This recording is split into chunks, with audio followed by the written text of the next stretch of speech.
Good. Excuse me, bloody hell. What a time to choke. Morning, Squire. Hello. How are you, mate? All the better for seeing you, Alan, and looking forward to this wonderful event. Yeah. You're all heart, mate. Listen, thank you very much. We've got 9 people in already. Woof. Oh. God. Yeah, we got here eventually. Thank you very much for everybody that's joined so far. It's going to be a long day. As I was talking to Craig last night, and I says it's going to be a bit like multicoloured swap shop, or as I like to think it, where more Tiz was, mate. I think Yeah, I want to know where the cage is and the Phantom Flang Flinger. You're definitely more Sally James. I'm a bit. All right. Or could you? Do you want to be Spit the Dog? How's that? I've got the boobs. Would be Sally James. It's mental when you think that somebody actually made a living out of just going like that. But then again, Rod Hull, he made a career out of just having his arms stuffed up. Yeah, was it Pod Carol G's? Wasn't it? It was. Indeed. Spit the Dog. It was indeed. Anyway, listen. Yeah, well, as I said, it's live. Things are going to go wrong. Dale and I are going to have to go for pisses at times. We've got a little holding screen with sheep in it. Yeah, we've got I'll quickly just run over what we've got to do. Hopefully, I've been made. Oh, by the way, Dale, I found the that software, and it's great. It gives me options, so I've now got. Hopefully, you can hear it a lot louder. Yeah. I mean, I thought, oh, that sounds better than it was a little bit last night. Yeah. I thought to bring me luck when I was speaking to the epic John Merrow, I had this hat and I had this shirt on, so I thought I'll put this on tonight. This morning. This will bring us some luck. So yeah, I can just let you see it. Hang on a sec. Excuse me. Let's just share the screen. Full screen like so. Right, there we go. There is I was going to say agenda. That agenda is like a bloody work meeting. It's not a work meeting. Right, yeah. At 8:15 this morning, we have got the wonderful Nick Sherman, aka Arlasoft, Mr. C64 extraordinaire. Honestly, the ability of that man to code a game from nothing is just ridiculous. Yeah, I was in awe when you went through his catalogue. I remember in one stream you said, look, I'm just going to show you this guy's stuff, and there was all little puzzle games and everything. But you couldn't just, you couldn't just not go wow, over it. It's like, I know, mental. So we've got Nick. He's dropping in at 8:15 this morning. Hopefully, like I says, this has been. I'm the Bob Geldof of retro gaming. I know. I mean, I was going. Bob actually messaged me last night and says, "Listen, mate, good fucking luck for tomorrow, mate. I know exactly what it's like when I did fucking Live Aid." And I said, "I know, Bob. Thanks. I appreciate the help, mate. I do apologise to the Irish people. That was a bloody awful impersonation. But yeah, it's the logistics. It's you think when you do one of these things, it's just going to be yourself and me talking, blah, blah, but there is so much to do. I mean, everybody that I've got, it's hopefully going to come along this morning or today throughout the day. You've got to communicate with them. Some are through LinkedIn, some are through Messenger, some are through whatever, some are through email, and you're just thinking, I hope they get it. So, like I said, it's a live thing. Things will go wrong. There's absolutely no doubt about it. Things are going to go wrong. If for whatever reason the thank you, Itchaban Dipper, Bob Geldof of Retro Gaming. What was I going to say? if for some reason my broadband went down, then obviously I'm screwed. There's nothing I can do about it. I don't think that's going to happen. Somebody phone Richard Branson, tell him to make sure that this address broadband is Rocket. Well, he's not involved in the broadband side of things now, is he? No, I think he sold an awful lot of his stuff. I'll tell you what, Claxon Cow's just come up with the comment I was just about to say. I said, Alan, are you going to do that famous line? We just want your fucking money. I just want your fucking money. Just, yeah. Oh, listen, no, that's cringeworthy. Sorry. Right, anyway, so if the stream does go down, then I will come back on a laptop or something if my laptop went, if my computer went. And the same way, Craig is going to be... So I keep jumping between Craig and Del Boy. What do you prefer for the stream, Del or Craig? Oh, honestly, it doesn't matter. Well, whichever comes, you know. I mean, right, we'll my screen name's Del. My screen name's Del Boy, but people know it's Craig. You know, it's not. Yeah. Well, we'll call people that know. You know, it's Craig. There might be people. Hopefully, there's going to be people watching that don't know us, because that would be good. I'll call you Del for the sake of it. Excuse me.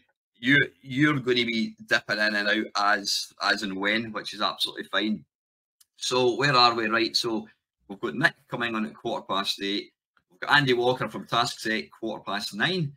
We have got, now this is wrong because we swapped Richard Leinfellner. Wanted to swap Richard Leinfellner from Arlasoft, where he'll be in at 10 o'clock. Shaun Southern will be in at 10:45.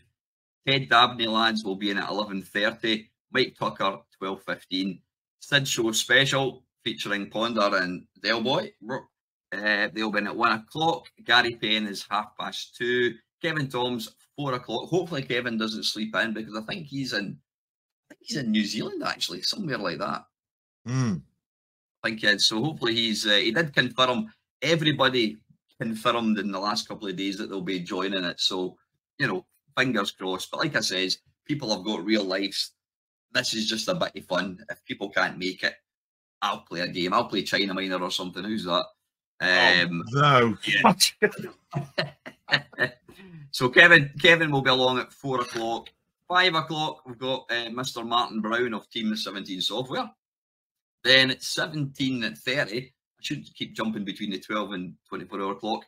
At 5:30, we've got the Zzap challenge with myself and Paul E Moz. Paul is obviously, he writes for Zzap magazine. 6:15, we've got Bill Harbison, ex-Ocean Coder. 7 o'clock, we've got John Hare. He doesn't need any introductions. And hopefully at 8 o'clock, we will have Jeff Yak, Hairy Beast, Minter, and his sidekick Giles. So that's the what do you call it? It's not an agenda. What would you call it? Lineup, I would have said, yeah. Lineup. Right, before Nick comes in, we've got 5 minutes. As we know, this is a bit of fun, and it's, you know, that was all this was going to be. People were saying to me, "Oh, why don't you do another live stream, another 12-hour live stream?" And I thought, yeah, okay.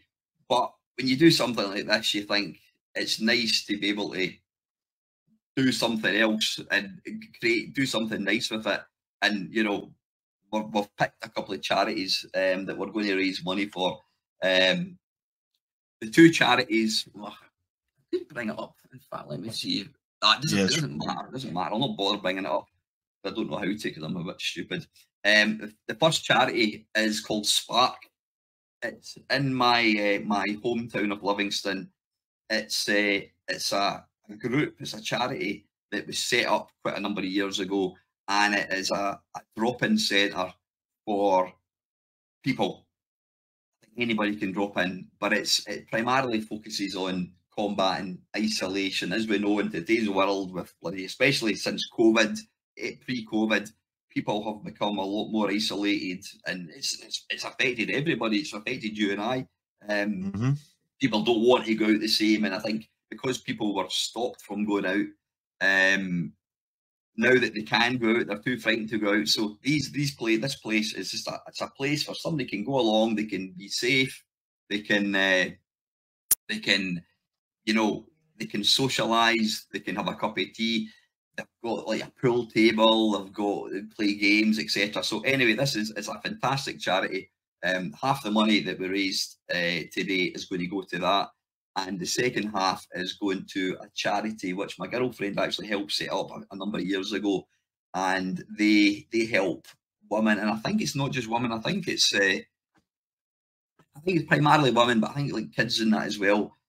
People who've been in abusive relationships, abusive marriages, whatever it is, you know, they've come through the trauma of trying to move on in life, and the money that we get will go towards helping them, getting counsellors, etc., etc.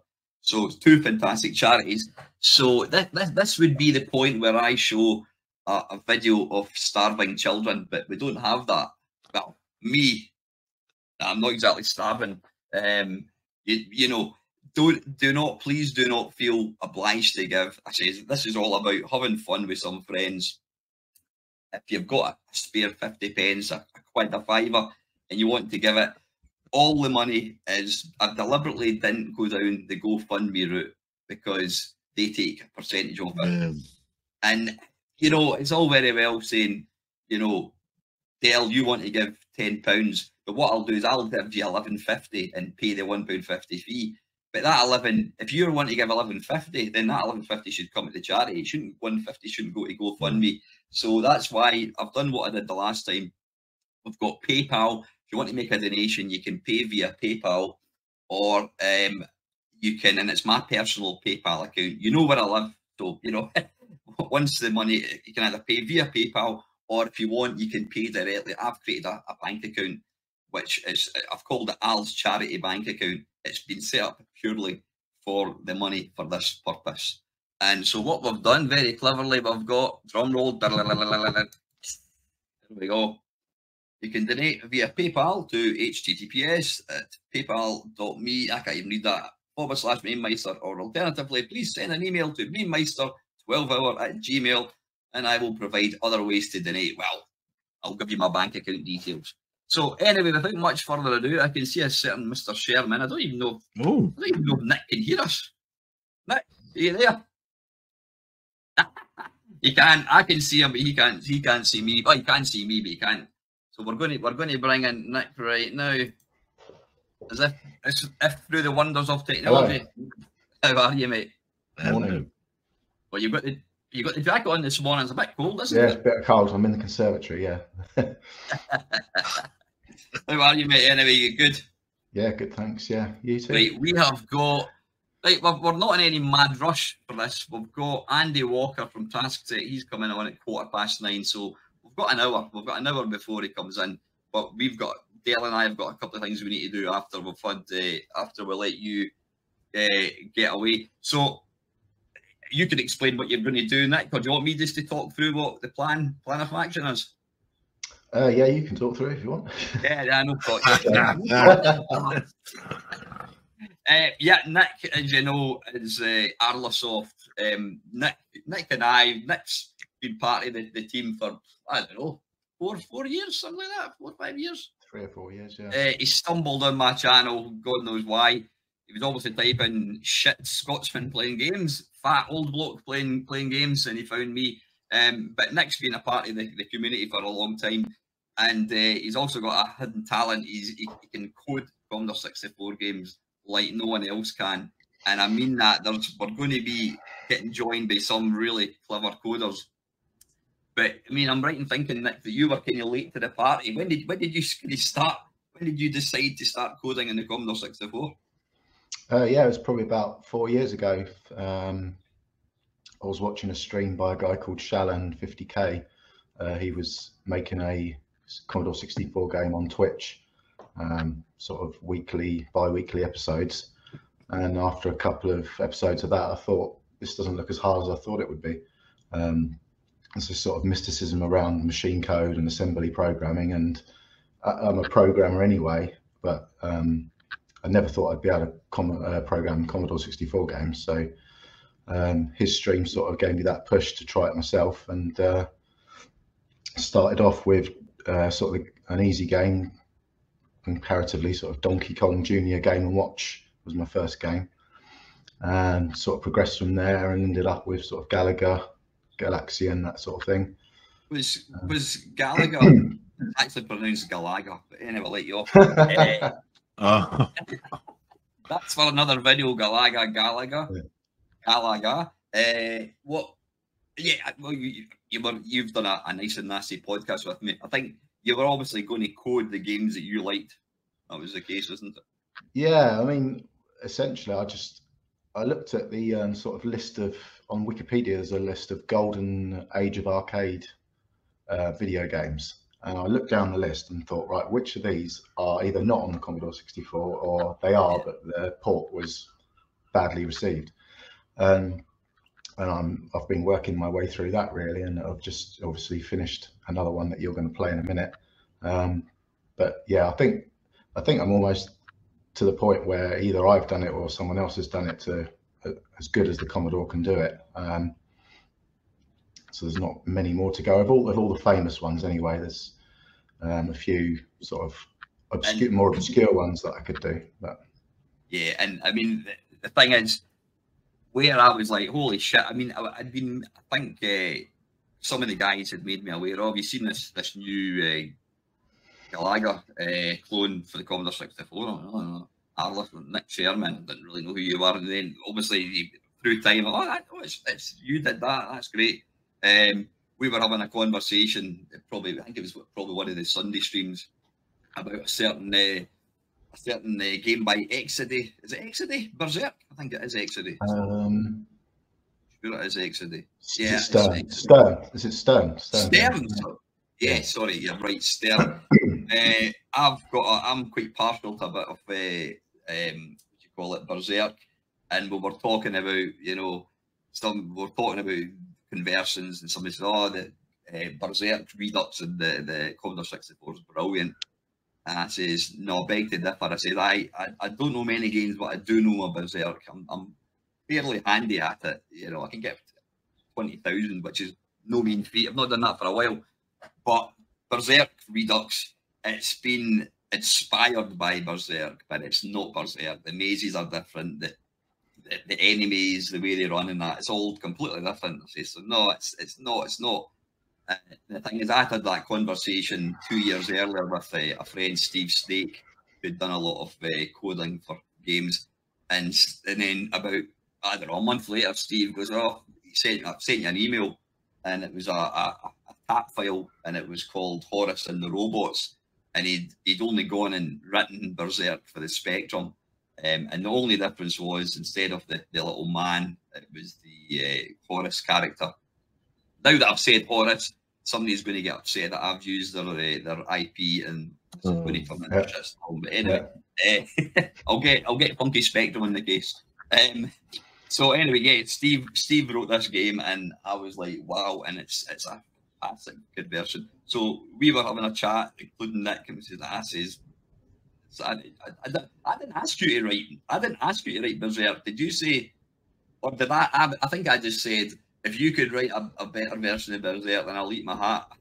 It was something like that. Yeah. And then you only bloody went and done it. About a week later, he sent me a sort of like a beta. And I'm like, shit, I better get the salt and pepper ready. And then, how long did it take you to write that? I mean, it was... yeah, 3 or 4 weeks probably in the end to get it polished. Yeah. Obviously, you'd said that the best version was on the Spectrum, and we really couldn't have that. It's like, there's no reason why the best version shouldn't be on the Commodore. Yeah, and so I mean, you knocked it out of the park. I mean, you could. I've done a kind of. I don't do reviews, but I've done a kind of look at it, and I've had it running side by side, and it's just it's a phenomenal conversion. It's even got speech. I mean, the speech is a bit scratchy, but then it's one load. So anyway, we're not going off topic. Get back to where we are. So, as part of this, what can we do?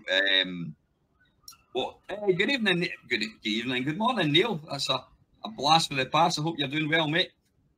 What I was going to say, Nick said, I'll code a game for this thing, and we kind of racked our brain, and the game that you decided to make is Burger Time. There's a couple of versions that I'm aware of. I mean, there's Mr. Wimpy by Ocean Sofware. It would be an alright version if it wasn't for that infernal first screen, which is just ridiculous. Run back and forwards. It's a masterclass in frustration. There's that. There's I can't believe I'm going to say this. there's a version by Interceptor Software. Yeah, and it's actually not shite. I think it's called Burger Time, funnily enough. Back in the 80s, people could bring out a Pac-Man and call it Pac-Man or whatever. So there's a Burger Time. There is a Burger Time by Interceptor Software. It's not bad, but it's not perfect. So Nick has been coding this for what? When did you start Burger Time? Yeah, it's probably another three or 4 weeks, I think. This one. 3-4 weeks. I'm going to when I've got Jeff Minter on, I'm going to say, so Sheep in Space, how long did it take you, Jeff? Oh, probably about 2 years. 2 years? What the hell, Nick can code a game in 6 weeks. I can get your finger out, son. Jesus. They did have to wait half an hour for their game to assemble, so there is a bit of an advantage nowadays. Yeah. I mean, I do agree. Like I know what I'm talking about. I think now, but I'm right in thinking that the reason we're now seeing games that probably weren't thought possible is because of there's coding routines that are available, and there's so much more information about the system now, eh? Yeah, you've got sort of 40 years of accumulated knowledge that you can just go on the internet and find. You know, they didn't have that; they just had the manual and had to work it out for themselves. If they wanted a graphics editor, they had to make it themselves. You know, we've got CarPad and SpritePad and Goat Tracker for sound. Yeah. So, you know, we've got assemblers that take milliseconds, and it's up in Vice in, you know, within a second I can make a code change and it's there. Whereas they, you know, for a big program, it might take 15 minutes to assemble, and then if it didn't work, then you've got to try again. But to take nothing away, it still requires raw talent. I'll bet you can do it a lot quicker. Still requires raw talent to actually do this. So listen, and this is going to be something I'm going to be saying a lot today. We're going to have to get a move on because time is just going to run away with us. We've got other things that we need to do before Andy Walker comes on. So what I'm going to do now, Nick has very kindly sent me, it's almost the finished version, but you'll hear it in a second when it's not the 100% finished version. I'm going to play it.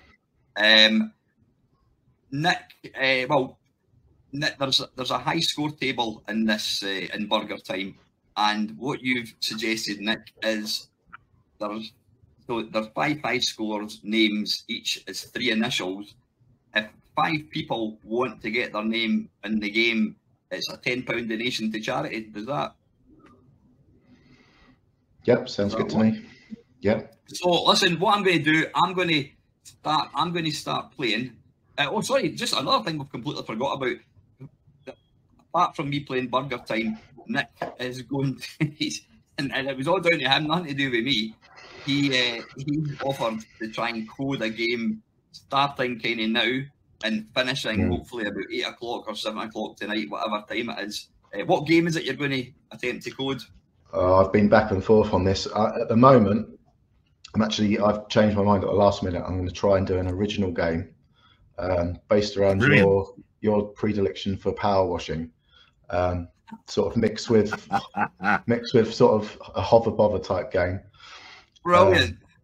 So I'm just going to see where that goes. It might not end up in anything. If it doesn't, I've got a backup plan to do a port of a very simple puzzle game that's homebrew for the Atari Jaguar. That's a good game, but that'll only take a couple of hours. As anyone that watches my channel will know, I love a bit of Power Wash Simulator. So we're going to get a version for the C64. Bear in mind, he's got 12 hours and he's got a family, and you're going to be running, making dinner and what have you. So that's going to be good fun. What we're going to do is we're going to drop in. Nick's going to message me from time to time, every couple of hours, whatever, and you can share the screen and say, "This is like you're going to give us a wee update." Think of Zzap magazine, Diary of Paradroid. It's going to be like that, but it's going to be in real time. And Nick's only got 12 hours as opposed to 6 months like Andrew bloody Braybook. So, right, what I'm going to do is I'm going to play Burger Time. Dale, could you I'm not going to talk when I'm playing this, well, a wee bit. Could you coordinate getting the 5, if people want their initials, it's going to be a £10 donation if they can. I'll look at the chat, and anybody that puts anything, I'll just write a quick note down. So I'm going to get this game loaded. You won't get past level 1, so I'll look at the names. It's all right. I'll be kind since it's a charity stream, right? That's good because I've only tested level 1. Here we go. That's good. Crash and burn. Just before we start, Nick, am I right in thinking once you get the names, we'll give it 10 minutes. If I don't get any names, then that's fine. Just go with the default ones. It's no, nobody should feel pressured. Nobody should feel pressured into, paying for money. But if somebody wants their name in it, it's a £10 donation to the charity. You're going to go away for a couple of hours. And no, you don't really have to. You don't have to come back and show. You don't have to come back and show it. No, once we've got if anyone wants any names put in, you're going to go away, add the names, and then you'll let me know once the game is available to download. And what we'll do is we'll put a wee link to the Arlasoft website where people can download the game. Am I right in thinking it's completely free? But again, if you would consider making a little donation to the PayPal thing or my bank details down below, it's all going to go towards these good causes. Yeah, it'll be free on itch.io with an option to donate directly on there. But obviously, if you're watching the stream, you might as well donate directly to Al. Well, that's really just for people who come to the game in a couple of weeks' time, maybe, and they might want to contribute, and I'll forward you the money, anything that comes in. Awesome, that's great. So if you want your name in this, this game has never been, apart from me and Nick, we're the only two people that have seen this game. I think it's going to get a lot of hype because it's from what I've seen, it's like a fantastic version. If you want to have your initials coded into the game, there's only 5 names, then £10 to the charity. Put your comments down below. So I'm going to start playing this.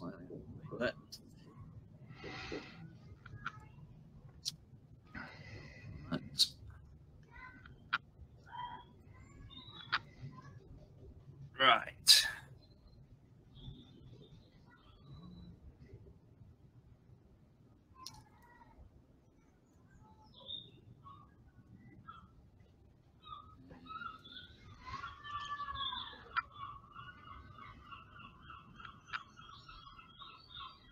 Right, there we go. One vice.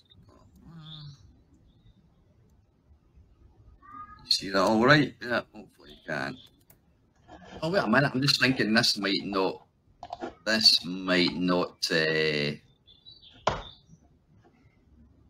we go. I've got a first couple. Brilliant.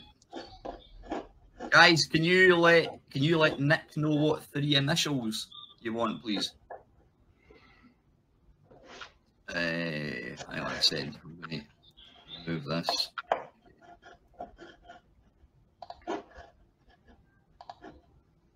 Thanks, Neil. You're epic. Thank you very much.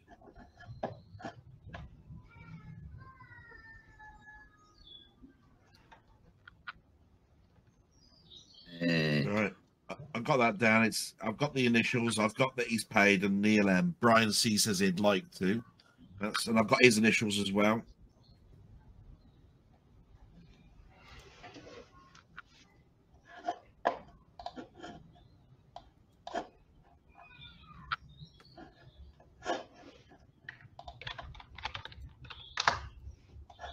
All right, hopefully this is going to work.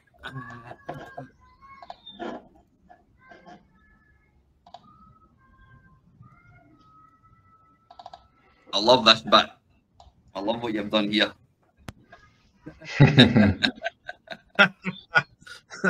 Yeah. Right. Hopefully you're going to get the sound. I do share audio.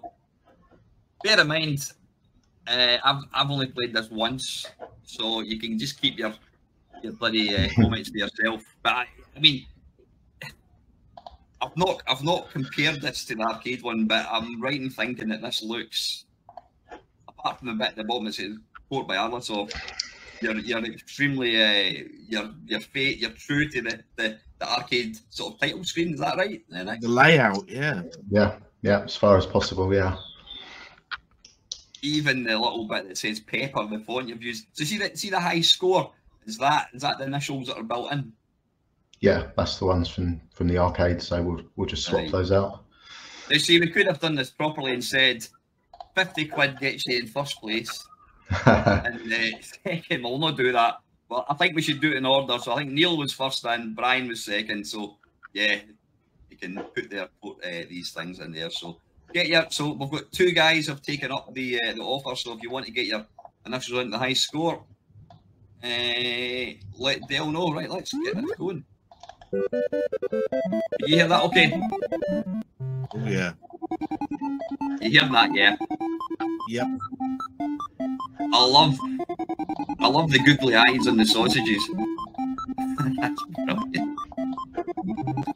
Yeah. Little green bits.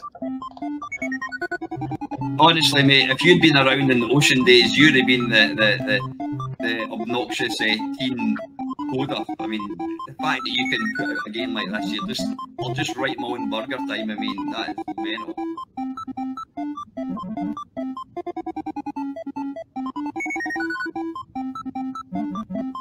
Oops, come here. Oh, you get.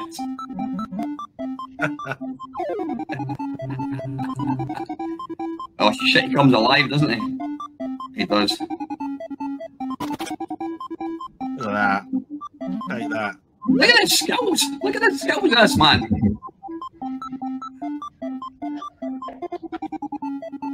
You got cheat mode on.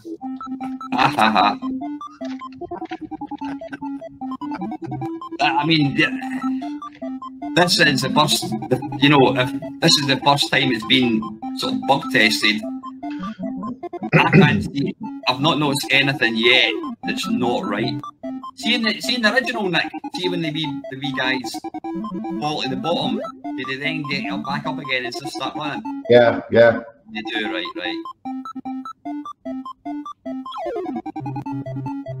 Yeah, because most of the burger times, even on the consoles, if the burger dropped, the screen froze. So this is really good.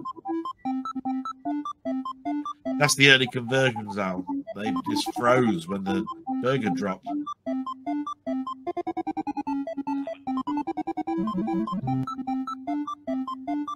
Yeah, Ian's saying he's wanting a fried egg sarnie now because of this.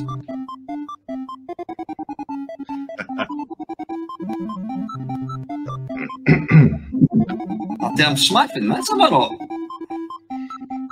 Ow, shit. I'm out of pepper, folks. I'm out of pepper, damn it. Ah, bollocks. Yeah. That'll teach you to be cocky, won't it? But that's... How we doing? Have we got anyone else? Any other takers? No, not yet.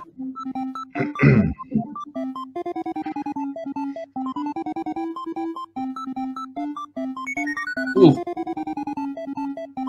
We might have had a couple of people just join that might not know about it, Alan, if you want to talk about it again.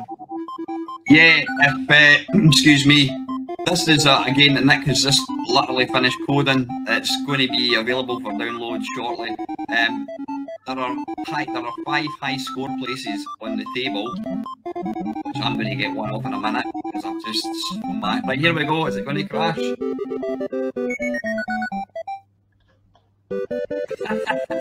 Awesome. I mean, honestly, Nick, you've... Oh. We've got another one. We got another one. Brilliant. Look. Oh, brilliant. Thank you very much, Adam. That is awesome. The look in this game, just even the you know, you've got the wee kind of burgers at the side. I'm going to make excuses here because I'm too busy looking at the screen there. You've just absolutely smashed this. That's mental. There we go. This is only going to be temporarily, but...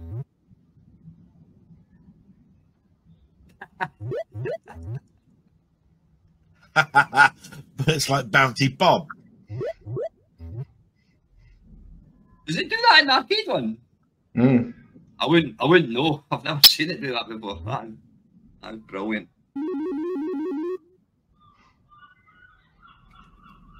There you go, folks. Burger time by Arlasoft. That is brilliant. That is absolutely brilliant. Right, I think we've got time for one more game.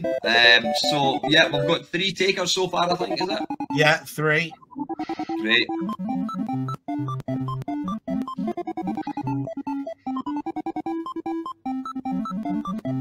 See, I'll be like that. I'll be like that first album. It was all about the first album, and the second album was crap. Oh, Alan, Claxon has said that he's already donated £10, but would have liked. But can he have that £10 as having the high score name? Because he did it before he did it before the. Of course, absolutely. Anyone that's donated.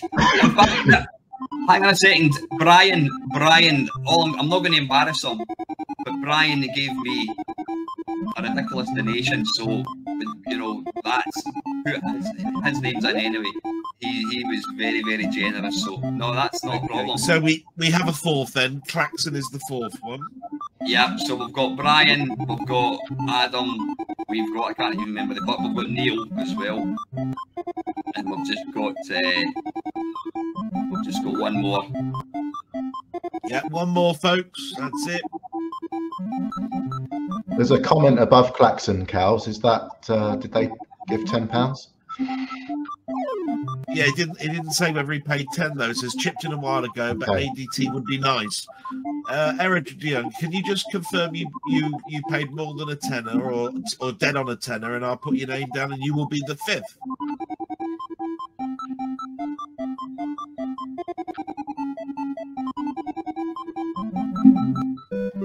There we go.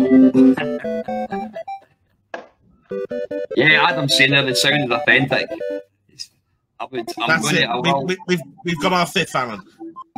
Brilliant. Thank you so much, folks.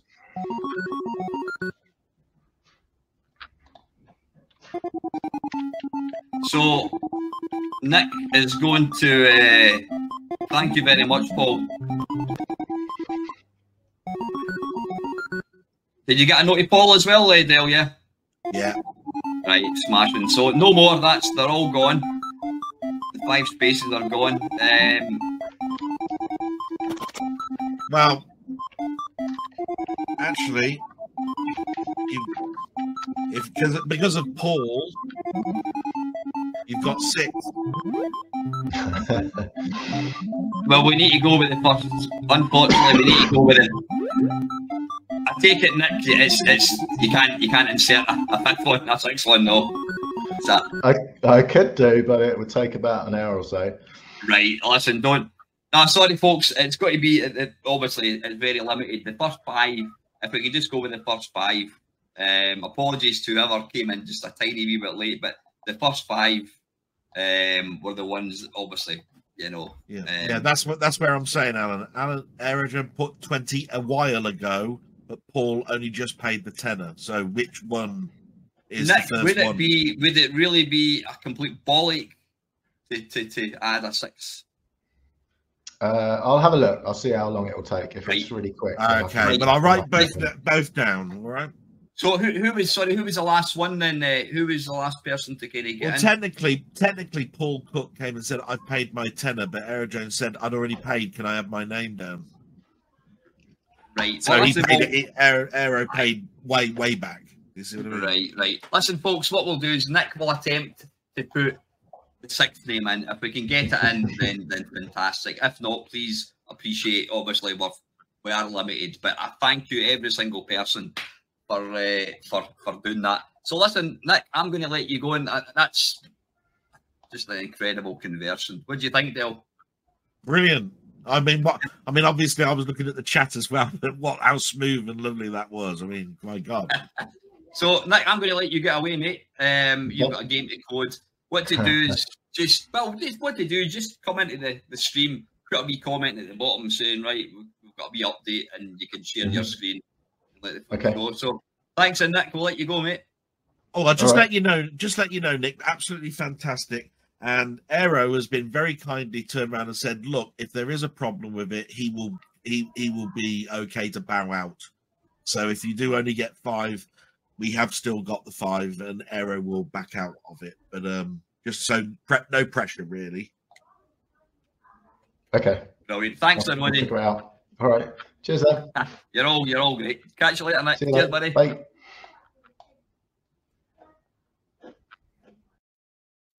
There we go. That was Nick. That is awesome. That was Bloody awesome. Right, wait a wee minute. What I should...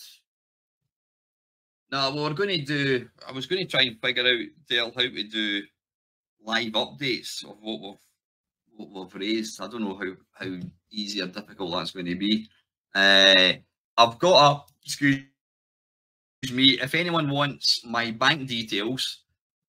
Excuse me. If anyone wants my bank details, I send an email to the email down below, whatever it is. I've got a browser open with that email inbox. Bam. Right, hang on. All right, that's me that's testing it. Right, that's fine. So if you send an email, I'll pick it up. We'll be able to do it. Right, we've got 45 minutes before Andy Walker is going to be joining us. And for shits and giggles and a wee bit money as well, we're going to have an auction. We're going to attempt to have an auction. It's, you know, we can't, yeah, you can have a PIN number, Brian, not a problem. We've got, Dale has very kindly bought something off Amazon and sent it to me for this auction. I've found some tat that I'm going to give away. We don't want it to be stupidly, we don't want people, you know, paying over the odds. Whatever. It's just about if we get 10, 50, what we would like to do, I mean, I know what Dale's paid for the thing that he's bought. It would be nice if we can get at least the value of what it is. We're not going to say the value, but, you know, but rather than getting something that costs 15 quid and paying a fiver for it, it would, you know, the money's going to charity. Let's do what we can. So I'm going to, you can monitor the bids. So first up, this is obviously the best thing that Dale's bought. You can talk through it, Dale, because you're the man. Oh, wait a minute, my camera. Anybody? My camera rotated. That's backwards. This is not a counterfeit copy. It does actually read Creed properly. Yeah, so that there is a steel book, so it's actually made of, you know, like metal. It's a metal casing. It's got both Creed and Creed 2 in the same case.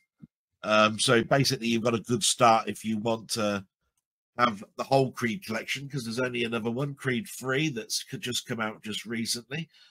Steel books are then generally more pristine than a normal casing. Lovely glossy, and the picture quality on that film is wonderful. 4K, I believe it's Dolby Atmos as well. Sound on that one. Just a very, very good film. Creed 2 is very enjoyable. Well, I'm going to open the bidding at 15 quid, mate. All right. Cheers. Don't feel bad. You can bid against me, folks. So who wants that? Box set? So to be quite honest, there's 2 4K films in there. That's not the problem. Obviously, there is a delay. So if you want that, I should just keep it held up again. If you want this delightful box set, I've bidded 15 quid. Anybody wants to give us a bit more, then please put it down below. Cheers, Jambon. See you later, buddy.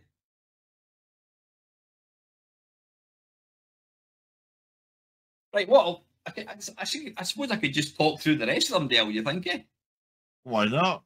I mean, I've got I've written down at the moment Creed 1 and 2. I can then write the others down, and I'll just start writing the names to the right of it, you know, as they come up. So yeah, for that Creed double box set, I've put a bid in 15 quid. If you want to bid more, then please do so. Every penny is going to the charities, guys, as you know, which is great. Right, next up, I've just got a pile of games here. I'm just going to put them as one entire thing. Yeah. Now I do apologise. I'll get the bad ones out the road. Let's see. The filler. The filler. We have FIFA Street Soccer. Now these are all on the PlayStation 2, apart from one. PlayStation 2, FIFA Street. There you go. Next one, FIFA Street. You get 2 copies. 2 copies of that. There we go. Way. 2 copies of FIFA Street. I've got a Lord of the Rings again, PlayStation 2, Lord of the Rings. Now, I don't know if they're boxed incomplete. I think they probably are. Yeah, the instructions and all that are in there. So you've got that. FIFA 2007, Jesus. Peter Jackson, King Kong. That was always a really, I don't know, was it a bad game? No, well, I got that on the Xbox because it came out at the same time as their HD player. So they brought the game and the film out on. Yeah. So I thought that was a good game. That was. Well, anyway, you've got that. Smackdown. Very me. Right, the better games. There are 4 better games. We've got Tenchu, which I did play the original on the. I did play the original on the PlayStation. It's actually not bad. Rock hard, that one, isn't it? I believe that's pretty hard. Yeah. So come on, do we hear a bid for all these games? Bear in mind, I've got to pay the postage, so please at least make it. Yeah. Nothing at the moment, but yeah, but whatever anyone bids, that if it's £10 goes to charity, and I will be covering the postage, obviously. Yeah. We've got Pro Evolution Soccer, which is actually, in my opinion, apart from a certain Amiga football game, this is the best new console football. Forget it's FIFA. The Pro Evolution series was fantastic. So that's a great game. Just better make sure the disc is in there. But there's no instructions with that one, but the disc's there. And this probably makes it all worthwhile. Wipeout Fusion. Oh, well, Wipeout. Yeah. Yeah, on the PlayStation 2. Again, there's no instructions, but that there. So come on. In fact, I'm not sure whether those tracks are including in the anniversary edition. You know, because that would have been a separate disc in itself. So yeah. And lastly, these are all PlayStation 2. The last one, I'll just fling this in at the same time, is Pro Evolution Soccer 5 on the original Xbox. Again, that's actually quite a good one. So come on, folks, you've got all that. You've got all these games. Come on, give me £10. Somebody give me an offer for that. Come on, you know it makes sense. And like I says, Creed, I've buried 15 quid for that. Let me somebody outbid me. I'll be delighted to get this, but I would rather somebody paid a bit more so that we get more for charity. That is brand new. They all bought that specifically for this. That's still sealed, yeah. That's sealed. Yeah, it's never been opened. Brand new. It's, as you say, it's 4K. It's the latest edition. Let me see. You got 15 quid for that. And the last one, well, there's 2 things to go. Choo Choo Rocket and the Dreamcast. Yeah. Box incomplete. Now, I do have 2 copies of this. I've noticed that box is cracked. I will, if somebody buys this, bids for it, I'll put it in the uncracked box. It's all there. Yep. Bloody hell. You've got the Choo Choo Rocket disc, and this game, I think, actually came. Yeah. It came that had with, a book. called Dream Key. That's right. Yeah, it did. Was that so like a kind of online thing or something? Or? No, yes, I think it was the way that you could connect online. Yeah. Never ever used it. I mean, that's brand new. The wee manual. I was going to say the booklet was they were quite thick in those Dreamcasts. You know, buy it just so you can get a little. When you're sitting in the bog, you can sit and read the instructions. You don't get that nowadays. Good God. So, yeah, you've got all these games. I don't know, about 10 games. You've got this. That's a separate bid. Come on, let's get some money, folks. Got this. We've got the. We want your money. Come on. Right. The last one. I do apologise about the colour, and it's a DS Lite. It's pink. This Dell actually sold it to me. This was Dell's pink. Yeah, it's the Barbie edition. Now I can, in fact, there you go. There's a Barbie edition. There's a perfect purchase for your favourite niece. Now get a sticker on it and put it on the back. There's a caveat with this. There is no charger because I've got one of these and I've only got one charger, but you can get a charger for £2. Just don't leave it on when you go on your holidays, because it'll set the house on fire. But this has not been charged, but there you go. It's never been charged in like 5 years. NASA technology in there. Look at that. Yeah, these are actually great. The DS lights are fantastic. So come on, somebody give me a £5, somebody give me £10 for this. You're not giving it to me, you're giving it to charities. That's a bargain. Come on, a DS Lite. So, yeah, there we go. DS Lite. And the last thing, now I've not seen him yet. I've not seen Steve. Steve asked me, he said to me he would buy a signed Mamemeister baseball cap. And I went, you're having a laugh. Yeah. No, I would. So, I have gone and I've paid 20 quid for 5 baseball caps. So I've paid that money out. So when somebody play, I've got 5 of these. I don't know, £10 each. £10. If you want me to sign it, I'll get a proper marker that doesn't come off. I will sign my name, Mamemeister, on it, so you can get yourself a bespoke Mamemeister baseball cap. £10 each. I've got 5 of these. Please buy them, folks, because I spent 20 quid on buying them, and then they're going to sit and do nothing. So if we can get 5 people to buy these, that'll be 50 quid, which will go to charity. Yeah, we've this is a bad one. We've not put a price cap on those. Oh my god! Sorry, we've just lost Del there. Oh, you're back again. Dear me, this I can tell this is going to be a long day, mate. Oh god, yeah. I mean, right, come on, this auction is dying a death. We've had nothing. But for me buying, I'll gladly keep that Creed box set for 50 quid. But somebody buy it, please. Especially the baseball caps, because I spent 20 quid, which is gone. So I want people to buy these so that we can get the money into charity. Yeah, that's what it's for. Charity. But I mean, honestly, those are some quality items in there. That DS Lite, the cap, Creed, all of those top items. I don't know how much these go for. Like I said, this is in perfect I'm not sure, because I mean, obviously I've got my own, but the DS Lite was obviously the better version, I think, because it had I think the backlight was in those, wasn't it? What's that? The DS Lite was the better version, actually, of the DS, because I mean, the first DS was a terrible design. Yeah, it was. I think this had a higher screen, higher resolution screen. I think the screen had a backlight instead of. I can't show you, man.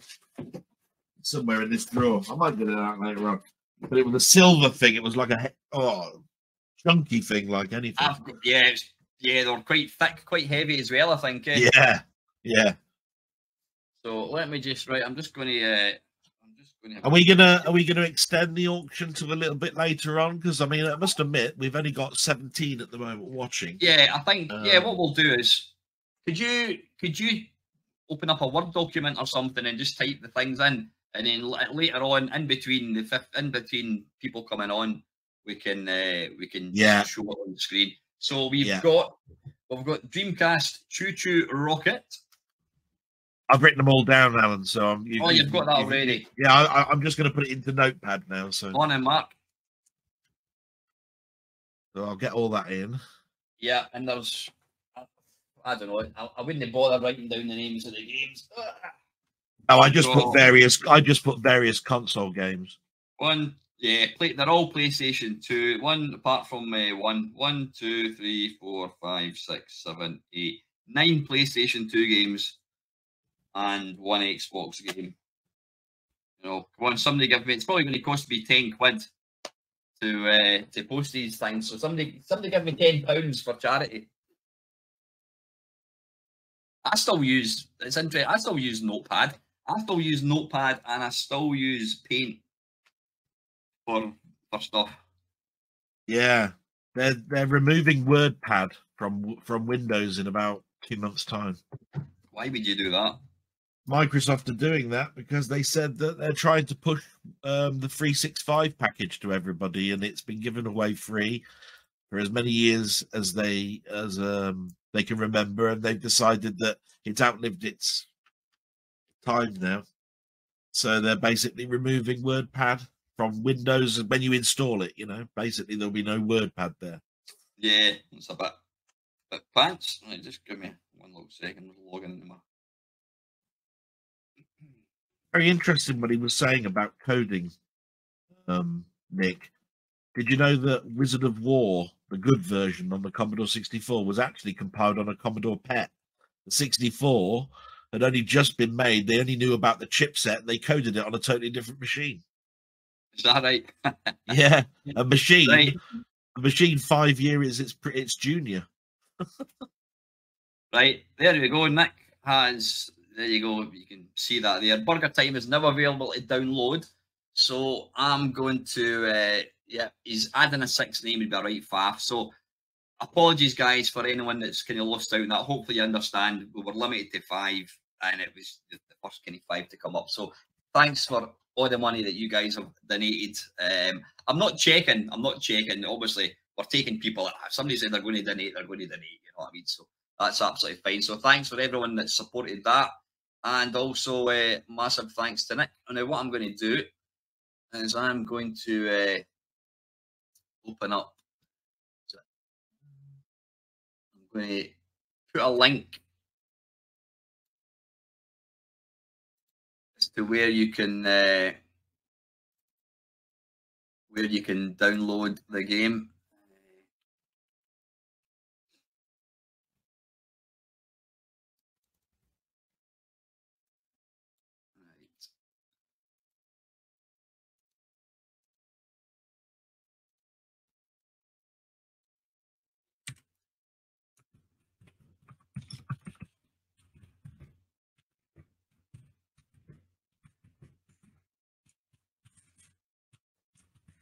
Yes, I'm an admin, so I can actually post the web link, but I haven't got it myself. So, right,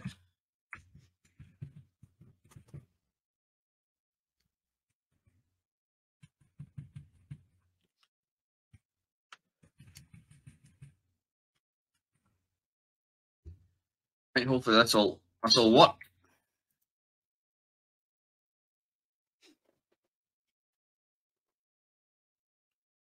So go to that address again. Nick has very kindly said that you know, any donations, please consider if you're going to get the game.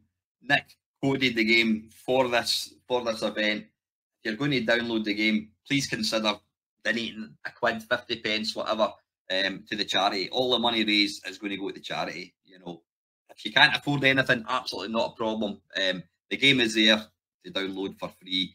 If you want to be super awesome, you can make a wee donation. So that is great. So we're just, I'll leave that up for the next 5 minutes or so. We've got, let's have a look. We've got, obviously, hopefully, we're going to have.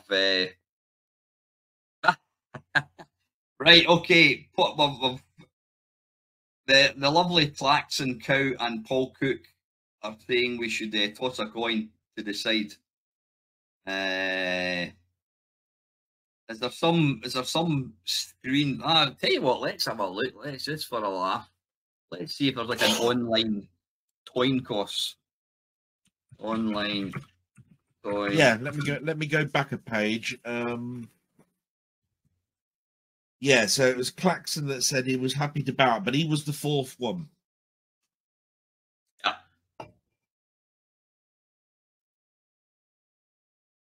Right. Right. Listen, we've got Nick's already coded it, so we'll go with whatever Nick's coded, guys. Okay. Which is fine. So thanks for that, Nick. That is brilliant. So that game is available. You can see there. arlagames.itch.io/burger time. Let me just have a wee look just now. We'll go there as we speak.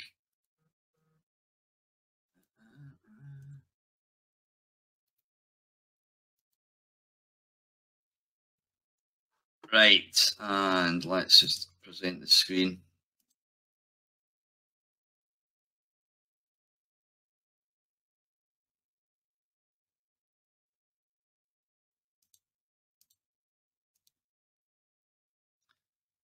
There we go, folks. Yay. Yeah, I'll just make it full screen for a second so you can actually read it. So go to this site, folks, and you can see you can grab the game, and yeah, brilliant. I think it's absolutely awesome.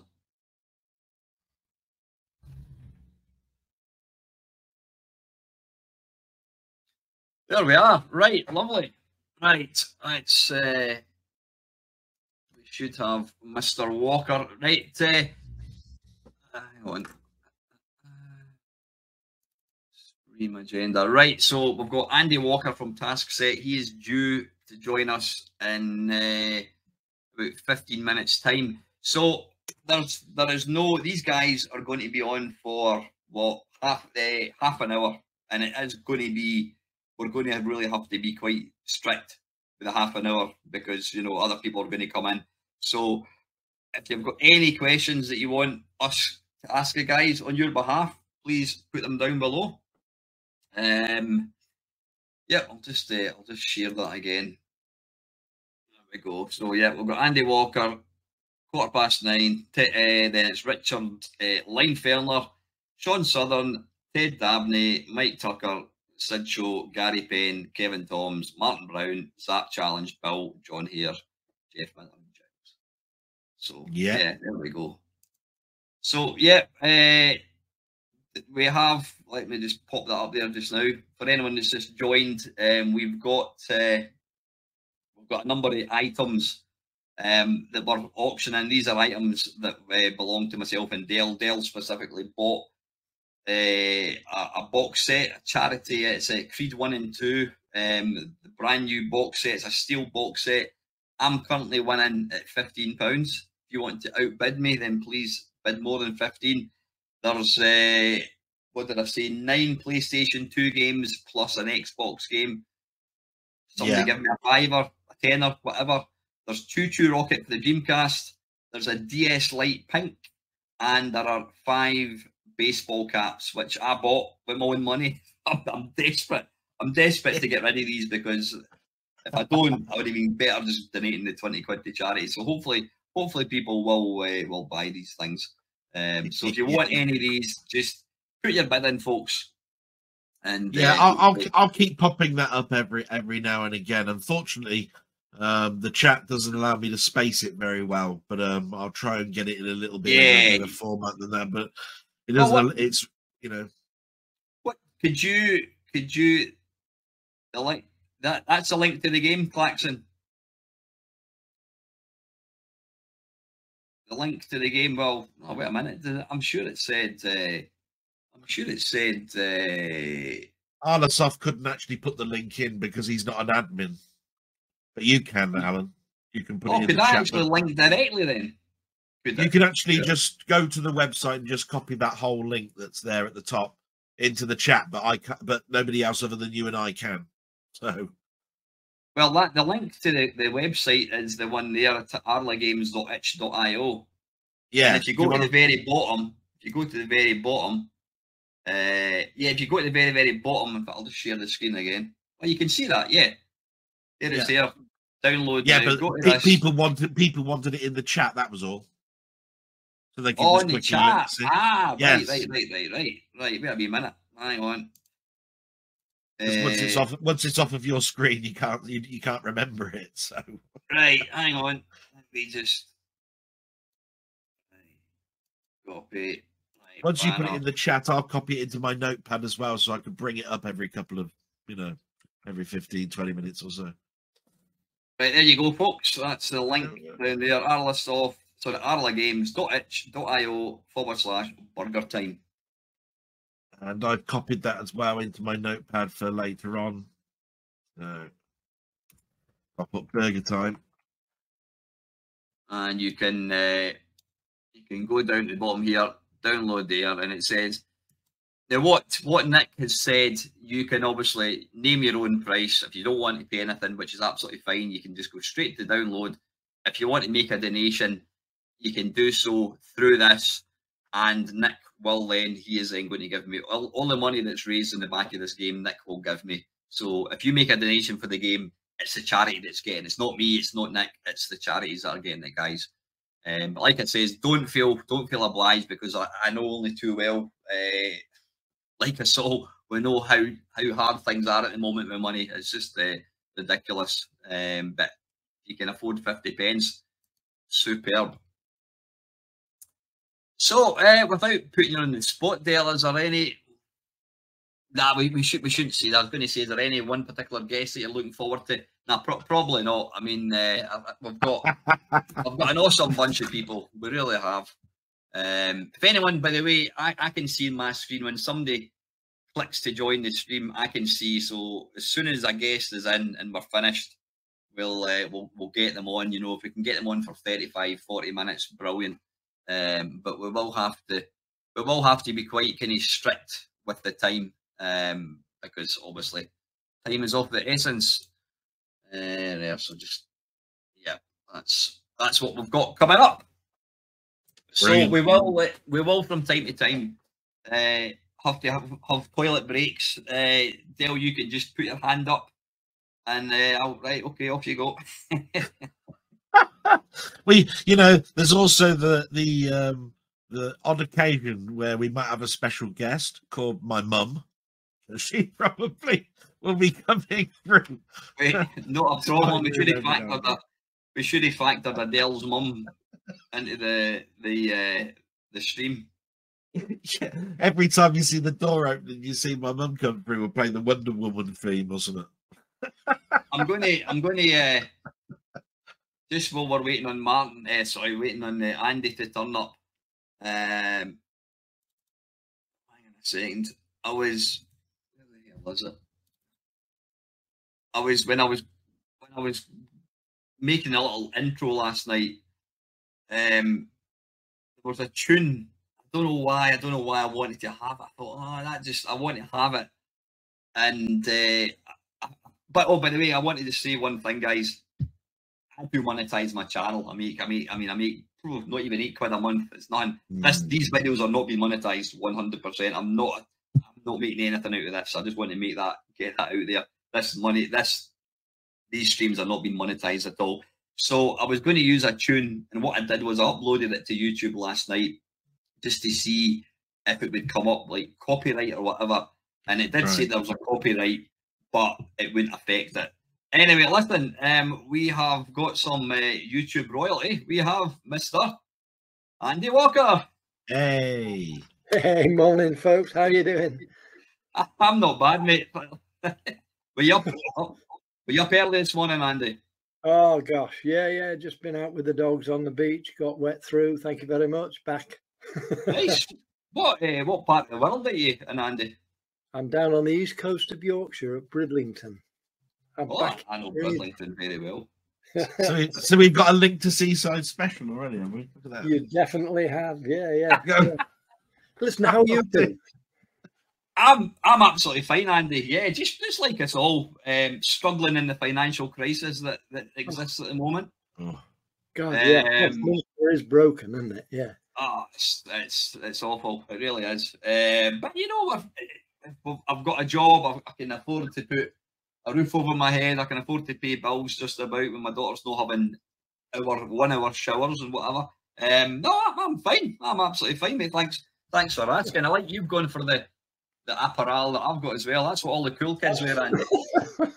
I just said as long as it's radio only, because I'm famous for having a face for radio. So, but you're taking your time on a Sunday morning to raise money for others. So I have already taken my hat off to you. Brilliant. No, bless you, Andy. No, you know, this is purely a hobby for me. It's a bit of fun, but I'm a great believer. I mean, without trying to big myself up, I've done, like, I used to do a lot of like hardcore kind of long distance running, and I thought, well, that's worth a few quid because you're out there running, whatever. Sitting on my arse for 12 hours I've got to sit and talk to this guy for 12 hours. This is easy. This is easy peasy. And when you've got guys like yourself coming in, this is a pleasure. I would do this for absolutely free. But if we can help two wonderful charities, I'll just quickly explain the charities again. One of them is a local community centre in my hometown of Livingston.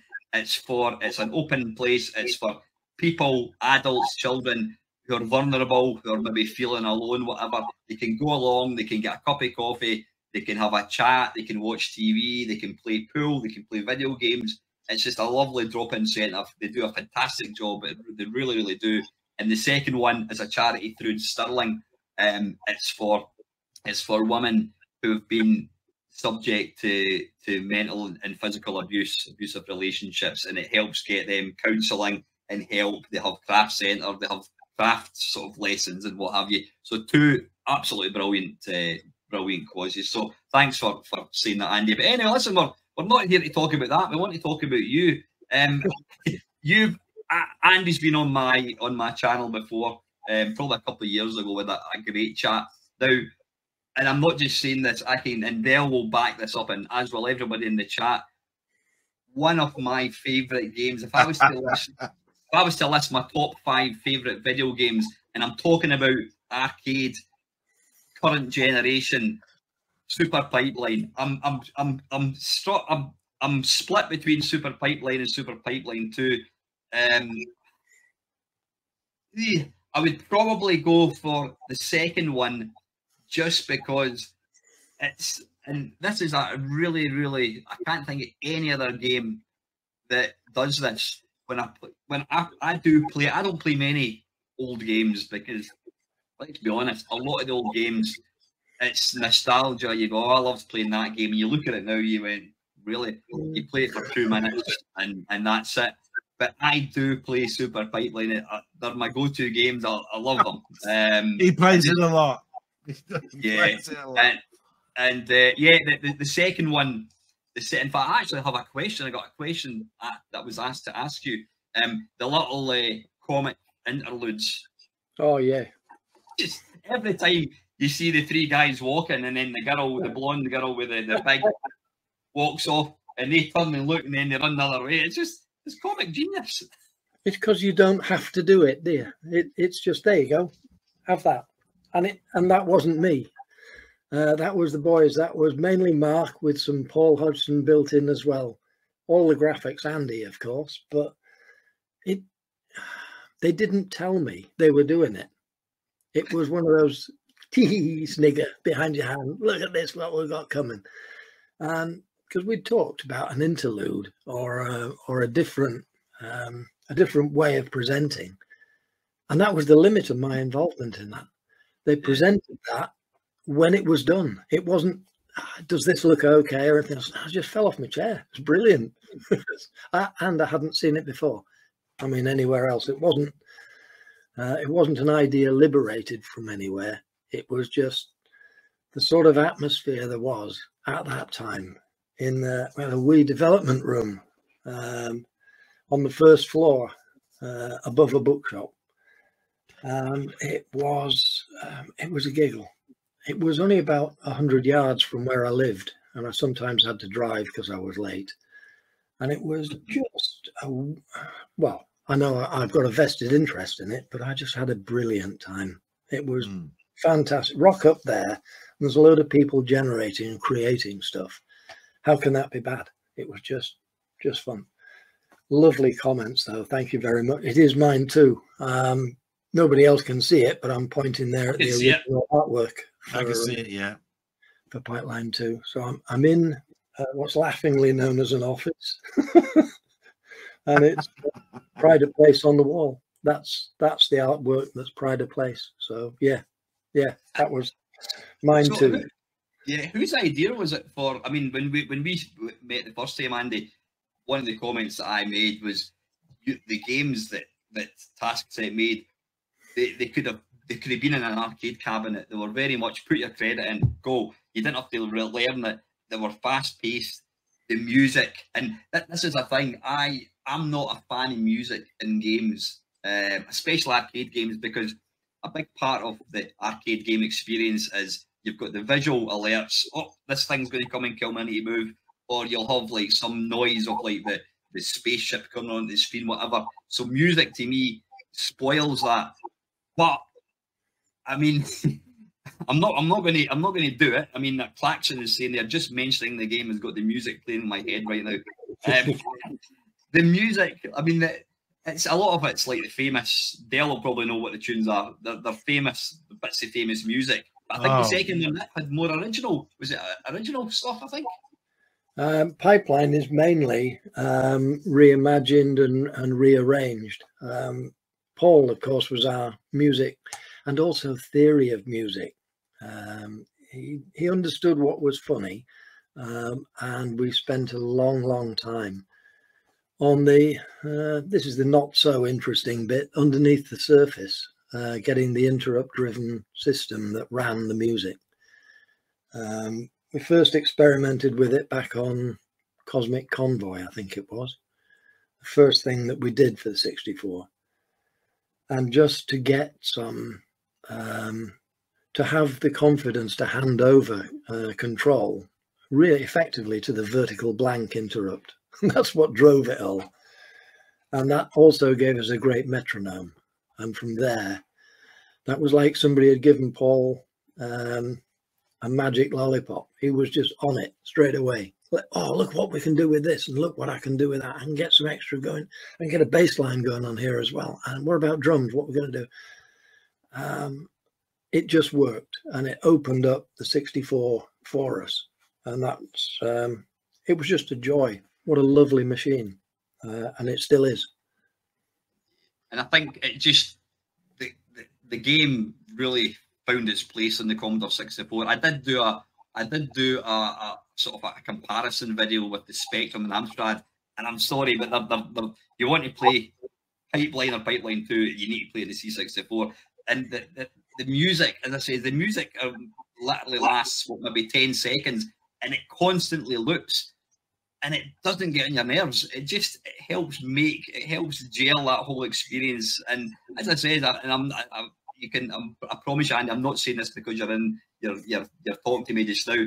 It's the Pipeline 2 are in my top 5.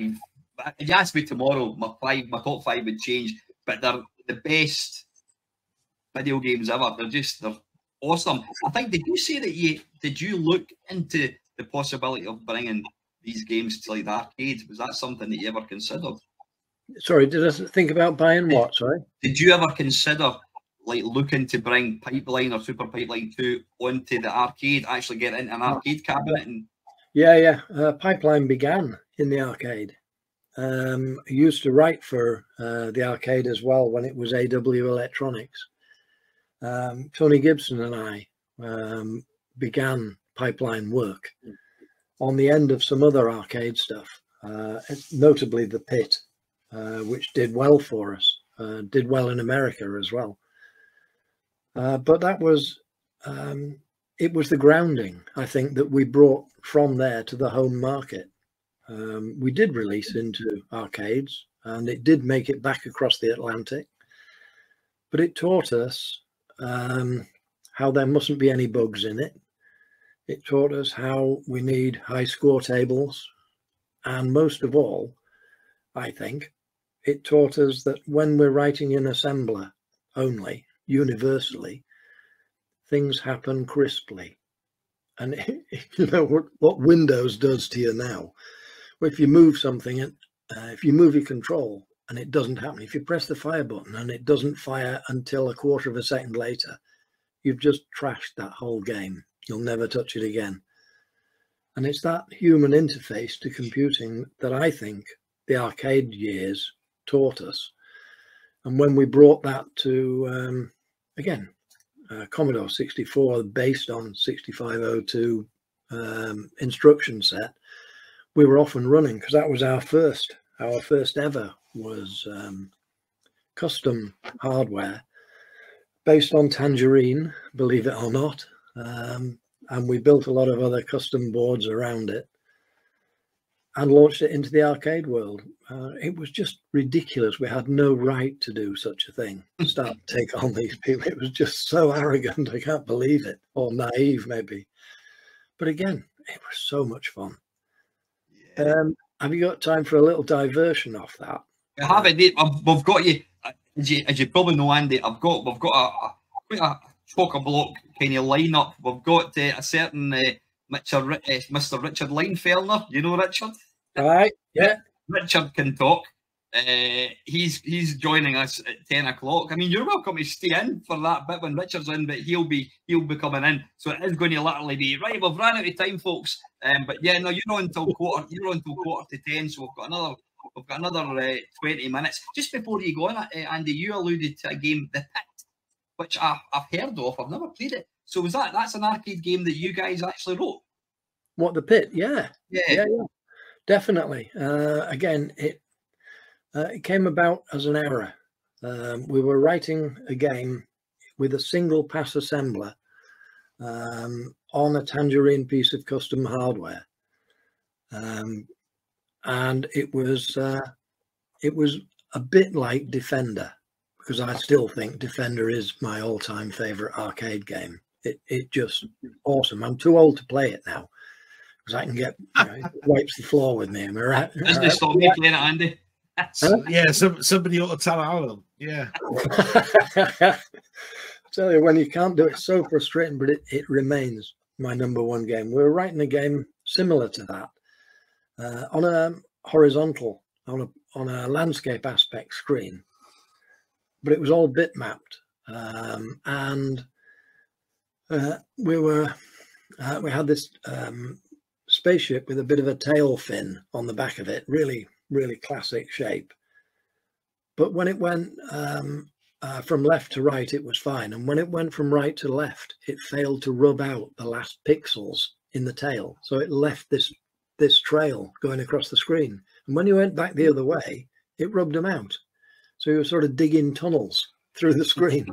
Said, there's a game in that, put it in the ideas bag and carry on with this game.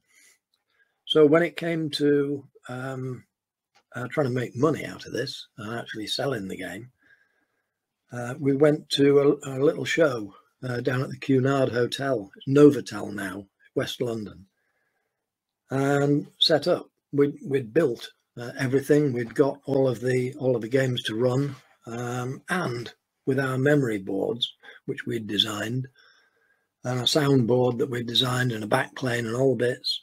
You could hot swap the memory board, so you could hot swap the games in and out, which sort of made it the first video game jukebox. You could just do it all, and the player could choose from 3 or 4 that were currently installed. So we had the Defender Lucky Likey, then we had the Pit, and another one called Hunter, which was a vertical view above bombing type game.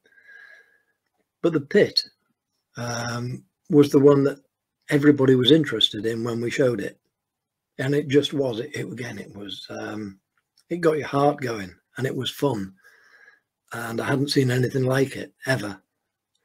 So when we actually contacted people who had agents and things in the States, and it all got really corporate, they said, yeah, let's do that, but let's just do the Pit on its own. Forget all the rest. Forget all your invention of video jukebox. My idea sort of thing. I didn't like that.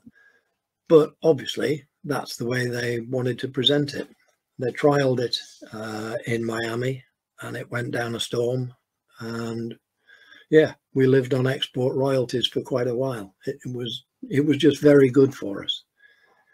But that whole experience, the Pit was licensed back into UK to run on converted Galaxian boards, because there was thousands and thousands of them, and that was by Xylec, and working for Xylec at the time was Chris Stamper, and that's where I first came across the Stamper brothers. They were working for a guy called Norman Parker down at Xylec, and they said, we're just going to rewrite it to run on this game. Sorry, to run on this hardware altogether. And they did, and it was great, and they sold a load of them, and that's brilliant too, because we lived on those royalties for a while as well. So what a great time for the arcades, just just nicely before the crash. But I still come back to it. When it's a good game, doesn't matter what the theme is or the music or the colours. If it's a good game, it's a good game. I don't think there's a formula for it, because otherwise everybody would be very rich. You just know when it's right and it's crisp and it works, and it doesn't crash when you're at level 5 or something. Yeah. Well, I can promise you, it's so Super Pipeline 1 or 2 doesn't crash, and I have got beyond level 2. I can, yeah. Brilliant. Mark, 20th Century Gaming, Andy's asking a wee question. How did obviously Gyropod was on the Softaid? How did you come to get involved with the Softaid? Well, again, we wanted to help. It was a time of large aid programs. They were on the TV. They were all sorts, but the games industry, I thought, was prime for this. I can't remember the guy who contacted me first. Was it not a guy from? Was it not somebody from Elite? Prompted it. I do remember there was somebody that Paul, somebody maybe. There was somebody who was. Yeah. I remember in Zzap magazine it said that this guy had thought, well, let's do something, and he reached out to various people. I can't remember. But if anybody knows who actually instigated the Softaid tape. Yeah, that'd be good. I'd like to know, but I've slept since then. I can't remember. I'm just old. But we wanted to put in something that were real games.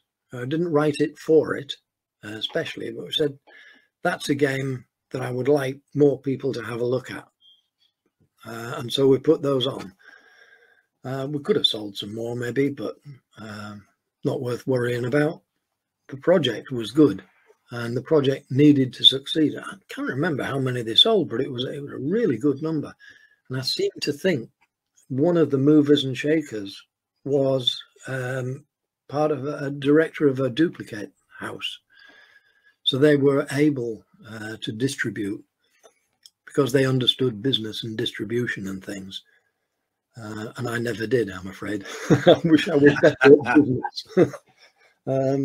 Yeah, wasn't terribly interested in the business side, but just writing and giggling seemed to be a lot more fun. So we did that. Was there anything else on that? That question's disappeared now. I can't see it. Oh, sorry, no, that was yeah. It was just how were the games chosen? I mean, presumably it must have been the first 10 companies, because there were 10 games on that compilation. Yeah. The thing is, there was a few strange choices, shall we say. There was one called Star Trader, which was like a kind of cheapo Elite. It didn't have like the graphics, but I spent hours playing that game. I also found the wonderful Beam Rider, which was oh yeah. I loaded it up and I thought, really? I thought this looks absolutely garbage. You know, this little yellow triangle moving back and forwards, and these little squares coming down the screen. And to this day, when I play it, it's just exactly what you said, Andy. A good game is a good game. Forget the graphics. Back in the day, we had to imagine we would have to fill in the blanks, etc. And of course, we can't forget a certain Interceptor software game, China Miner. Are you aware of China Miner? Right. yeah, absolutely. But there was lots going on in the industry at the time, wasn't it? It was a brilliant time to be in it, because we weren't called a studio, but if we were a studio, we'd be minute compared with the rest. But we could still get a foot in the door.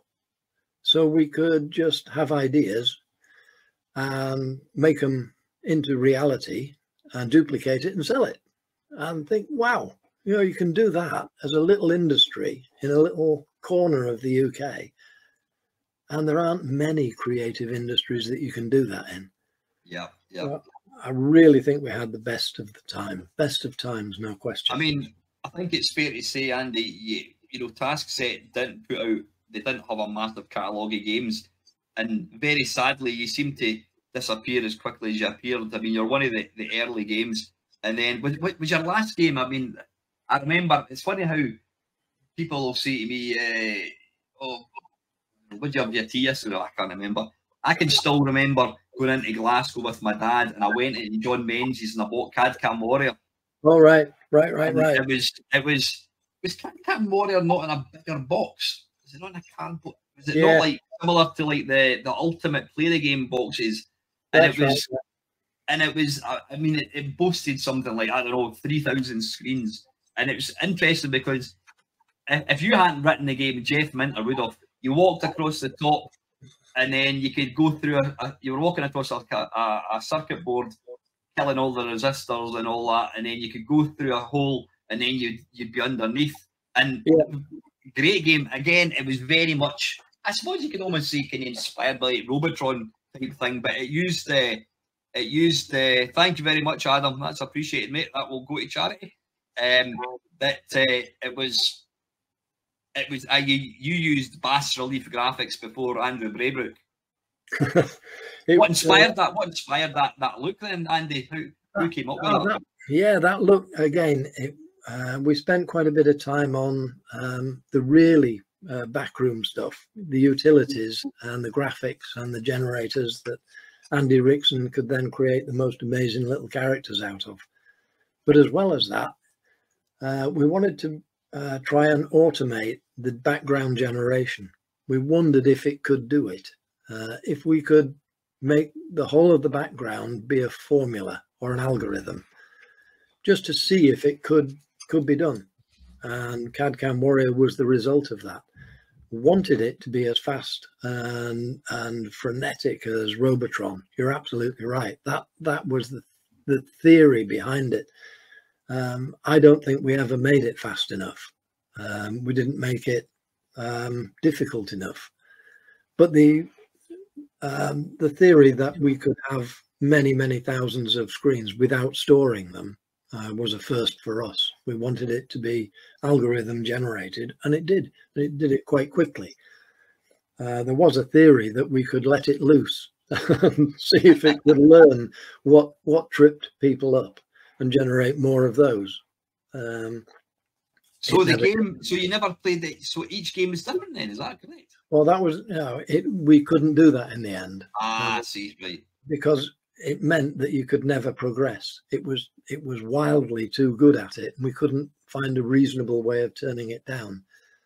And when it was being evil, it was just impossible. You just couldn't do anything. So yeah, early attempt at a feedback loop.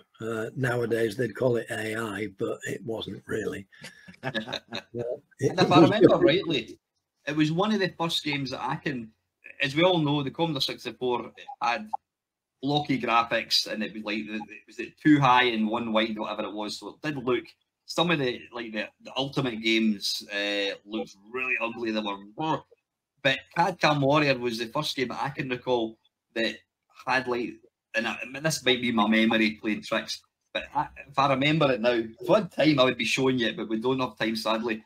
It had the graphics. They don't have like a black kind of background like outline, so they looked super sharp. And like companies like Ocean Software, they had things like Target Renegade, and they had the graphics, and it took away that blocky look. And I'm sure CAD-CAM Warrior, I mean, like Super Pipeline 2 is mega blocky. That doesn't matter because it's a great game. But CAD-CAM Warrior had really refined looking graphics, if I remember rightly.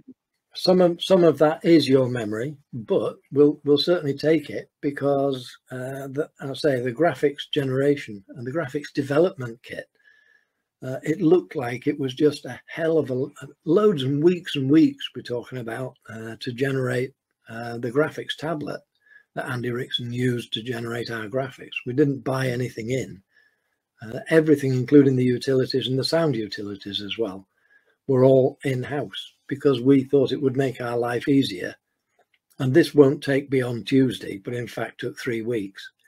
It was always wildly optimistic about what we could do and how brilliant it would be. But hey, that was fine, wasn't it? That was fine. CAD/CAM, I thought, lacked some depth, and it lacked some reason for being there as a game. It was just, there's a lot of it. And it's again, its marketing was different, wasn't it?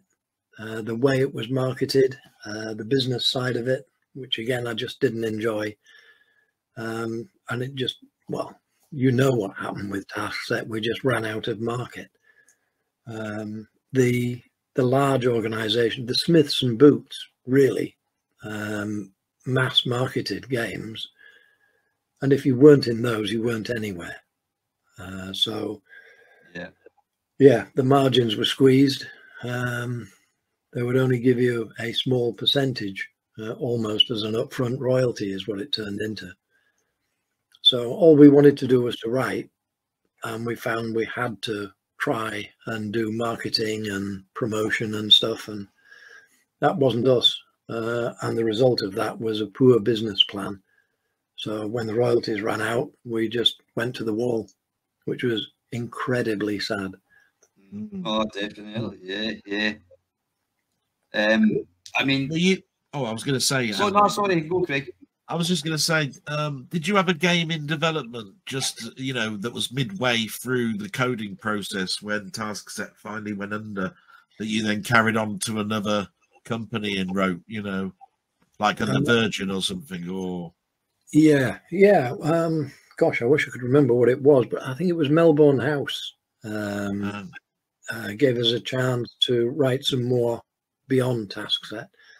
We did some contract programming as well, including adverts, which we actually did for shop windows for some national chains. So we tried an adventure into multimedia, but it wasn't fun. It was just earning the bread. That's all. Yeah. Paul Hodgson and I wrote some stuff under the Melbourne House logos as well, and also software projects. We did a number of contracts for them, but it was not at all the same. We knew we needed to be somewhere else doing different things. I think most of us have continued doing software. I continued writing in assembler up until just a few years ago, when I laughingly retired. But yeah, always enjoyed making stuff work and not using an operating system. Yeah, I mean, I was intrigued that you said earlier on that you had some what you called batshit crazy ideas that we wrote down on a sheet of paper and stuff. And I just wondered, was there one that sticks out that you went, oh, I wish we'd have developed that and put that into a game because that was really good, and we never actually did that? Yeah, there was one called Chevy Shuttle, and it was half Chevy Camaro and half Space Shuttle. And it had the most amazing flamed jet engines. Oh, hang on, my dog's just come in. Wet. Nice. So that was one that was also driving the Chevy through a maze at the same time, and that again, it required an awful lot of graphic manipulation quite fast. The ideas bag was fantastic. There was tons in there that we never actually got to do. I wish I could remember some more. I bet Paul and Mark can. The amount of graphics that Andy Rickson ended up throwing away. Look at this. That book would be quite valuable now then, with all those ideas. And, you know, if you could ever find it, it's like, oh yeah, if only. But no, maybe they were like either works of art or little music bits, maybe a little mock opera or something that we never finished. It's just in the bin. That's it. Yeah, and I just wanted to say thank you as well for one game that I don't know why I really played it a lot, but it was great. Poster Paster was it, because it had the most infuriating control system that I could ever have for putting a poster up. Yeah, I still played it to death. And I just wondered, if you could design that game now, do you think you'd design a different method of putting those posters up? Yeah, it was really awkward. It was really awkward getting the right corner and getting the ladder just right. Yeah, and getting the top corner slapped on. That's the bit. Press fire and hope that it will. And oh god, it would be a perfect Wii game. You could get the Wii controller and you go. Yeah, there you go. Perfect marketing tool as well. Just think of that amount of posters you could have had with W.H. Smith and Boots. Yeah, absolutely. You know? So, Andy, do you think? I mean, you know, games were, and I think that's fantastic. Like a lot of like companies as well back in the day, they were quintessentially British. The games really couldn't have existed elsewhere. Mega British. Do you think that was part of the reason why the company ultimately failed? Because if you put if you go to some marketing person for W.H. Smith and say, here's a game here, it's a conversion of Space Harrier. Skip, I've lost you. I'm sorry. Game where you, don't worry, I can still hear you, Andy. It'll kick back in again. Can you still hear us, Andy? Oh, he might have dropped. I think Andy's disappeared. We'll just wait for him to come back in. Hopefully that's going to happen. Can you still hear me? Okay, because we can still hear you, Andy. Do you want to come out? Yeah, if you leave it and then come back in, that's probably the best thing. I think I'll need to be having another cup of tea break in a second, mate. Yeah, I haven't had one yet. I just quickly got a can from the fridge and I thought I need a cup of coffee, actually. I have to get one. And my mother's already been in once. So I didn't see her. Yeah, because you can't see because of the Mamemeister symbol in the top right-hand corner. She would have come through that door, you see. I thought, oh, that's quite good. Right, we'll just wait on Andy hopefully joining us again. Yeah. I'm just conscious that, well, technically we should be bidding Andy farewell, but I'm wondering what I'm going to do is I'm going to ask Andy when he comes back. Hopefully he'll come back in if he wants to stay and have a chat to Richard, because I think they seem to know each other. Yeah. There's a lot of people that know each other in the industry, but you just don't know quite exactly which ones, do you? It's like, you know, so that'd be good. But poster. Yeah, I'll ask. Yeah, there's Lewis being cheeky, technical difficulties on a Mamemeister stream. Yeah, to be fair, Lewis, it's not my, this one isn't down on me. We're good. So anyway, listen, folks, yeah, you can see, I don't want to sound like Bob Geldof, but yeah, it's a bit of fun, but it's also for some good causes. So if you would like to make a wee donation for this, it would be really appreciated. I have to say, a bit disappointed in the auction, mate. It's died a day. Yes, well, I've put it up a couple of times, the bid so far, you know, and written down what the items are. Like I said, I'm not happy that the format is like. Hang on, there's Andy back again. Ah, great. Hi, Andy. I think. Yeah, got you. Sorry. That's okay. No, I don't worry about it. Listen, Are we talking about communications in the 21st century here? Goodness me.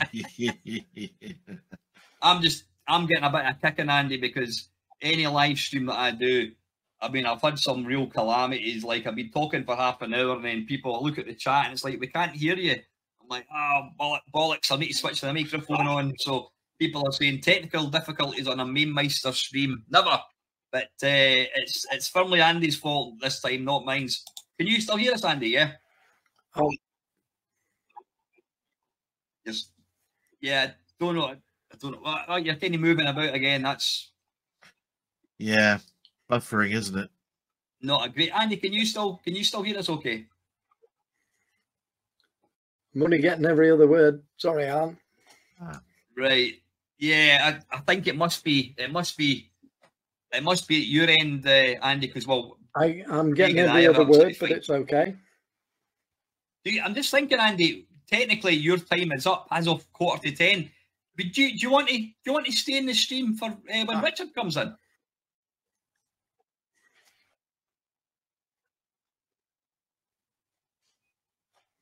I ain't got it. No. can kind of hear you, Andy, but you're great. I can see you all right. Is that better now? I can see. Yeah, that looks a bit better. Yeah, that sounds better. Oh yeah, you're moving well now. Oh. You're positively HD now. Or your 4K resolution. Hi, Andy. Richard Leinfellner is going to be joining us at 10 o'clock. Do you want to stay in the stream for that? You're more than welcome to. Hey, I will if I can. Yeah. I mean, do you know Richard? Have you met Richard before? No, never. No, never met. Right. Well, listen. I think that would be something that would be good fun. So you're not going anywhere. I mean, Richard is due to join. Let's have a quick look at 10 o'clock. He's due to come in at 10 o'clock. Right. I'm just thinking, guys, why don't we take a 5-minute break? I'm going to go and get a cup of tea, and we'll come back. Yeah, right, I'll see you in 5 minutes, guys. Perfect stuff. Cheers. See you shortly. Right, folks, are we fed in water? Ready for round 2? Yeah, you can't get rid of me that easy. Yeah. Excellent. I've got my Cocoa Pops tea, so just apologise now about the crunching. I need to move my keyboard so I can get my Cocoa Pops. So, right, before I forget, because I'll be short if I don't ask this, Andy, I've got a question from, in fact, I'll paste it. Let's see, copy, paste. Right, there we go. That's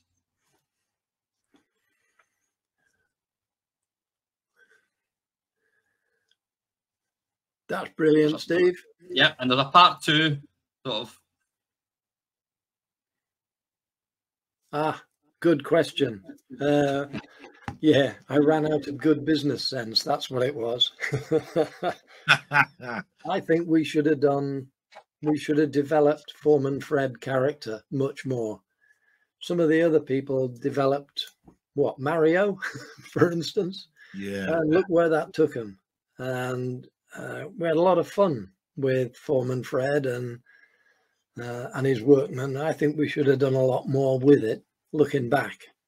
But when you've spent a few months generating, living every minute with Foreman Fred during Pipeline 2, you're definitely ready for a change.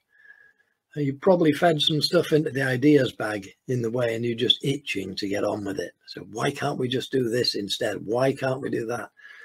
And some wacky ideas that should never have seen the light of day, but I'm sure there were lots. I wish I could remember some of the names. I know that Paul and Mark and Andy will know, and will be probably shouting at the moment.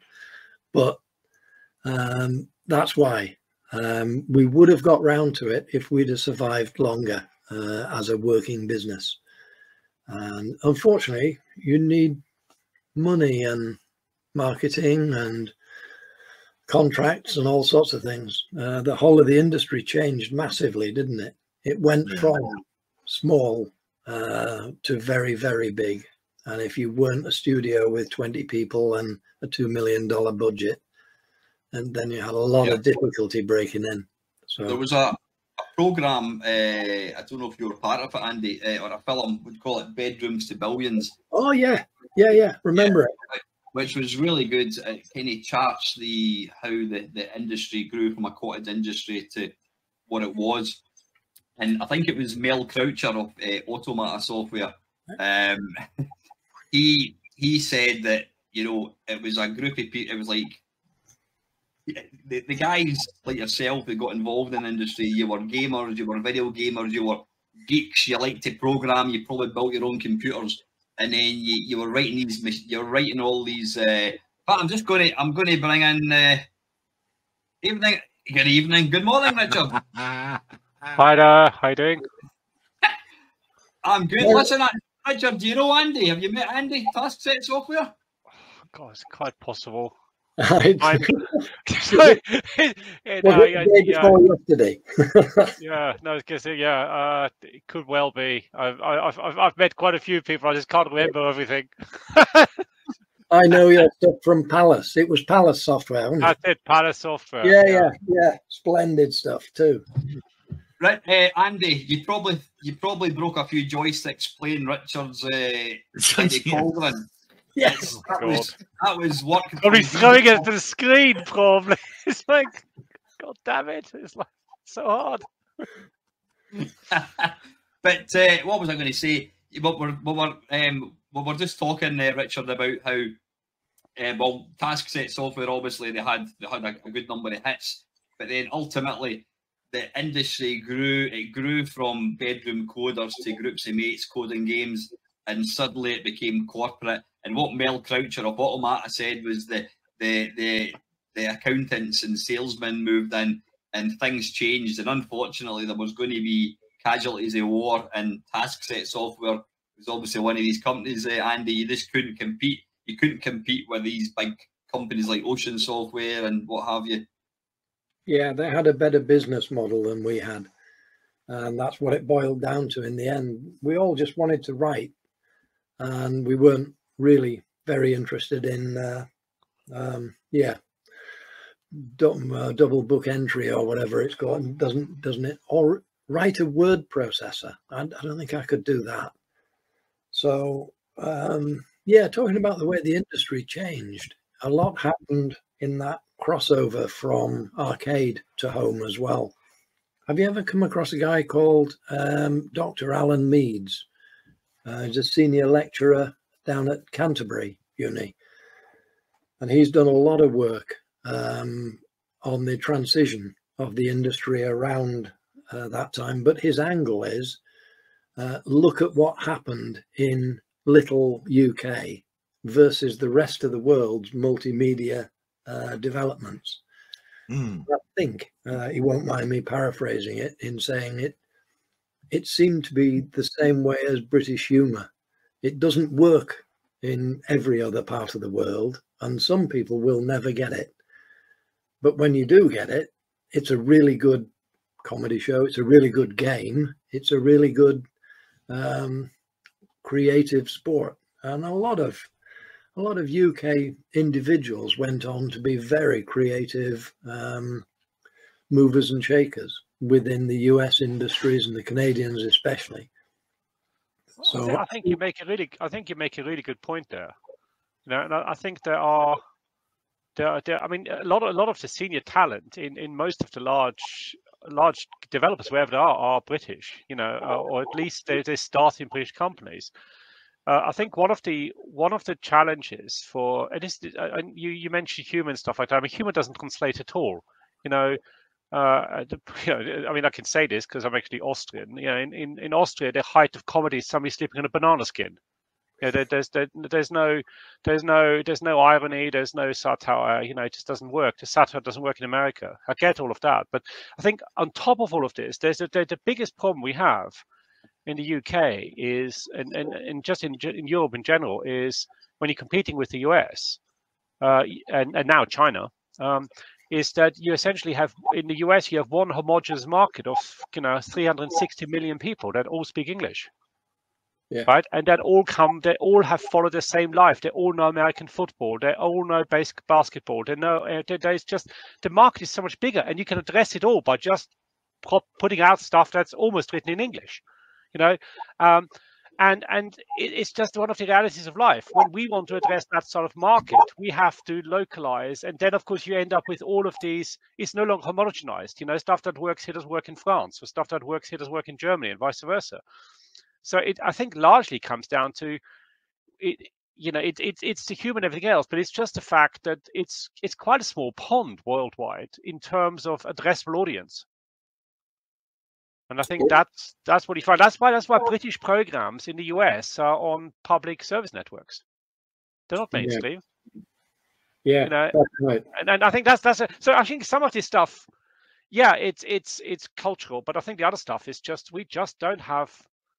We like to think of whichever way you think about Europe, but it's one way you think of it as one entity, but it's not. It's like. It's not, but America really is one entity on the whole. It's one entity, you know, when you look at their culture and everything else, especially stuff that matters for video games. So, yeah, that's the bit of federalization, isn't it? They're still under that same umbrella. And you know, the reality is, you know, when you do a startup, I mean, I've just done a startup in the non-game sector. When you do this, if I did the same startup in America, I would have raised 10 or 20 times the amount of money because the addressable market is so much bigger. Yeah, so some of these things, unfortunately, are to do with just the fact it's a small pond. Yeah, and it is so. We're the size of California in terms of population. You know, it's yeah, that's fair. Yeah, you know, yeah. So imagine having a Californian only software company. Same challenges. Anyway, sorry. Yeah. But would that mean there'll also be little places within California where they've got their own humor, where they will? They are. I mean, if you segment America down, you know, there's sort of humor that's humor in New York. The attitude in New York are very different to attitude. I used to go to the West Coast a lot. They're totally different. But there is still the same baseline. You know, if you think about the baseline, there's a lot of, whether you like it or not. I mean, whether, you know, a lot of people grew up with sports. A lot of people grew up going through school and the high school system, being competitive. You know, and sport is so much in everyone's mindset that it just, you know, it's kind of a common talking point, which I don't think it is in the. I mean, football is popular, but it's, you know, it's still segmented. You know, So I think you could, but ultimately, you know, it's the addressable market. You know, if you've got such a large market, it's a lot, and it's a large market you can reach literally within 3 hours, you know, 4 hours, 5 hours maximum, coast to coast. Yeah, it could be, but I think there's a lot of crossover between, say, German, Austrian mindsets and UK. I think that works well. They are, but yeah, I have to say that it's, you know, in Austria, so being Austrian, I'm in Austria myself. I mean, I haven't lived in Austria for well, God knows, most of my life, but you know, the attitude is very different. It's less. It's a lot more about kind of, you know, patterns and you know, and there's very strict method. For example, in Austria, to run a company, you have to have a certificate that you have to pass a test. You can't just go say 25 quid to company's house and say, hey, I'm now a company director. Forget that. There's literally a test to become a company director. So that's you have to be recertified every few years, and you know, there's a lot of bureaucracy that basically would stop the kind of startup which I did. I just couldn't be bothered. You know, when I was 20, you know, when I was 18, I thought I'd just make some games. It was relatively easy. It would have been quite hard. I mean, like, try getting financing for anything that's not bricks and mortar on the continent. Right. Yeah, for a potential. For an idea. No, unless you got 10 years of revenue projection, unless you know what your customer's name's going to be in 5 years' time, you know, you forget it. That does sound a lot like my pitch to Spielertech and Gauselmann. Yeah. So I apologize for my race, but no. Because Spielertech had they were so good for me. Yeah. Cool. Just to kind of bring it back to games, guys. Obviously, you know, you guys, Palace Software and Taskset Software, they were out kind of at the same time. Did either of these companies manage to kind of penetrate outside the UK? Did they break America at all, or was that something that was never going to happen?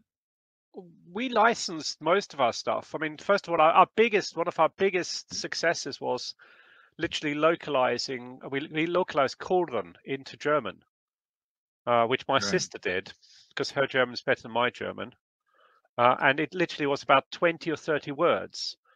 And we went to see Quelle, which was at that point one of the largest department stores in Germany. They literally were the department store. And we went to see the head buyer at Quelle, and we said, would you like our game? And he was going, oh, and I said, it's in German. And he went, we'll take it. Right? And it was staggering. It was a staggering success, literally for the sake of localizing maybe 100 words. You know, we gave it its own box, its own title. And as far as Quelle were concerned, it was a German product. And it made all the difference in the world. You know, and we saw a lot. We did the same with Barbarian as well. I mean, Barbarian even had fewer words. I think it had about 6 words or something. We still localized into German. And other than fact, we got banned in Germany because it had squirting blood in it. You know, we sold a lot because it was in German. So yeah, and having worked for Electronic Arts, yeah, their biggest success was localizing all their games into European languages. That's how they made their first billion in Europe, is localization. When nobody else, none of the American companies did it. So Wow. yeah, I mean, localization made a huge difference. Wow, we should have thought of that. Yeah. Sorry. Yeah. What about yourself? Sorry, Richard. So I was going to say, the interesting thing is, do you know what? The impact was disproportional considering the effort. It's one of those things where, you know, it was just such a big impact. The German magazines loved it because they, you know, for start, I spoke German, so I did all the interviews in German. So they had Germans, you know, interviewing an Austrian, and there was a nice spin for them. So it really worked. I mean, we also did a French version, stuff like that. So, you know, it did make a difference in the early days. And we licensed the US. We couldn't get the models. We licensed our software. For example, Antirad became Rad Warrior, and we licensed it to Broderband of all people. So we did it change the name? Did it not change the name? Yeah, they changed the name. They changed the name. They changed the cover art. We had to localize into American, you know, which means changing the S to Zs. You know, but again, you know, it did okay, but we couldn't handle that. It was just, it's a totally different market.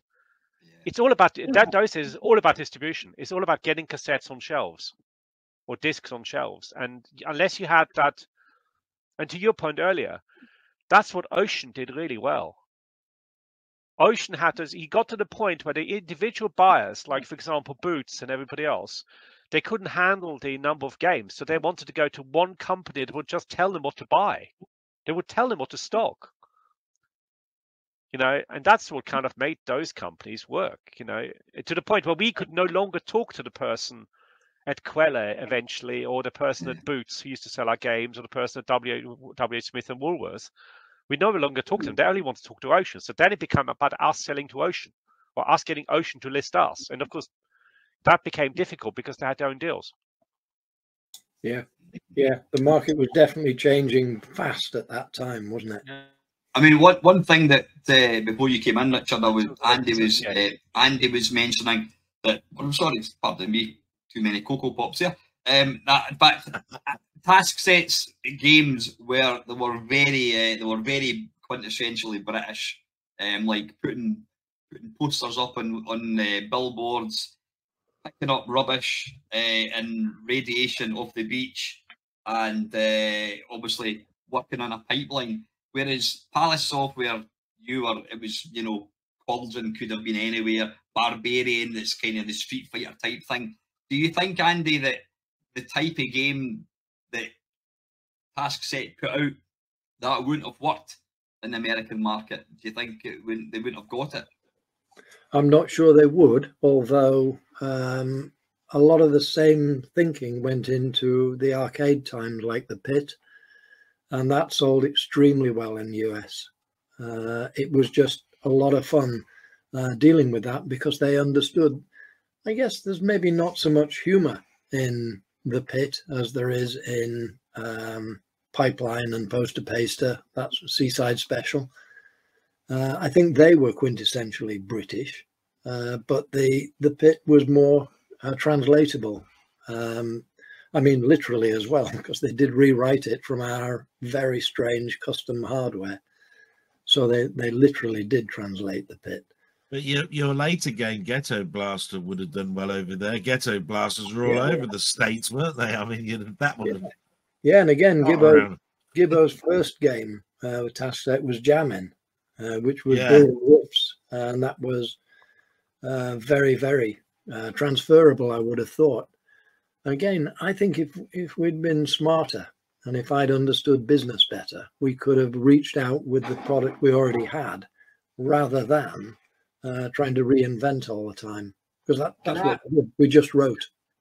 Could I ask, Andy, was there some manufactured substances used when Jammin' was written? You might think that. I couldn't possibly comment.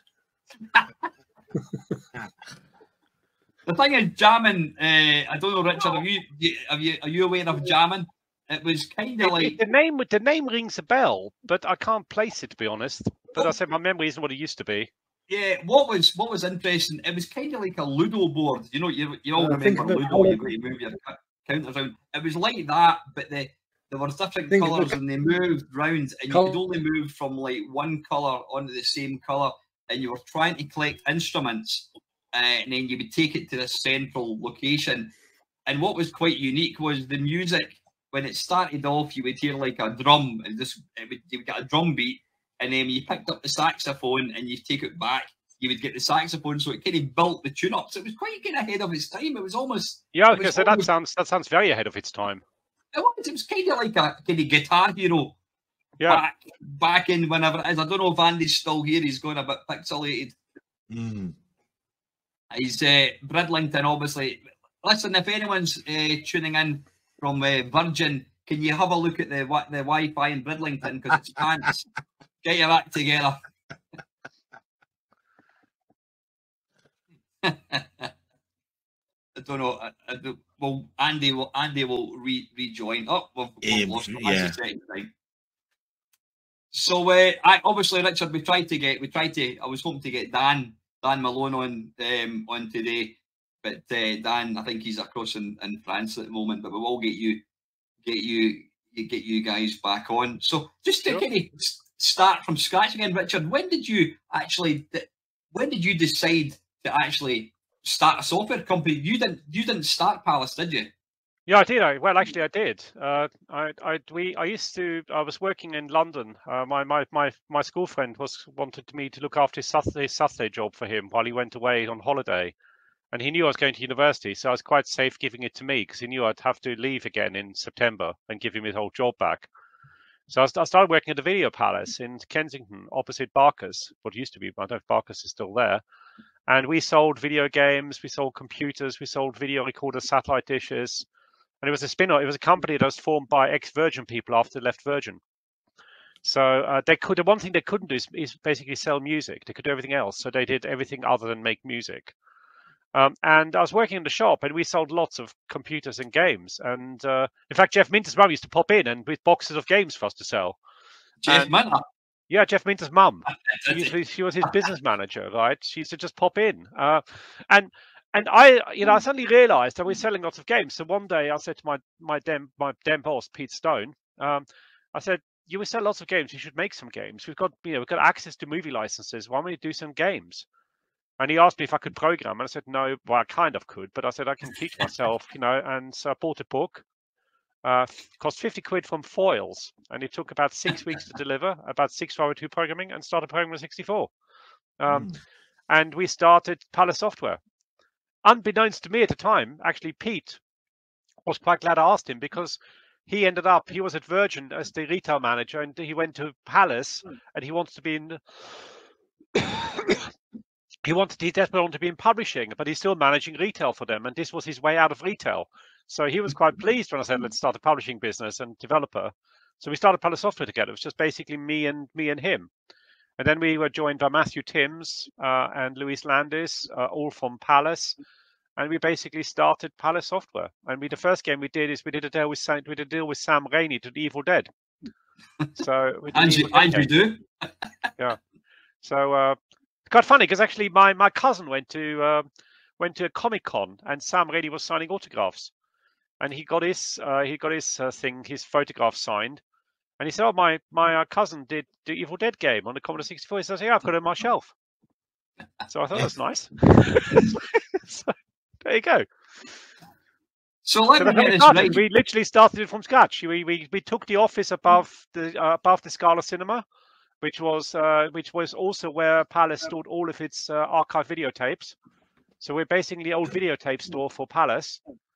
So when we got raided by the Obscene Propagation Squad because that Evil Dead got banned, we had to hide our computers because we didn't want those to be confiscated because we were working on the Evil Dead game. So it's all good fun. Yeah, you broke your ankle, didn't you, delivering the actual code? Wrist. Oh, was it your wrist? Wasn't it? You were scootering or something? No, I was riding my motorbike. I was riding my motorbike.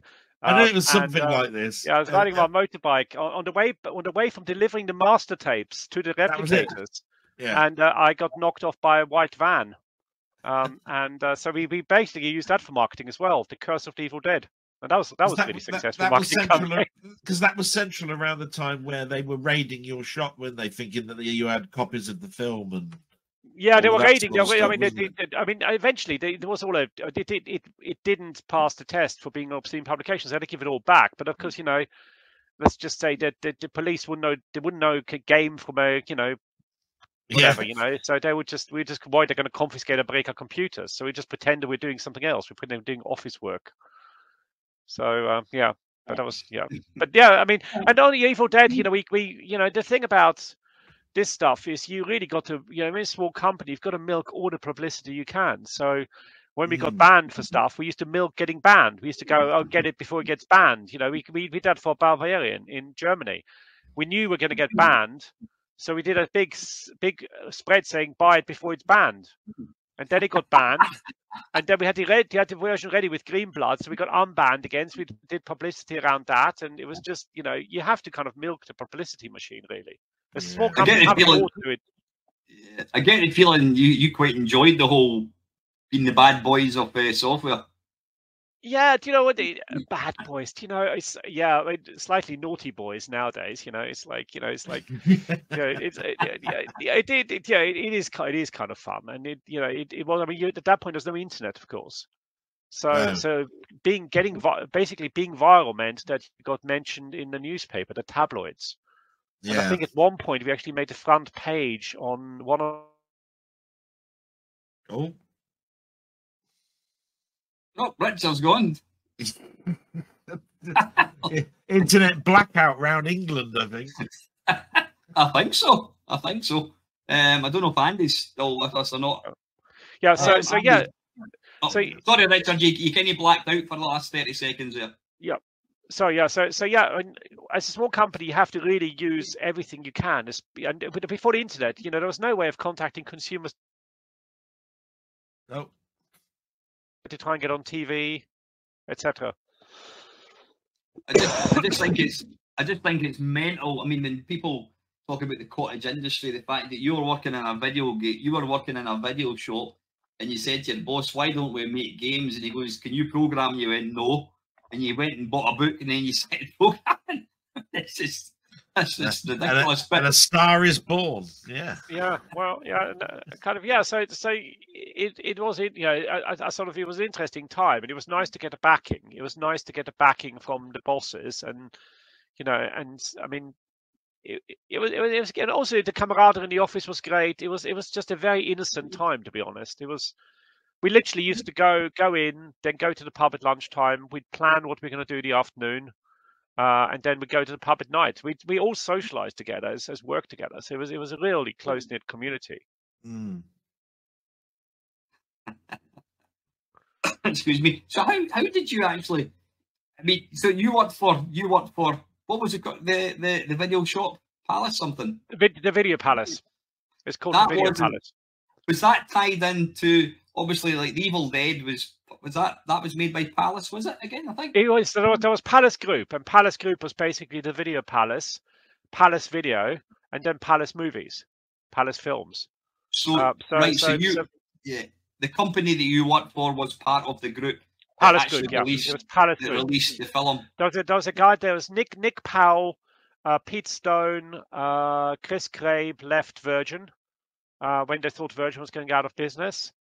And they started Palace, and their exit deal meant they couldn't do anything to do with music because that was all Branson's. So they went into video.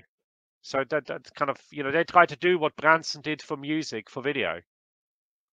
So they got a lot of distribution rights for US. They started by getting distribution rights for US video for US. So essentially they were the US gold of videos.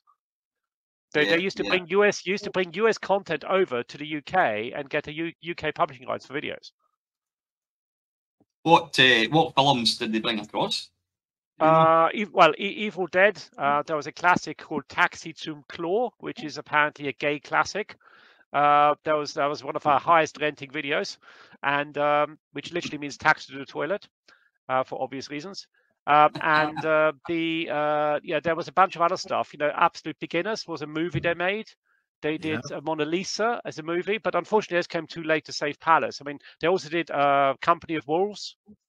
So they made a bunch of movies. They brought a bunch of things over, like La Vie of a Rose and stuff like that. They brought French films over. There's like a whole bunch of videos, and then they started making movies. Yeah. And unfortunately, they made a couple of naff movies, and then they made 2 or 3 cracking movies, and it was too late to save the company. I mean, that's when it kind of went out of business. But Mona Lisa, they did Mona Lisa. Mona Lisa did amazing business, but it was too late to save Palace, really. What was that? What was that game that was set in the toilet? What was it called? It wasn't a game. So that would be no. It was a movie. It was you asked me about videos. One of the highest renting videos was a video called Taxi zum Klo, which is a German movie. It's a German movie about the cottaging, basically. So yeah. But it was a that would have been one that Mary Whitehouse would have been very interested in, quite frankly. So I'm just a bit gobsmacked that given that you like to court controversy, you didn't think about releasing that for the Spectrum. That would have been a million pound setup. I was going to say the glory hole scene might have been a bit much for that, but back then, yeah, Jesus. Yeah, so no. We tried to make, we really wanted to, the other thing that changed is, to be honest, the Evil Dead rights didn't cost us anything. I think Sam just thought it was a cool idea of doing a game, and then of course the companies got wise to this, so the movie rights the game rights for movies became quite expensive, and that's where companies like THQ they spend all the money on the license and then spend no money making the game, right? So you ended up, you remember all of those movie licenses with terrible movie licenses. That's because the movie companies became aware of this, of the value of their IP, and they started charging a fortune. So we kind of gave up on that model, to be honest. The only movie one we did was Evil Dead, and after that, Barbarian was basically a pastiche of Conan. That was inspired by Conan and Red Sonja. And of course, we couldn't afford the rights, so we just did a lookalike. And a lot of British companies did the same thing. They kind of did lookalikes of movies or lookalikes of other games.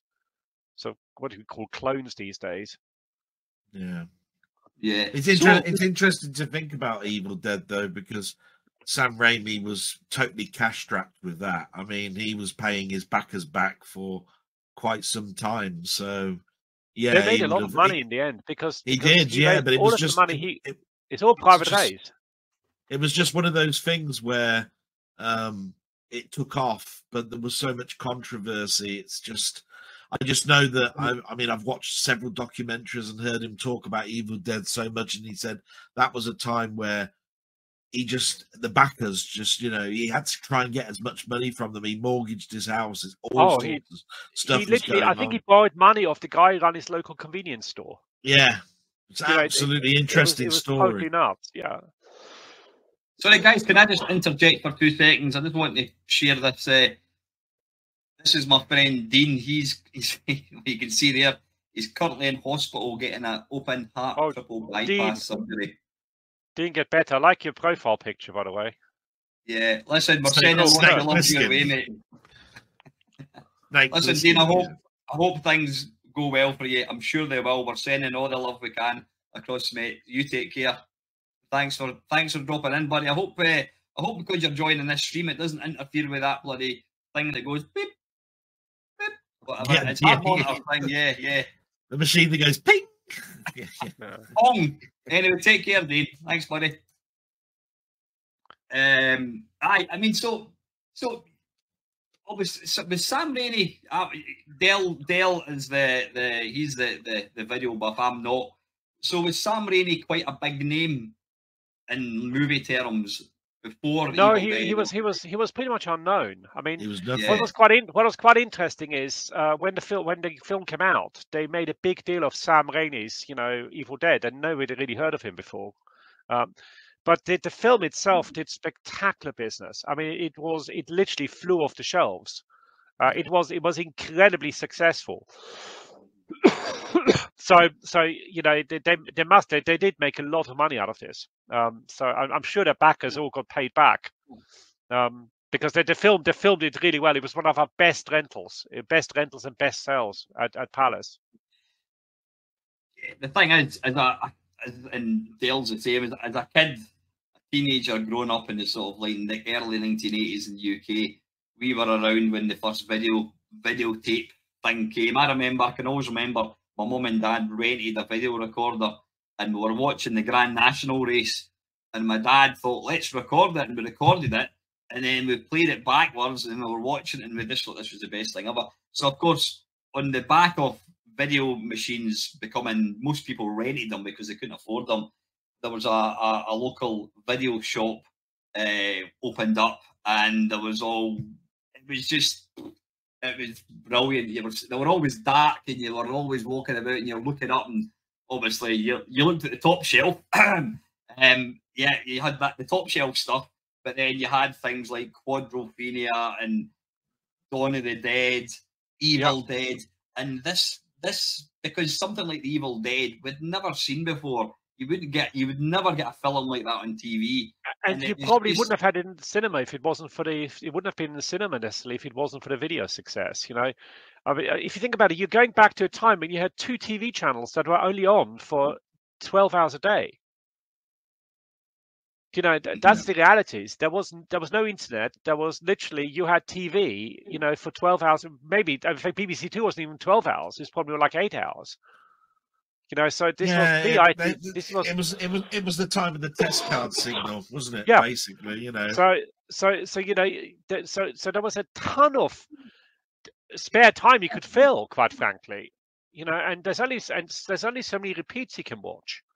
You know, they didn't even do repeats because the tapes were so expensive. You know, the actual physical tapes, they were recording over them. So a lot of shows that got lost. Even repeats require royalties, and there's a charter that basically said you could only repeat 10% of your own product, I think, over a certain period of years. So you know, there was the video rental market was doing really well. Of course, the other thing was at the same time we had piracy. You know, piracy. People used to just do back-to-back copies of videotapes. They used to be able. They used to sell these two video recorders. But the only reason for having one of those is to copy tapes. There's no other reason to have one. Yeah, the macro protection scheme. Yeah. So you know, you ended up with it was a massive industry, but you know it you know then of course it turned to DVD rentals, and now of course it's all online streaming. Yeah. Just I put up a message from Andy. Sadly, Bridlington's internet has crashed. So he'll not be able to come back in again. He said he might try and pop in later on. So if you're still watching, well, he's not going to be watching this because the internet's going.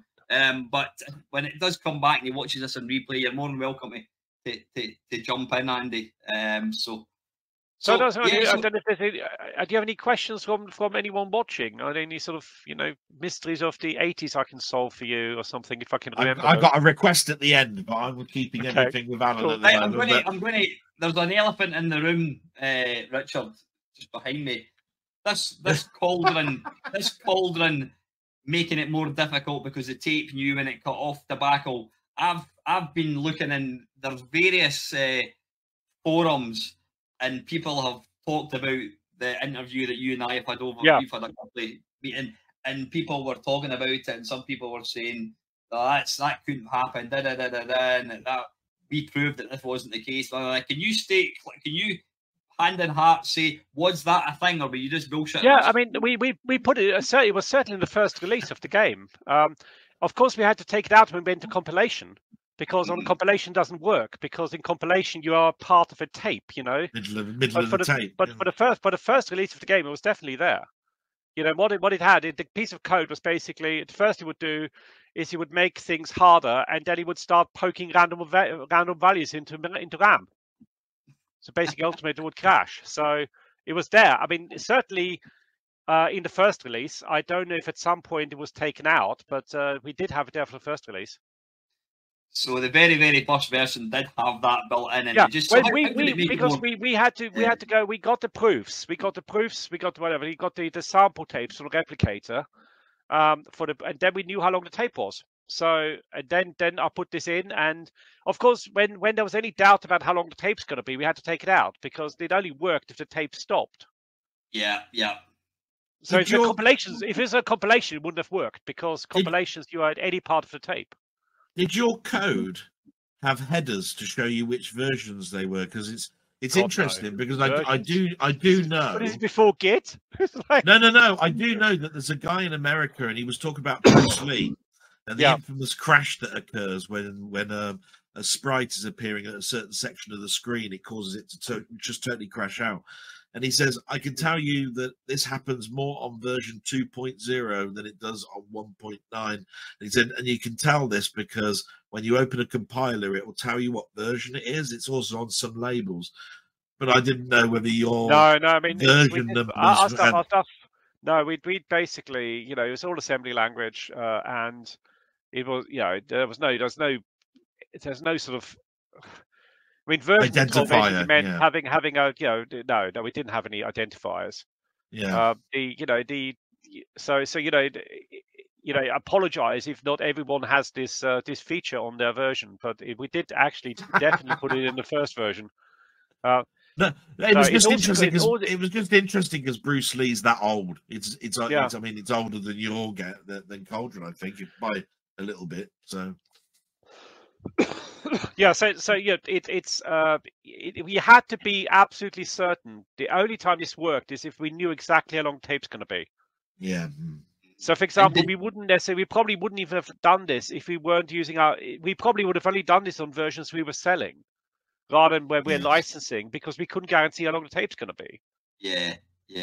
And to be honest, when I did it, I felt very pleased with myself, you know. But actually, with hindsight, I wish with hindsight, I wouldn't have done it because, you know, it ultimately means there's a good chance that, say, for example, somebody didn't have a Commodore 64 tape deck, then it would cached their game. And, the clones. And also, all we'd really get, and to be honest, we're lucky there was no internet, because all we get is people bitching and moaning the game's got bugs in it, because it appeared like a bug, basically. Yeah.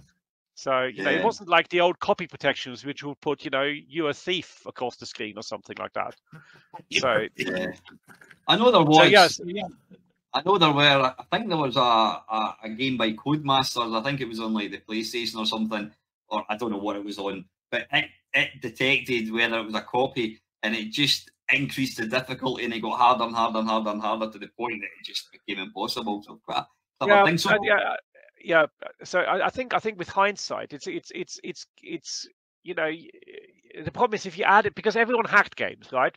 So if you made it say, if you had a screen saying, you know, you've copied this game, all you have to do is find the string and then find what references the string, and then you could hack out the copy protection. Your copy protection has to be quite subtle, because if you can spot it, you can hack it out.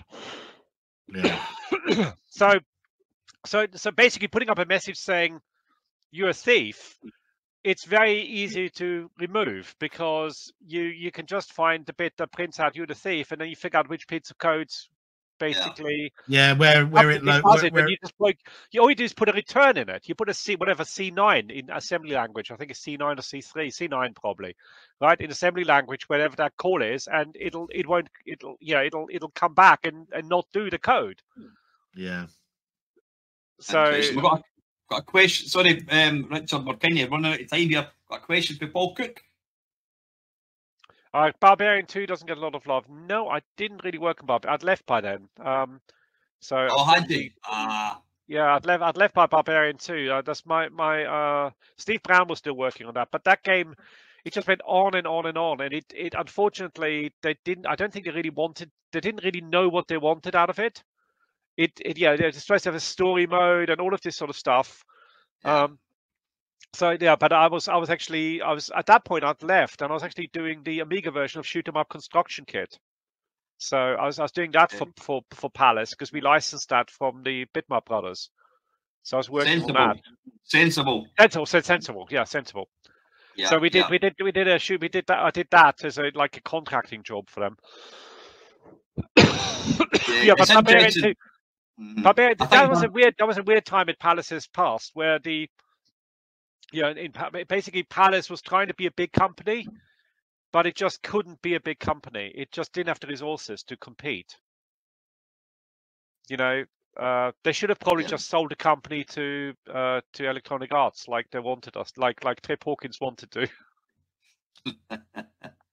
I think Barbarian 2, as you say, it was probably a bit ahead of its time. It was trying to be too many things, and it kind of fell between the gaps. I remember. I mean, I loved the original Barbarian. I wasn't, if I'm being honest, I wasn't immediately struck with the graphics. I thought, it looks a bit. But then once you actually got to appreciate what they were doing with the shading and the sort of the muscle definition, you know, you saw beyond it, and it was actually a really good beat 'em up. And I was looking forward to Barbarian 2, and the screenshots looked great. It's like, oh, it's an adventure. And I just thought it was boring. And it was the same with Way of the Exploding Fist. Fantastic game. The sequel, Fist 2, imaginatively titled. It was kind of similar to Barbarian 2. They tried to take the fighting mechanics and they put it in an adventure game, and it just felt flat. I hate to say this, you know, there's a you get to a certain okay, a lot of times if you're successful, right? If the game is successful, everyone thinks you've got some magic, you know, whatever. You've got magic powers for making a successful game. And a lot of times it is luck, quite frankly. So when a game is successful or not successful is luck. And I think one of the things with Barbarian, it was such a simple game. And then everyone then thought, okay, well, we need to make the game bigger and more complicated, and we need to have story mode, and we need to have this. And you start getting this design by committee where everyone thinks that they've got the answer to what made the first game successful. And you know, it's not always the case. You know, the design by committee doesn't necessarily, you know, it doesn't necessarily produce the best results, you know. And especially when a company at that point, you know, it didn't really have the sort of leadership you needed to kind of bring it all together. And I think for design committee to be successful, you still need to have somebody who brings all these ideas together. And I've seen it happen to other companies, by the way. It's not just Palace. You know, I mean, Sir Lancelot has just said what I was thinking. Too many cooks, too many people. Oh, put that and put this in me. I've got this. Blah, blah, blah, blah, blah.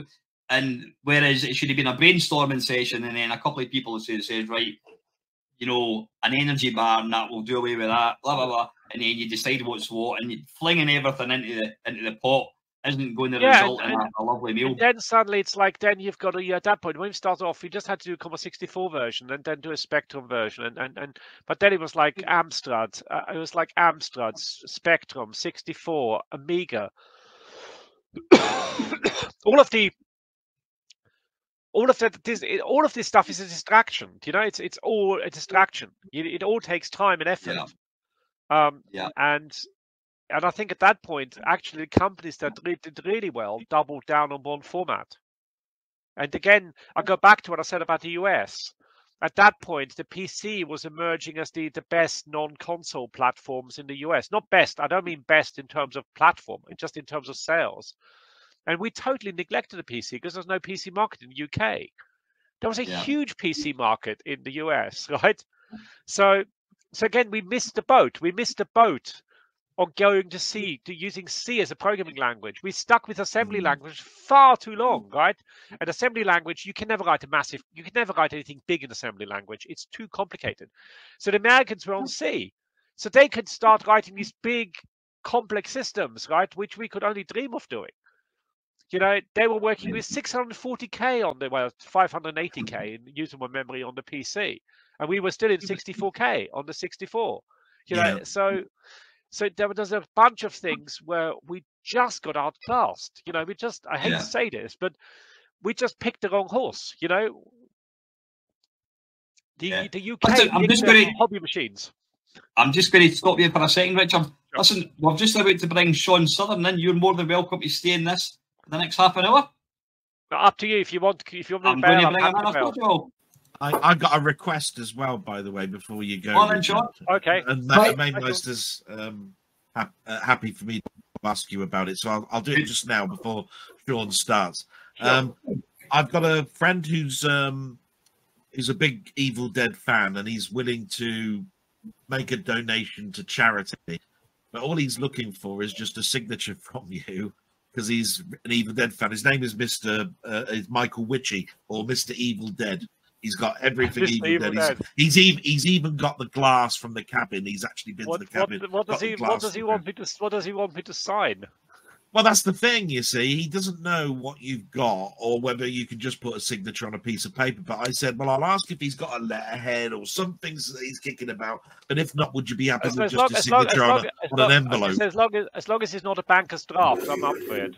No, you don't see what I mean. And then, of course, you know Mamemeister very well, and of course, I can get the money in, and he can send it to me, and I'll send it to him. You know. Yeah, sure. I'll see what I can dig out. I mean, to be honest, I don't think I've got anything on my shelf I can sign. Yeah. So we didn't want to make it. We didn't want to make it complex. You see, like him having to send the C64 cassette inlay and all of that sort of stuff. Let me see what I can work out. We'll get something organised. Hey, listen, I want to welcome an absolute legend, Mr. Shaun Sutherland. How the hell are you, mate? Hi, I'm fine, thanks. How are you? I'm not bad. Listen, thanks for taking time to join us today. It's been good fun. Do you know Richard, Shaun? Do you guys know each other? I know very few people from even back then or even now. So. Did you ever play a game called Cauldron? Cauldron? It was one of the most fiendishly difficult games ever. Probably. Was it something like Gauntlet in the arcades? No, it's like you're witch on a broomstick. Oh, I remember that. Yeah, I do remember that one. Yeah. This guy programmed it. Right, Richard set up Palace Sofware. They did Barbarian with what was it? The lovely Maria Whitaker, and what was the guy who Wolf he ended up being Wolf in Gladiators because we broke him. So yeah, and that's Craig, and obviously you know myself, Shaun. So how are you anyway? You all right? Yeah, great, thanks. I've been out for a walk because it stopped raining for a bit. So I've not even opened my curtains yet. I'm not even opened my curtains. So how's Andrew, by the way? I haven't seen him for quite a while, but I do speak to him every now and then. So yeah, he's doing all right. He's not writing games anymore, but he's always talking about trying to get a version of Supercars, you know, a modern version done. But I don't know who'd be doing it. Yeah, well, obviously we've got time is limited, and I mean we could talk for hours and hours and hours. I've got a question from somebody, Shaun. I want to ask you. In fact, I'll copy and paste it. Copy using the wonders of Notepad. I'll just paste it. Oh, there you go. Right. Hopefully you can see that. Yeah. And I can only confirm. Yeah, I mean you were. I think it's suffice to say that the Commodore C16 and was it the +4 were they were I think not financially, commercially they were classed as failures, weren't they? Well, I know that not many people did games for the C16. I can't quite remember. Did it come out after the 64 or before it? I think it was after, wasn't it? No, it was after. It was a cheaper version of the 64, basically. Yeah, I know it had more colours and things, and there was different things you could do with it. But yeah, I don't know. Notably less RAM. A lot less memory. Yeah, a lot less memory. I used to sell those. I used to have to talk people into not buying them and buy the 64 instead. Right. I was saying to someone the other day, when I got my first VIC-20, there was a problem with the RAM on it, so I only had 2K, not 4K. So, glorious. That's where I learned to put things into, but not very much memory. So Shaun, I'm right. Nowadays you can get a little tiny image in 2K, right? Well, now, yeah, you wouldn't get anything. Yeah. So I'm right in thinking, Shaun. I mean, obviously you did some. One of my, I hate to say it, I did pirate it. One of the first games I got in the Commodore 64 was Olympic Skier, or it was called Olympic Skier 64, depending on what one you looked at. And brilliant. I mean, it was obviously it was quite unique because it was a 3-part skiing game. You started off, you had downhill, you had the slalom, and then it had the ski jump, which was great. You had to hammer the fire button, It's like an early Daley Thompson's decathlon. That's it, yeah. I mean, the scrolling, let's be honest, the scrolling was a bit wonky. But I've done videos where I've talked about my favourite, most impressive Commodore 64 sound effect. You absolutely nailed the helicopter. When you crash, this helicopter comes in and picks you up and takes you away. So that was the first game I kind of played. You had obviously Kickstart 2. Well, in fact, I'll just put the question up from somebody there, from Sir Lancelot. What was the attraction of programming for the C16? Why would you want to program for something that had less memory and less capable? I don't really know what the attraction was, other than it was there, and you know, it was another version that you could do of a game that looked slightly different, and it certainly, I know it had more colours. I think it was 128 or something rather than 16 or whatever, but yeah, I mean, I don't really know, really. That's a good question. Yeah, so I mean, you'd nailed the C64. You knew it inside out. Did you see that on the shelf and thought, wait a minute, is it another untapped market? You think I could, you know, sell more games if I put it on this, or what attracted you to want? I probably didn't think about selling more games, but it was certainly something that not many other people were doing at C16 games. I remember at one point, I think 5 of the top 10 C16 games were ones I'd done. So, but there was probably only 10 out in all. So, yeah, I mean, I can just want to say thank you very much to Colin Bryden for the donation. Every penny that people donate to me through this is going to charity. So thank you very much, Colin. That is awesome. The link is down below for anyone that wants to donate today. I mean, are you aware of the highest esteem that you're held?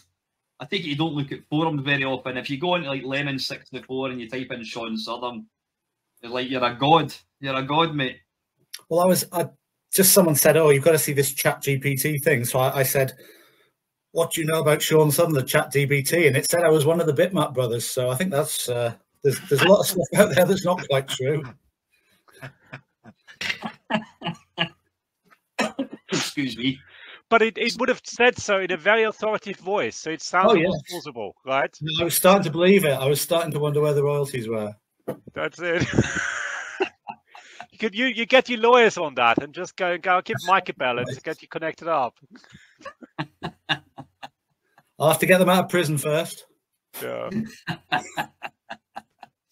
Yeah, Craig Flanagan's saying here, Kickstart. The best version of Kickstart is on the Commodore C16. Did you agree with that? Completely different game. That was a game I found in a fairground once. You know, when the fair comes to town and you go, oh, they've got some different arcade games in there because you've never seen them before. I'm sure that was a complete rip-off of that, where you were going on a motorbike, bursting balloons. But that was because we couldn't do all the details and number of sprites and graphics, I think, probably on the 16. So it differed from the Commodore 64 one, yeah. Did Andrew Morris do the graphics on the C16 games? I don't think he did anything on the 16, no. I think they were all mine. It was later 64 games he worked on. I mean, one of the I didn't have a C16, and you know, it's like people talk about the Atari ST and the Commodore Amiga. The Commodore Amiga is probably better in every shape or form. So I don't look at the Atari ST. It's the same with the C16. It's like, why would you want to play that? But I was doing a video a couple of weeks ago, and I was playing Pod. Was it Proof? Was it something of Destruction? Was it? Yeah, it wasn't my name. Proof of Destruction, so they called it POD. Pod. Yeah. But you programmed the game. Oh yeah. That was something that would probably have run on a VIC-20 if I'd have still got one around at the time. I mean, I'm assuming you borrowed a wee bit from. It sounds a bit ironic considering Jeff borrows from other games, but Jeff Minter brought out Grid Runner, which was based on Centipede. Yeah, I'd seen Centipede, and I'd never seen Grid Runner. So this was more like Centipede, only rather than the mushrooms or whatever they were growing and blocking your way, the grid broke, so the things had to change direction. So you'd never actually played Grid Runner? No, I did my two favourite games were Attack the Mutant Camels, Revenge of the Mutant Camels. They're the ones I used to play because I had one of those quick shot joysticks, was it? I really didn't play other people's games very much. I played arcade games, and then I thought, oh, I can write something like that. I mean, Pod on the C64 is a beautiful game. I mean, it makes your eyes go a bit cross-eyed after a wee while. And I was told to play the C16 version, and I would probably go so far as to say I think the C16 version is the better. It's got more colours, isn't it? I think that's the main thing. There was another game I did on the 16 called Bandits at Zero, and you were like flying this thing around a bit Defender-like. And we used all the colours to make it look like it's going dark, nice and smoothly in the background. It was about 7 shades of blue getting darker, and then it was at night, and then you had to refuel or something. Well, that was a case of just using what the C16 had got. It doesn't sound much, but it was a way in, like. So what was your last Commodore 64 game? Can you remember that you coded? I think we did Super Scramble Simulator or something, which was like a more sort of 3D-ish. You had a different track version of, you know, she had to go left and right as well. So you could have a top-down view, but otherwise it was like Kickstart. But I don't know, we just got a bit lost in that one, made it too hard, and it was a bit too fiddly. And I think that was just sort of towards the end of the, I say towards the end of the 64. I can see people are still writing game shit now, but that was the last one we did before we started moving on to the Amiga. Yeah. And this was a kind of question for both you and Richard. Obviously, both you guys, you eventually realise that, you know, we're not making money now in the Commodore 64. We need to embrace the 16-bit era. How did you guys find transitioning from 8-bit to 16-bit? We'll go for you first, Shaun, if you want. If that's well, I actually. I mean, you know, I worked with Doug at Magnetic Fields and Mr. Ship Software, and he was trying to encourage me to get on with the Amiga, and I was still trying to write another C64 game, which was, I think it went out on Alternative called Operation Fireball. It was a bit daft as well, that one. But once I got onto the Amiga, it was very similar to the Commodore, you know, with you putting poking values into certain registers to get it to do certain things. I think I heard Richard talking about using C++ or whatever on those. I was on machine code, even on the Amiga, right till the end. Hardcore. Well, I never learned C till I got a job at Warthog, and well, I turned up there, and they just said, "Oh, look, you've got the job. What's your programming? C. Oh, I don't know it, so I had to learn it very quickly." Yeah.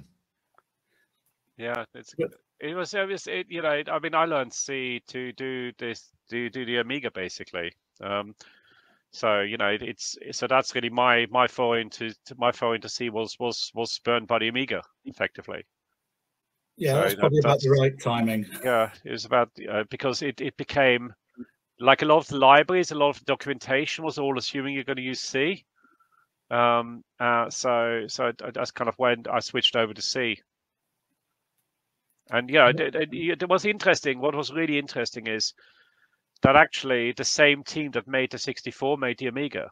So a lot of the design paradigms are very similar. You know, the custom hardware and things like that. You can see the same thinking applied all the way through. Do you know what I mean? So there was in many ways it was quite an easy transition. I mean, there's obviously a lot more stuff you can do on the Amiga. And the 68000 was an amazing chip at its time. For its time, it was just so much better than the 8088 or the 8086 as it was then, which is the PC chip. And it had full register, full 16-bit registers and everything else. It had 8 accumulators, and it was just an amazing chip. And the hardware was amazing. You know, the direct memory access, DMA to allow you to blitz sprites and stuff. It was just it was years ahead of its time as a machine, I thought. And you can see with the Commodore, what's the main thing it's got to have? Well, it's got to have scrolling. You know, so all the games that you'd done, you could think of much better versions on the Amiga. Yeah. And so again, I was always part of the Amiga. You know, there was like two battles really. There was the Commodore 64 versus Spectrum crowd, That was very much on the Commodore 64 side, and then there was the Amiga versus the ST crowd, and I was always on the Amiga side in those wars. So, yeah. I mean, we did convert some games for the ST, but it's a 68,000 again, so or something similar, wasn't it? Yeah. And, the ST couldn't scroll. That's the problem, because they didn't have the hardware. They didn't have that. They had a fixed address, so you couldn't do any bit manipulation of the screen, and they didn't have a blitter. You had to do everything on the CPU. The CPU was faster, but you had to do everything on the CPU. Yeah. We used to pre-store all the sprites scrolled, 248 pixels, whatever. Yeah. So, yeah. So see, when you guys coded a game for the 16-bit, did you code for the Amiga first and then convert to the ST, or did you do them side by side or whatever? We did the Amiga first. We did have someone who would help doing the ST versions, but a lot of the code was the same. Just putting the sprites on the screen. And I always try to find somebody else to do the ST version because I really hated the ST. So how was it quite a challenge to take a game like we're obviously going to talk about it quite a bit, Lotus Turbo Challenge? Was it quite a challenge, Shaun, to take a game like that on Amiga and then try and shoehorn it into an Atari ST? Did you have to make a lot of compromises, and did you code it, or did you get a team to code it? No, we coded it. I think we had a guy called Dave Makin, who now has a big Fractal website he makes and sells pictures on. He was helping out, and I say a lot of the stuff was the same, the control and everything. Just the putting the sprites. I think we have to use a bit more memory to have different levels of the sprites so that they're all pre-scrolled a few pixels, and the same with the road. But apart from that, a lot of it was similar, and just cut all the colours down. Certainly the Amiga first. Yeah. Richard, are you aware of the stuff that Shaun did? Lotus Turbo Challenge, Lotus Turbo Challenge? Yeah. I've been looking him up just now. So so they definitely the games. One of the things I never really did until I did Formula One for Electronic Arts. I never really did racing games, but I used to play them. So it's definitely part of my background. Yeah, I do remember Cauldron now as well, definitely. You'll wake up in a fever. You'll wake up shivering. Yeah, it's all that man's fault. I know we keep going on about it. Shaun, there was one thing that Richard did with Cauldron. He to combat piracy, the tape. There was a thing. He programmed a thing onto the game that when the tape stopped, it would count for 5 seconds, and then the tape would stop. If you put it onto a pirate, if you put it on a C90, the tape would continue running beyond 5 seconds. And the difficulty would increase in the game. That's the way to do it. How cool is that? I think we on one of the racing games, because Andrew was so good at it, but I think this was a PC game, a PC rally game we did after. If you put your name in as Andrew, your car went 5% slower, and we just did it while we were developing it. But we left it in, didn't we? We forgot. Was that you, or was that him that put that in?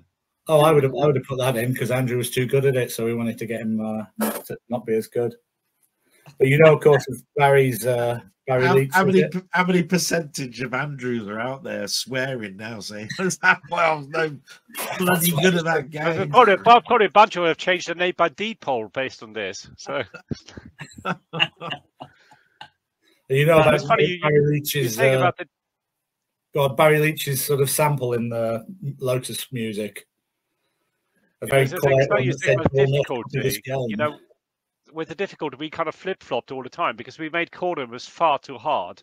The next game we did was the Sekdar of Antiriad, which was really easy.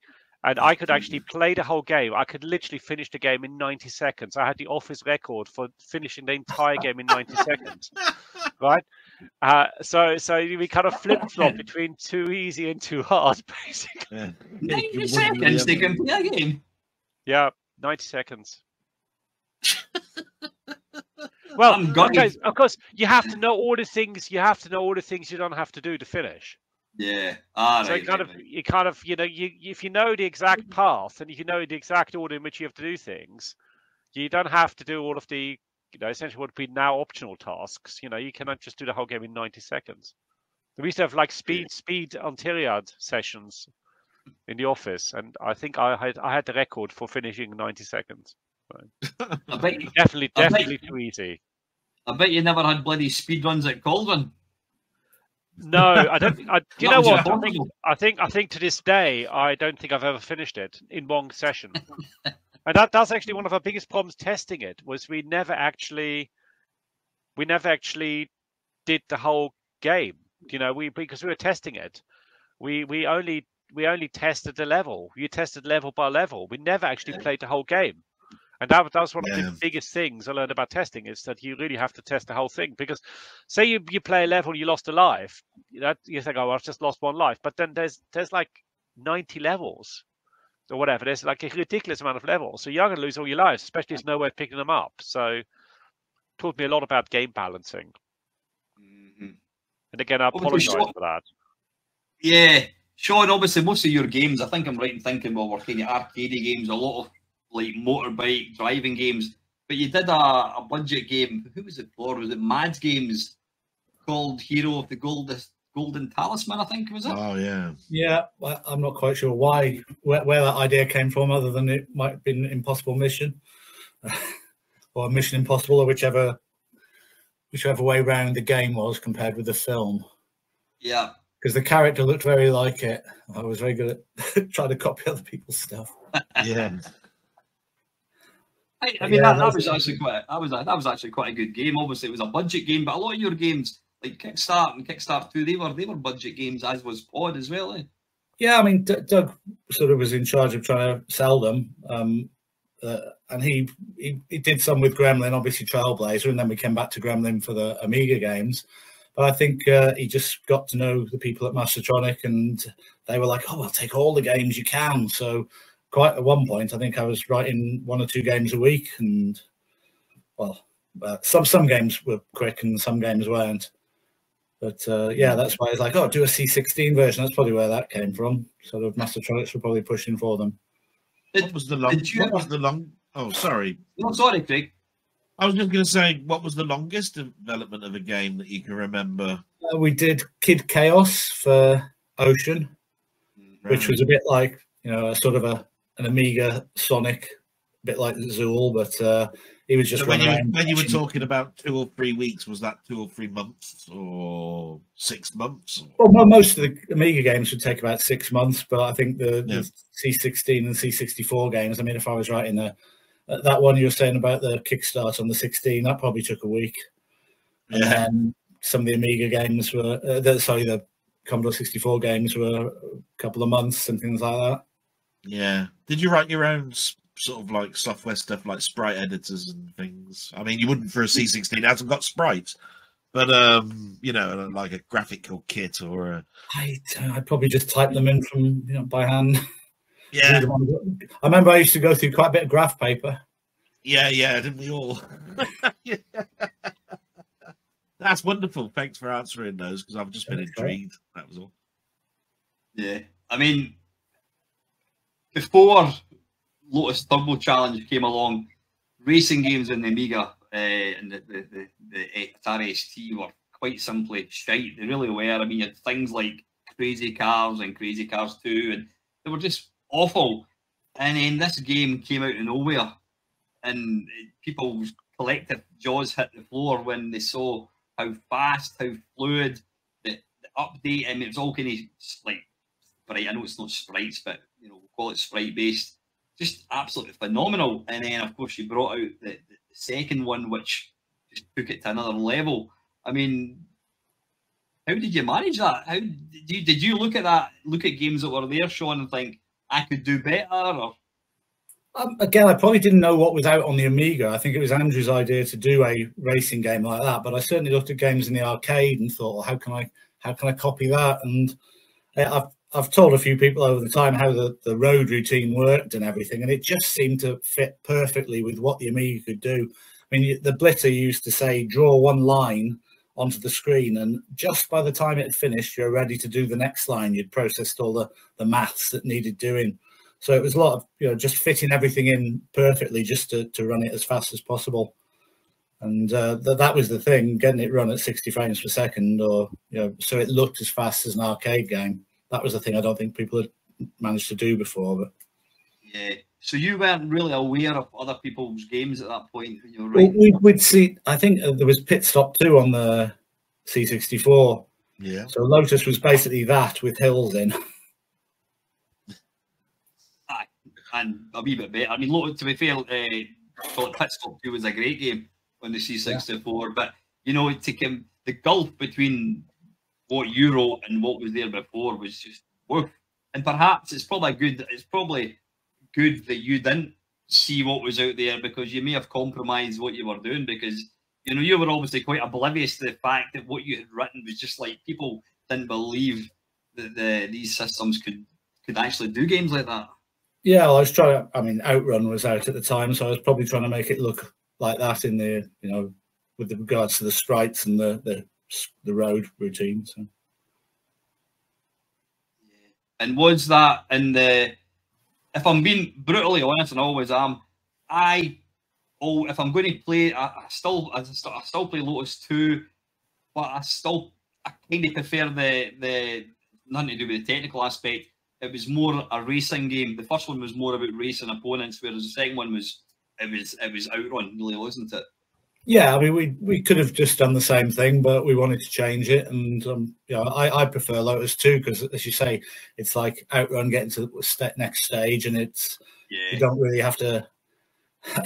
You don't have to invest quite as much time in it. You play one and try and get to the end, and I did just manage to get to the end of Lotus 2 once, I think. Hopefully that was balanced all right. I don't know what everyone else thinks. Got a question here from Sir Lancelot. Was there any? I'll put it on the screen. No. Not that I heard of, anyway. Nah. The thing is, Sega, no disrespect to the game, Sega probably they weren't interested. They wouldn't, unless you called it Outrun. Yeah. You could have called it the Scottish OOT Outrun, and you'd have got away with that. Outrun. So that you never got any flack for that.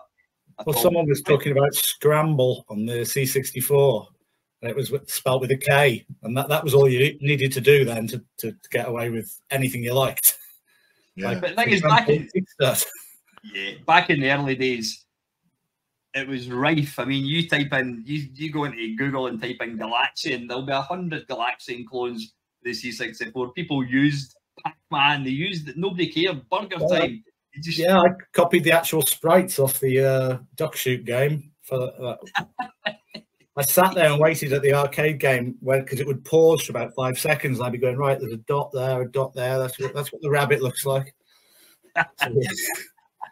But no, not heard anything from Sega about Outrun, although someone did see a version of Trailblazer we did and said, oh, it looks a bit like Wipeout.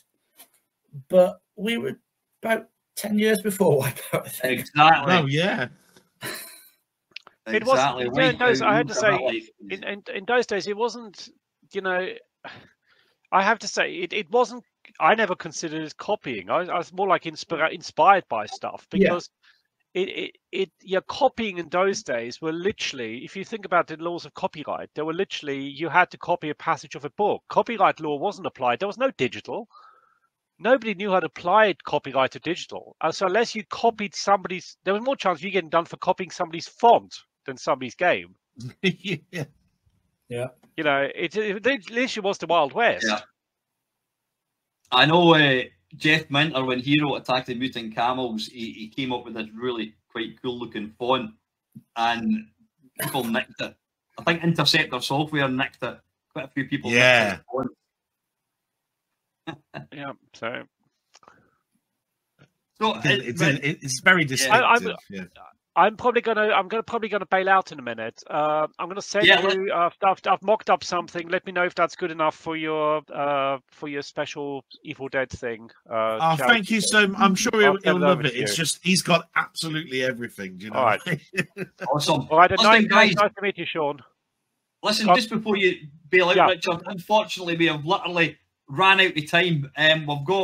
We've got some guys coming onto the podcast in 15 minutes. I'm dying for a piss, so we're going to have to go. So listen, Richard, Shaun, thank you so much for taking time to join my humble little thing. Hopefully we get a lot of money. And if it wasn't for you guys taking time to do this, this wouldn't work. So thanks again, guys. Thank you so much, Richard, and thank you, Shaun. Thank you. Right. Thank you for Cheers, this, guys. Take care. Bye.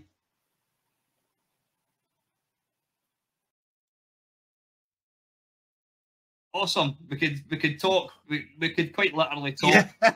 We could quite literally talk for hours. So listen, folks. Yeah, we're going to have to.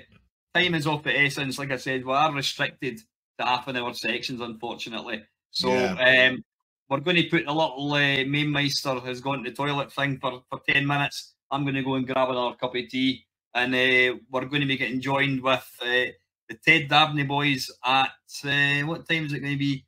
11:30. Yeah, 11:30. Right. Okay, guys, we'll be back shortly. Right. I think that's going pretty well. So, and where are we? It's I'm unmuted now. In, let me see, 30:30, we will have the Ted Dabney Experience podcast, guys, coming in. We've got obviously we did have, we've got an auction, and that's going miserably.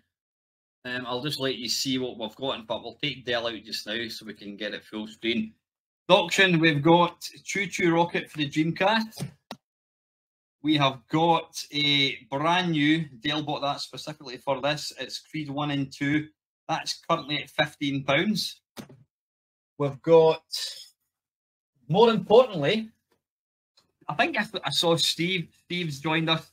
I have bought, out of one pocket, I've bought 5 of these baseball caps from Amazon. I mean, they're about £5 each.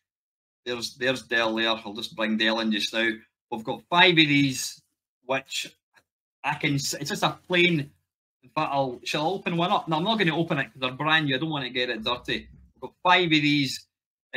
Steve did ask, he said he would be willing to buy one of these. So these are £10 each. If you want me to sign it, I'll write Mamemeister across it. £10 each. Every penny is going to charity. I bought these £5. I spent 20 quid in these. So we want the money back. We want to try and get 50 quid for these. So if you want sign the baseball cap, or more importantly, if you want a signed baseball cap, it's £10. If you don't want it signed, it's £15. No, seriously, £10 for these guys. And we've also got some computer games. We've got about 10, I think it is, 10 PlayStation 2 games. I've put a bid in for Creed. That is currently at 15 quid. Everything else, we've had no bids. So, but please try and help us out. This is, I sound like Bob Geldof. Well, this is fun. Oh, we've also got, bloody hell, we've also got a working DS Lite. It's this was Dell's old one. No, it's Barbie edition. Yeah. This is brand new. This is a Mattel Barbie edition DS Lite. Can I have a bid for that? It's in perfect working order. It's never been charged in 10 years. And it works perfectly. There is no charger with it, but you can pick up one for a couple of quid on eBay. So a DS Lite, come on, £10 for that, folks. It's a bargain. It's a brilliant thing. Get yourself an R4 card. You can get all the games for free. Let's get some money in for this, because Dale and I'm getting a bit of a headache. I actually have to take some tablets. I think just because I'm sitting in a darkened room. Probably yeah, it's dark. I've just put all the bidding information up on the screen. I've just put the link to Burger Time again on the screen, and Arlasoft has come back and said sale so far is £22 for a Burger Time. Oh, wicked! That is awesome, brilliant. Morning, Jamie. How are you, mate? Yeah. So, do I have Retro Russ is asking? Do I have a team sheet of what is on at what time? Yeah. Let me just go and share that just now. Share screen.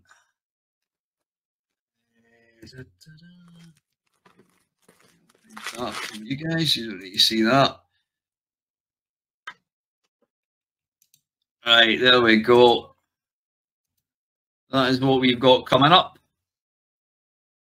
Can we zoom in? There we are. There we go. Nice and clear. It's been I'm interested to know what you guys think of how it's going. I think it's going really, really well. The plan wasn't to have multiple people on at once, but I think it's worked really well. I'm really enjoying myself. Good. And if nothing else, it allowed me to eat my Cocoa Pops. Yeah, I've had my first ginger nut biscuit. Look, my coffee. Because by Christ, Richard can talk. Richard, in fact, they can all talk great, and it's.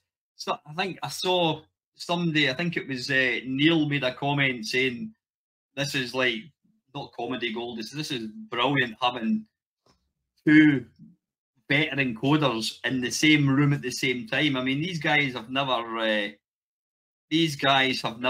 met each other, and there they are. They were talking about stuff. So it's been great, and having Andy. It's a shame we lost Andy, but to be fair, Andy, he was in for his half an hour plus another bit as well. Yeah, a good 20-25 minutes, I think, of the next one. So. Yeah, which is awesome. So yeah, I think we had to, because obviously there's going to be three the Ted Dabney lads coming in. I think we couldn't have, you can't have 10 people. It would just become a rabble, I think. Yeah. Oh, Stephen, thank you very, very much, buddy. That is awesome. You can get one of these baseball caps. Do you want it defaced or do you want it not defaced? If you want it defaced, I will write my name across it. You let me know. Is that for Steve? No, yeah, Steve. Yeah, he's just donated £10. If you can put his name down for a baseball cap, that'll be wicked. Paul's going to have a dig through and see if he can come up with anything for auction purposes.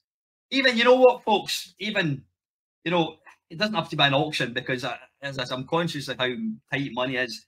Just all these games, £10. Who wants them? £10? You can probably. I'm quite sure some of these games are worth more. £10 for all the PlayStation 2 games plus the Xbox game. I don't know. DS Lite.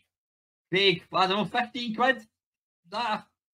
I think that's a bargain, to be quite honest. I mean, I haven't been in a cash converter or anything for years, but as far as I know, they were back then. They were 30, 40 quid. So yeah. So I mean, I don't know. Kind of dropped that much. What about 20 quid? 20 quid. Somebody give me 20 quid for this. Yeah. Somebody who wants it for 20 quid, they can have it for 20 quid. You know. Take it like this: the R4 card's more than 20 quid, and I mean, as far as I'm concerned, the console was always more expensive than the cartridge that you put in it. So, Dale, could you just take a wee note of that, please? Steve's wanting me to write Mamemeister to Steve.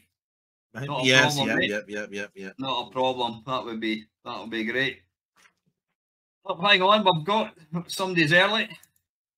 Oh.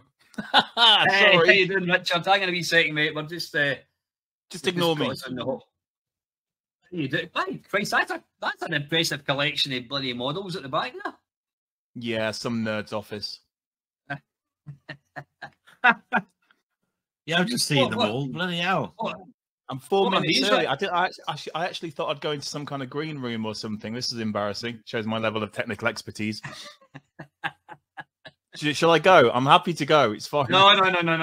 Listen, not a problem. The last we've had about 3 or 4 guys on so far, and the way we're doing it is because there's so many people taking part.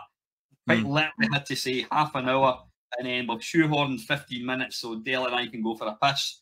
But we've had a couple of guys on at the same time, which has been great because I bet you anybody Drury is watching this already, laughing his ass off, thinking I'm a real pillock for coming in earlier, guaranteed. Are you normally late or what? Or who's normally late? No, I'm just not technically adept. I know he's going to be laughing, but he'll be the last one to laugh if he's watching. Hi, Paul. So how are you doing anyway? I know you were. Tony had mentioned that you probably wouldn't be able to join it, and then I think he told me this last week. Everything all right with yourself? Yeah, I'm all right, man. Can I just tell? I've got my using my Rode mic, but I'm listening to you through my iMac speakers. So are you getting any kind of weird feedback when you speak? No, it's fine. This end. Del, yourself? No, fine. Yeah, doing good, man. It's been a while since we've done an episode, partly due to the summer break, obviously, and then just getting hold of people. It's been a little bit complicated. So we've had this kind of unusually long hiatus for us, although we are still very much alive. Hence, you getting us on, I guess. So, yeah, but all good. How about yourself? Yeah, I'm all right. I'm still alive. That's always a bonus. Yeah, it's always. Oh, excuse me, language. Yeah, woke up this morning. It was amazing. Another 24 hours. Hang on, here he is. Here's the prodigal son just arrived. He's muted himself. I thought here you he said. Is. He's like, why are you here already? You need to unmute yourself. Oh, you're muted, mate. You're muted. I know. Yeah. I'm good, mate. I'm absolutely fine. Just doing away, mate. Still making videos, and I kind of, I've kind of. It sounds ironic. I've kind of stepped back to YouTube a wee bit, because this whole thing was about 6 months ago. And you guys were on the first one that I did, weren't you? You were in the first 12-hour stream that I did. Al, your Scottish brogue was kind of overflew me there. Can you say that again? No offense. Del can interpret the definite. You can do it. It's like when I speak to the kids, I'm like, use syllables. Sorry, mate. I'll come out of my Begbie train spot and try and talk more. I'm so sorry. It's all the stereotypes, mate. Welcome to my world. Yeah. Anyway, from the top. Paul, are you unmuted? You are unmuted. What's going on? I thought you said that Richie was the technically incompetent person. I was being charitable. I don't know what he's charitable. Is that a Space Invaders card that he's got in the back there? I think that's his. Paul, if you just do the mouth movements, I'll speak for you. I think that's his main multi-cabinet. We can't hear anything you're saying. I think he's in the wind up. I think he can seriously talk. Yeah.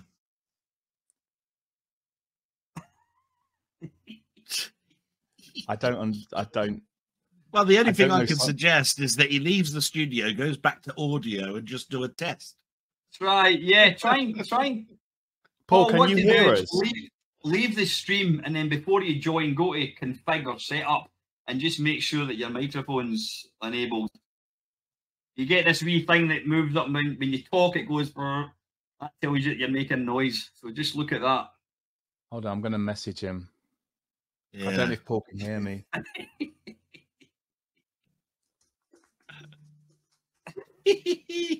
Leave the chat. There we go. He's gone. There you go. Bless. Well, no problems with Tony. He's always on the ball. Wow, look at those cabinets. Can you hear me? He's put all his machines on. Fuck. I know. Take time out. Big show off. If this was at night, or the lights outside are dimmed. Yeah. I came early, so to speak. Paul jumped on, but we couldn't hear him. Okay, can you hear me? I can hear you. We can hear you. Oh, cool. Oh, good. Hello, gents. How's it going? We're good, mate. I'm bloody knackered. I've only been going for 3.5 hours. I'm knackered already, honest. Just stop early. It's fine. You'll be all right. Yeah, just maybe you should have pre-recorded something, Al. We should have.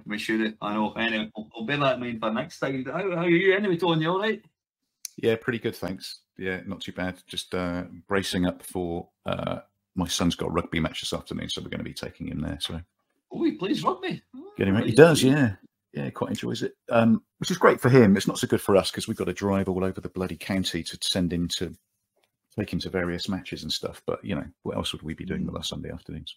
Yeah, you're just dad taxi, aren't you? Oh, yeah, dad exactly. taxi. Yeah, that's the way it goes these days. But we're just remarking on how much a geek Richie is with all these little cosplay toys. That's quite impressive. I know, like the more you know, right? Like I never really knew all this stuff with Richie, but it's become more apparent, hasn't it, Rich, in sort of recent months. It's It's like more wow, apparent because I'm long story, very boring. But I'm I can't sell on eBay. So what I do, Tony's very kindly, and it is very kindly, and I feel quite guilty for asking him to do it, but he always says it's okay. But he sells things for me on eBay because I'm banned. So he's always taking the mick by just making reference to mint on card and all these abbreviations that collector nerds use. Yeah. Can we just go back a wee bit? You're banned from selling on eBay. What the hell are you selling? Deep state, mate. No, we. It really is a boring story, but it does. The devil's in the details with all these things. I think I probably sold something off eBay while it was listed on eBay, and then I ignored several eBay robo warnings because I was in the middle of moving house. Then all of a sudden I got an email saying you are now restricted forever from selling on eBay. And actually it's amazing how and I don't want to be melodramatic, but it's amazing how sort of draining and weirdly emotionally distressing it is to spend so many hours on a phone call speaking to, it's like the movie Elysium, where you get the parole droid and Matt Damon's talking to the parole droid and he's like, do you want to take a pill? And it just, I don't know, I find it symptomatic of our modern society. That's my pretentious, long-winded eBay story. Sorry, have I missed Richie being pretentious? God. It's all right, mate, you've not missed much. As usual. We all never get... Oh, honestly, Paul's internet. Get that, do we, Tony? Oh, there you go. I'm not pretentious in the slightest. Moi, pretentious. Very good. Anyway, I mean, the thing, just being involved in Richie's eBay enterprise, and it really isn't a problem, Richie, because you repay me with an occasional steak in London, which is really appreciated. But the thing that staggers me is like that's not a euphemism either. It's actually a steak in London. Yes. The thing that staggers me is the market out there for this kind of stuff. So Richie obviously knows that world better than I do, but grown men wanting to collect figurines or figurines. Is that what you call them? What do you call them? The mini like Star Wars figures. Nerds, virgins. Action figures. Call them virgins. That movie was made about 20 years ago, Paul. But yeah, when we were both much better. It's interesting from the outside in to see that there is a market for these things. But then I guess people would say the same thing about us lot, right? Yeah, it's okay. How much is a Vectrex worth these days? 400-500 quid? I mean, God, these were plastic throwaway toys 30 years ago, and yet we all want to buy them. It's like we all want to buy our childhood again, don't we? Yeah, it's interesting because, well, I've got a Vectrex. There it's there. The games, I've got about 10 games, and they've got multiple stickers. It was obviously like $14.99, and then it's reduced to $9.99, reduced to $7.99, and all the stickers that I've got are reduced to £1.50, and I paid like bloody 50 quid for them. That's mental. Yeah. Hang on a minute. You said I've got a Vectrex. Sorry, how many have you got? 2. Well, that's not A then, is it? I've got a Vectrex. You've got A and B. But where is C at the moment? I think you sold that, didn't you? Don't use the C word. Paul, that's a question for Paul. How does it feel to be sharing podcasts with 2 quite frankly handsome men? That's nice. Sorry, that is obviously a trick question, right? Is it? Do I click none on the above? What am I supposed to do? I am actually quite touched that you've got a day full of real coding legends and us. So I'm not entirely sure how we made the cut, but it's very kind of you. No, I mean, joking aside, there's a lot of podcasts out there. You guys have found a niche. I mean, there's podcasts that cover retro gaming, and it drives me insane when they apparently know everything about the hobby, and then they'll say, I don't know, oh yeah, China Miner. What? China? Do you never know what China Miner? Like, do your homework. They don't know the first thing about. I'm a geek. You're a geek. We know what China Miner is. You love that game. You love that game. What's it called? China Miner. And it's shit. It's almost impossible to get over the first baddie, right? China Miner. It's a strange masochistic experience. Hey, did you ever get in touch with Ian Gray? Did he ever get back to you? No. The interesting thing was when I was doing my live streams, this person was coming in and he was demanding that I play China Miner. And the thing is, he would donate £10, say, play China Miner. I'm like, fuck, right, okay, he's giving me, he's paid 10 quid, I better play the damn game. So I would play it because he'd given me money. Then people were complaining, saying, oh, so you're going to just play games because people give you money. I thought, well, I can't not. But this went on for weeks and weeks and weeks. Tell me, do you think he was masturbating while you were playing China Miner? He was. Is that why he kept doing it? I think he probably. Did you see both of his hands? No, I didn't. He wasn't on video, fortunately. Right. This guy, for about, I don't know, for about 2-3 months, would come on to my stream and demand. I would be playing like an Atari 2600 stream. It would come on and play. Well, play China Miner. I went, it's a fucking Atari 26. Oh, that's the first swear one. I was wanting to keep this friendly, but you've used the masturbate word. Nobody so under 40 is watching. That's fine. But anyway, this guy, there was one stream he gave me 60 quid. And I ended up, you know what? I ended up banning him. I says, stop giving me money, stop. And I banned him because he's obviously lost it. But then he came back in again. And now, how did it work again? How did I get an email? Somehow I got an email for an Ian Gray. No, in fact, you know what it was?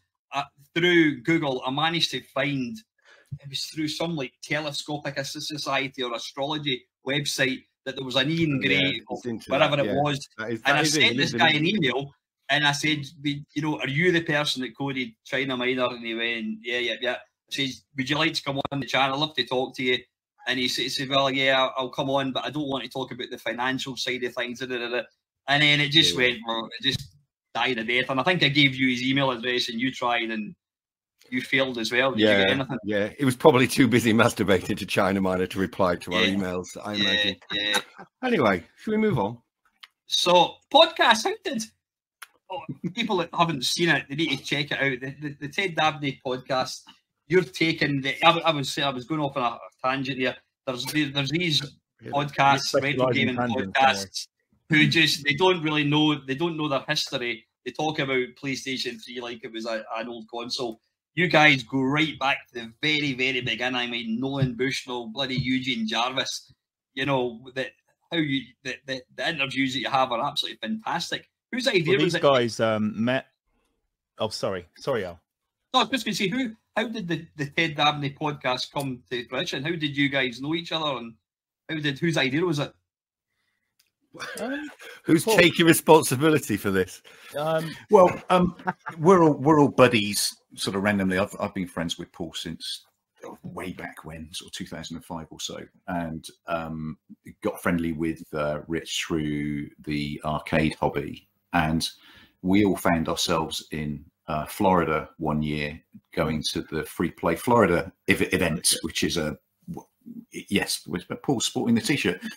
And we were sat by the bar, and I was sort of lamenting the fact that it'd be good to do something else, you know, and sort of share the love outside of the blog that I run. And we were just talking about, well, actually, the sort of three of us, in terms of our respective skills, could possibly pull something together. And that's how it started. We thought, well, yeah, let's. Is there a gap in the retro podcast market? And we felt a series of interviews with the guys who created the early coin-op games was something that wasn't really serviced. And most of the existing podcasts that talk about classic arcade gaming are, for want of a better phrase, just sort of like beery lads having a laugh, which is great and very entertaining. And they would occasionally pull in an Ed Log or a Eugene Jarvis to sort of join into the sort of bantery fun. But we sort of felt that the potential for learning was maybe sort of skipped over slightly, you know, in favour of anecdotes and humour.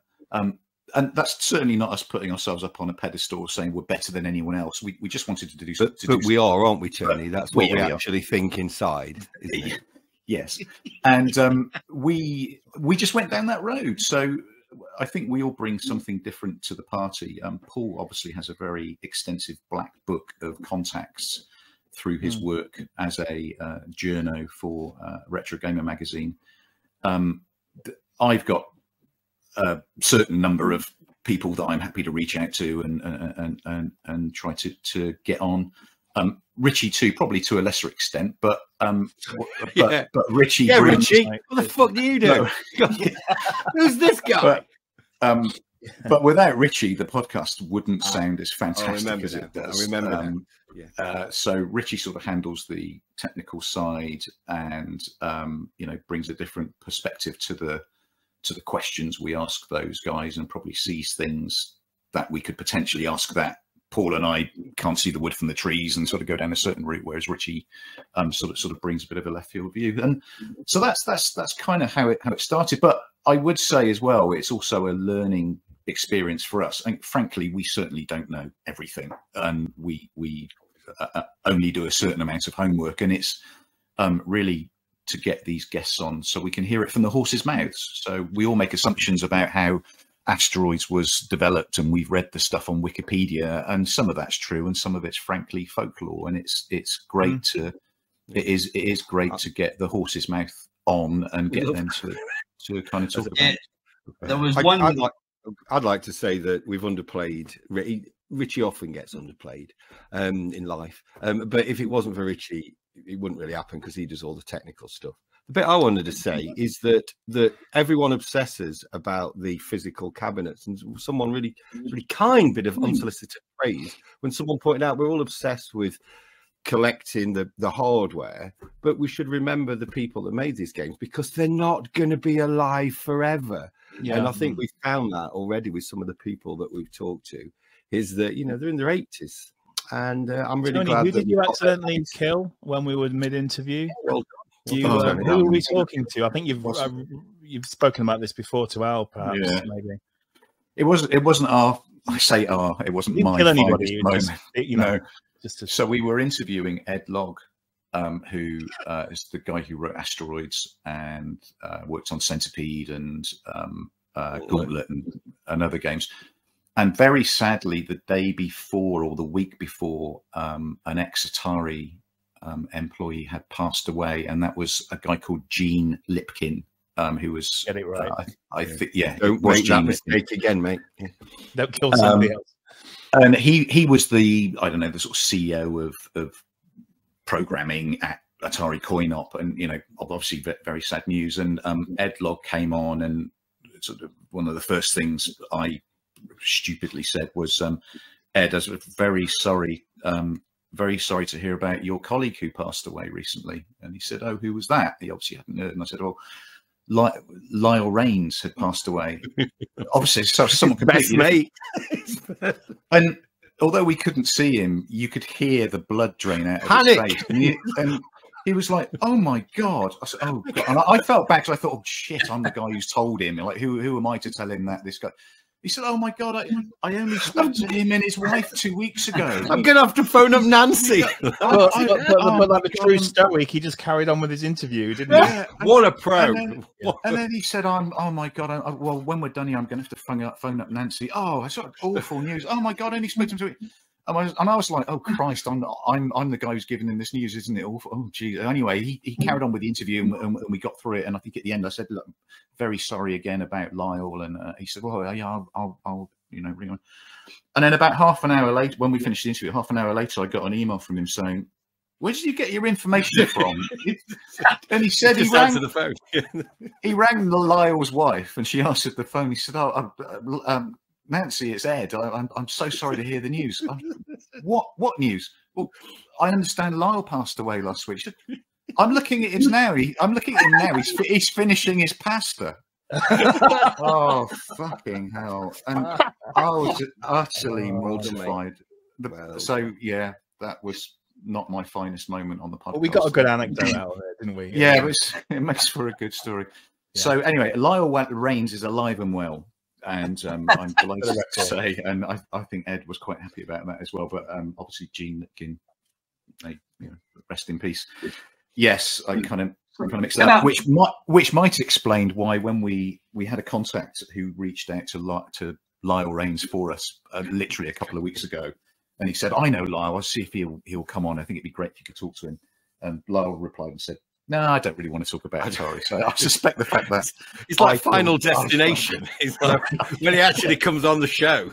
Yeah, exactly. He's going to choke on his pasta. Yeah. So, from the grave special. It does, right. I mean, there are one or two people who we've wanted to get on desperately, who, for whatever reason, have politely declined. And sadly, we have to respect their right to not do podcasts because it's not really their thing, I guess. But yeah, I think as Paul said, none of us are getting any younger, and I think what we're trying to do is to create a solid body of work that will outlive us all, and people can, in 100 years' time, assuming Spotify's still around and hosting our drivel, people can kind of go in and go, wow, there's an interview from these guys from 20 years ago talking about games they developed. Yeah, I mean, I'm not. I'm sure there are many other podcasts doing similar things to what we do. There's one called We Create Worlds. Is one doing a sort of similar thing to that which we do? Am I mistaken? Okay. Yeah. But yeah, I mean, I listen to a lot. I mean, I probably spend most of my time listening to podcasts. I don't really watch any TV these days, but I tend to listen to political stuff and lots of long form interviews, and certainly that kind of thing is in vogue at the moment. And I was just thinking actually the other day, it might be, some people might think, oh, why is it called The Experience? And I just kind of like ripping off the Joe Rogan Experience. Not really. We were thinking more of a game show title. It was the Mary Whitehouse Experience. That's what that was. Yeah, well, yeah, of course. Yeah, we did mention that, didn't we? Your memory, mate. Honestly, you want to get back to you collecting your figurines, mate. Thanks. Yeah. Say that. But we were sat around that table at Free Play Florida. I think Mr. Mitchell was. He was in the next with table, us, wasn't he? Eating his Chinese takeaway. Yeah, and Tony said, "Let's call it the Billy Mitchell Experience." We did actually think of calling it the Billy Mitchell Experience, but then we thought, well, why would we do that? And then we moved on. So, Billy Mitchell, have you guys? I mean, Tony, I know you've met him. Paul, yourself, Richard, yeah. Of course you have. I've interviewed him a few times. He's what he's very good at.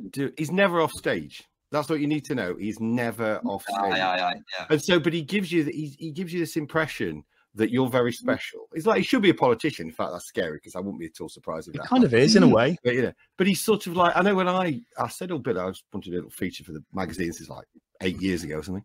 And he said, I don't do interviews, Paul, but for you, I'll make. And I remember at the time thinking, bit of an exclusive here. And I soon realized that, it would be more unusual to find him not giving an interview to someone. Right? So he's very good at creating this. He's very good at assuming that you enter his sphere.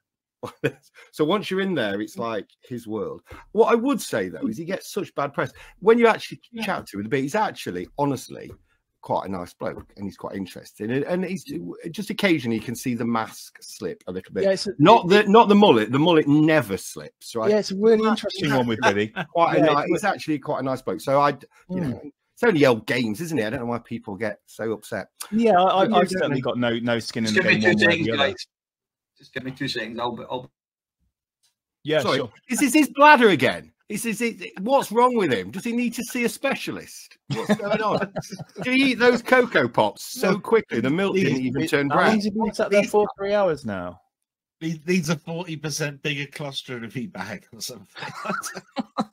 Yes, so we so I mean my view on Billy, I mean I don't really know the guy. I've met him a few times. He was perfectly nice to me. I think he is what he is. I've got I mean, every now and then I see those videos with this geezer going, hello, you absolute legends, and that whole kind of Billy Mitchell takedown.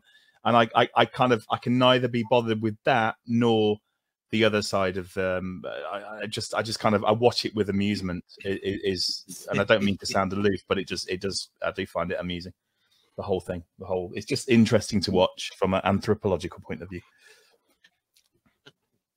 Yeah, I would agree with what Rich says. Bill has always been very warm to certainly Paul and I when we've gone over to the States, and I sort of feel like if I found myself in trouble in America, he's probably a guy I could call and go, Bill, could you give me a hand? And he would be to the A-team. Yes, yeah. The problem. Nobody else can solve it. I'm in desperate need of hot sauce, Billy. Can you come round and see me right? I will say Ricky's hot sauce is very, very, very, very good. And Tony loves the feel of it going down his throat, don't you, Tony? That's it's 11:58. A very overused joke there, Paul. And I have spoken to Bill a couple of times when he has switched off and he's just been Bill. And I would say the vast majority of what you see in the white suit and the American tie is an act, and it is a character that he plays, and I think he does it very well, and I think that has served the hobby well for the most part over the years. But I think many would disagree with us, though. Yeah, that would be my perception. And again, I don't think any of us have any kind of real skin in the game, and nor do we want to appear to be sort of aloof and above it all, because I'm sure for some people it clearly means a lot. And whoever that guy, I can't remember the name of the guy doing the videos, and he sort of like he dissects all the lawsuits and all this kind of stuff, and I'm like, I can't watch it, and that's, maybe I should be watching it, and maybe I should know more about what's going off, but in the grand scheme of things, it doesn't strike me as something incredibly important. Maybe within our world it should be, I don't know.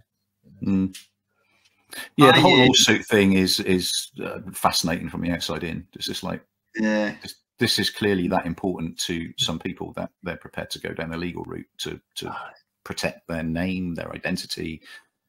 So to protect the fact that they're a world record holder, I find that narcissism of small differences. I was down at Nerg, which is Northeast Retro Gaming down in Newcastle. I was down there about 2-3 months ago, and Billy Mitchell and Walter White, Walter Day. Walter White, yeah. That would be great. Yeah. Heisenberg was there. Brilliant. Yeah. Amazing. And as you say, Paul, Billy was standing at the door. Thank you very much for coming. He was shaking everybody by the hand. It was like a preacher. Yeah. Yeah. And I went to the talk, and he was in full on Billy Mitchell mode, and yeah, the thing is, Walter Day, Walter's getting too old. Nice. He was falling asleep. He was quite literally falling asleep, and but the questioning, I thought the questions were bloody awful. Ended up talking about, he says, there's lawsuits, blah blah blah blah blah. This young guy, a young YouTuber, whatever, was like kind of questioning your high scores, whatever it was, and he ended up committing suicide. And the whole question thing turned about committing suicide. And I thought, I was here to talk about, I want to hear how did he do the perfect Pac-Man and all that. So at the end of it, I went up to Bill, I just introduced myself, and I says, I've got this little humble podcast, and I threw in, I know Tony Temple and Paul Drury. He says, come with me. And he said, just come with me. He says, that's where you went wrong. With me. And we walked, as he was walking, he says, walk with me. And as we were walking upstairs, he was telling me he was across with Walter and his wife, and they were doing a bit of sightseeing. And he says, and then we went into this room, and they were handing out what do you call them? The top trumps. They were handing out the top trumps. Oh, yeah, one for Missile Command. Yeah. There was a guy got one for the high score in bloody Ghostbusters. I mean, and one of my mates. Al, have you framed it? Al, have you framed it? One of my mates got one because when Nerg is on, Mike takes 5 arcade cabinets that he's got. He takes them to Nerg, and he got one because he puts the cabs in a transit van. And he's like, why the fuck have I got that? And I went, I know, she's great, but really? You dilute the whole point of them, I think. But that's part of making you feel special. You see, they're really good at doing that. They draw you into their world. And Walter's lovely. And I'm sorry he slept through it all because he's a really lovely bloke. Yeah. My impression of Billy Mitchell. So we went back into this place. He says, you sit there. And I thought he's going to come up and say to me, give me your details, I'll give you my email address. And he just ignored me the rest of the time. And I ended up just walking out and I thought, you're a bit of a cock. So that's my impression of Billy Mitchell. I don't particularly like the guy. I don't know him. And understand I don't know him. You guys have met him a lot more. Well, when we next see him, the first thing we'll say is like, Billy, I'm going to stop you right there, mate. Have you dissed our mate Al? Right, that's what I'm going to open with. And we will sort it out with him, okay? Just leave it with us. Okay. Excellent. Has there been, so Tony, you were alluding earlier on about there's a couple of guests have sort of decided, have politely declined. You're not going to name names. Why do you think some people don't want to talk about the hobby? Yeah, I don't know. I just think it's just not their thing. I think there are some people who worked at Atari, for example, who did a good job, who were integral, who were sort of named on the web as being quite integral. I don't mind naming names. Jed Margolin was a very well-known engineer who had a hand in many of the sort of classic titles of the 70s and 80s. And I have a pretty good relationship with him. I email him and he's happy to answer questions when I'm writing something on my blog. But when I approached him about podcasts, the answer wasn't, oh, I have bad memories or I just don't want to talk about it, or, you know, they were all a bunch of shysters, so therefore, you know, it's a part of my life I blocked out. He just replied and said, it's just not really my thing to go on mic and record my thoughts. I don't think it's any more sinister than that. Same with Dave Toyer, who's a real legend. He's me and Tony. So, should we keep name dropping Tony? Let's keep doing that. Do it. He's not.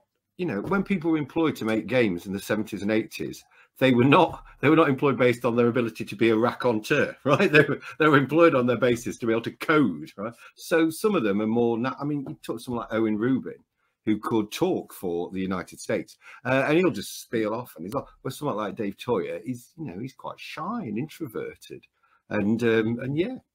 But we had a very nice burger with him, didn't we, Tony? By the beach. Yes, we did. Tony and Paul hung out with Nolan Bushnell when you were over there last, didn't you, as well? And we have often talked about asking Nolan to be on the podcast, and we'll get him on. He will be one day, but it was, baby steps. We'll get him on. We'll get him on for 50. We'll get him on for episode 50. I was quite surprised at how foul-mouthed Eugene Jarvis is. Potty mouth, yeah. He was loving it though. We got to the end of like 2.5 hours, and we're like, well, I thought we better wrap it up there. It's like, what? I'm just getting started.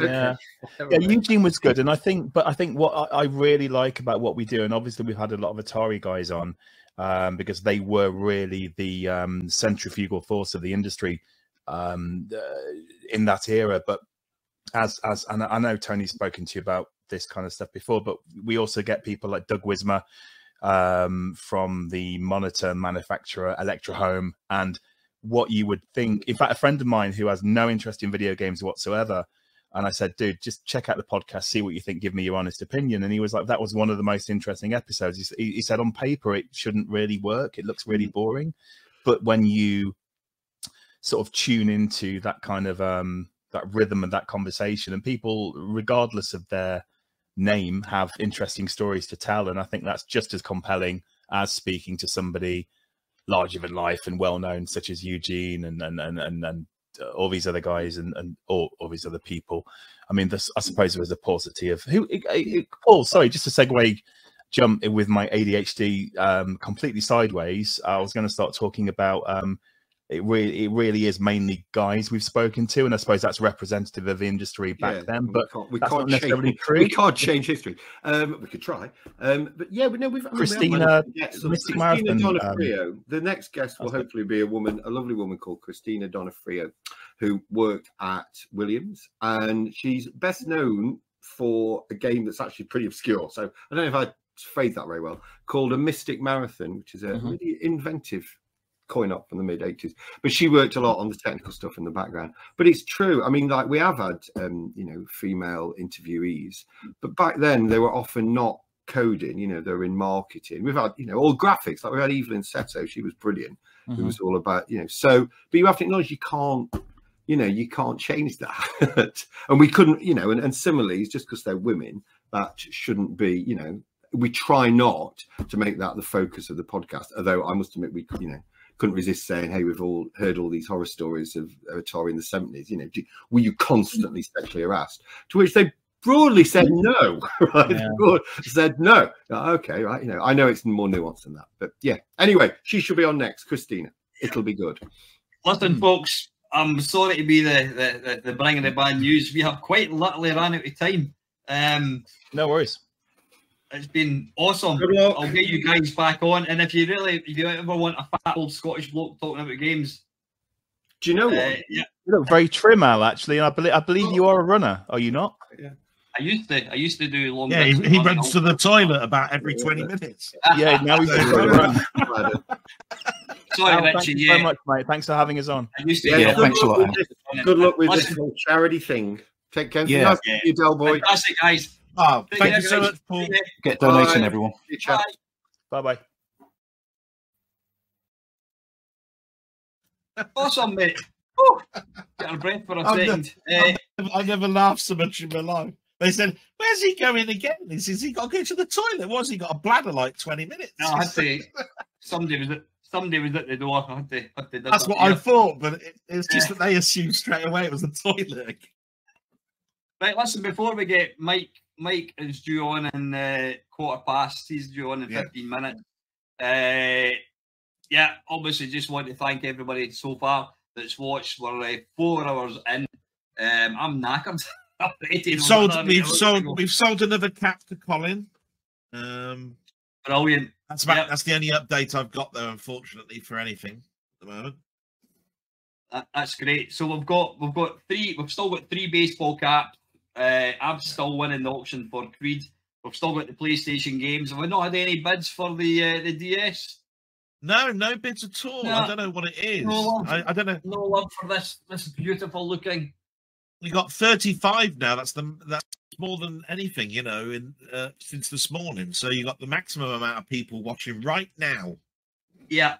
Well, I think my daughter, when I was downstairs making a cup of tea, Ava said to me, "Dad, you need to remember it's like, well, it was like 9 o'clock in the morning, UK time.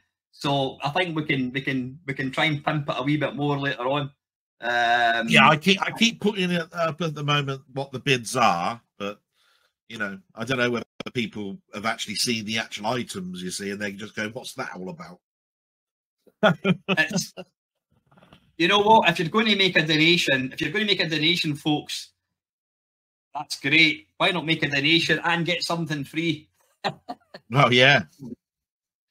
You know. So right, listen, I've got Mike due. He's due in here in about. All right, hang on a wee second, Jamie. You're saying what's the link for the DS auction? Yeah, there isn't a link. It isn't, Jamie. It's a DS Lite. Doesn't come with a charger, but these things don't require charged because they never ever run out of battery. 100% working order. I think there might be a stylus somewhere. There's no charger. You get one for £2 off eBay. Get yourself an R4 card. What did we say? 20 quid for this. If somebody wants to give me £20 for this, you can have it. Yep, baseball caps. We have got a baseball cap. 3 left. Three left. I paid £5 for these. So I've spent 20 quid in getting these. We want to sell them for £10 each. If you want me to deface it and write my name across it, then brilliant. It's £10 for a baseball cap. I think 2 have gone. We've still got 3 left, from what I can gather. Right, hang on a wee second. Choo Choo Rocket, wasn't there? Oh yeah. There's Choo Choo Rocket for the Dreamcast. That, there we go. That, and then we've got how many? We've got 9 games, I think it is, or 10 games for the PlayStation 2. You know, give me 10 quid for them, whatever, something like that. Yeah, is there anything? Right, well, Mike's going to be, he's going to be joining us in the next 5 minutes. You want to go and take a toilet break, mate? Or? Oh, we can do, can't we? Yeah, well, I'm actually all right. I'm all right. Steve, what a bastard. Oh, sorry. He's just bought, I've bid £2 for Dell's t-shirt. Thanks.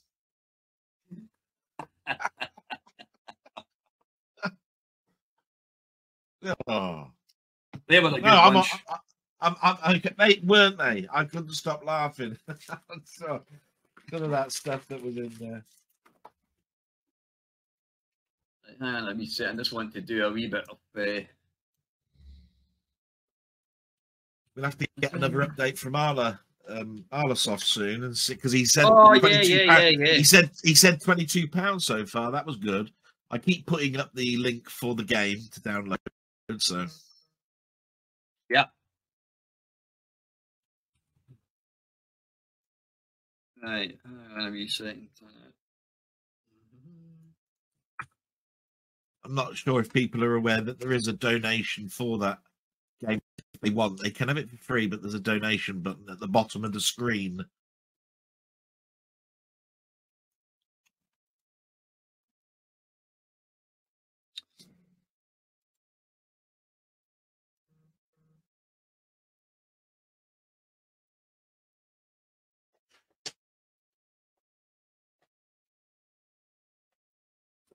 So we're still on time. We're still on time.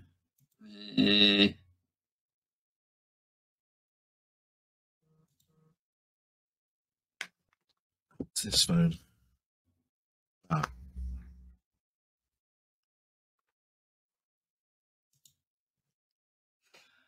Yeah. So what's coming up? Let's have a look. Mm-hmm. Right. I'll just share the. I'll share the. Is it again. Mike? Is it Mike to next? Yeah, Mike's due here in about 5 minutes. It's nice that they're turning up early, but I'm like, I'm not getting a chance to catch our breath. Yeah. Oh, it's up to £30 now, Alan, for Burger King sales. Brilliant. Tell you what, why don't I? Why don't just for the 5 minutes before? Let's see, present just before share screen, entire screen, but right, this is the game that that Nick wrote. Yeah, this is a game that you can. As soon as Mike comes in, we'll just stop right there. You know he's going to jump in a second. You know that's Sod's law. That's Sod's law, mate. Oh, that was so funny. Sorry, can you say that again in English, Alan? Yeah, this is just awesome. I mean, I don't know. I don't know how he does it, quite frankly. No. He never fails to deliver. He's just, when he turns his hand to a game, he makes the best version of the game possible. It's just, I've seen so many versions on console where the screen freezes when the burger drops, and yeah, this is just gorgeous, really. Everything from the way the wee guy kind of like vibrates, you can see he's kind of shaking as he's running up and down the stairs. I mean, I'm definitely gonna buy it after the stream, you know. Yeah. I better keep an eye on the. No, fucker.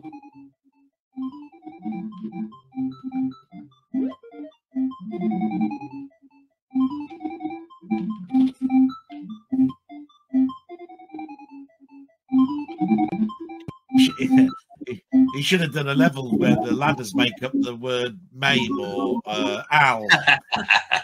So the first level is Al, and it's like, yeah, that's because Al can't get past the second level. It's not A and L.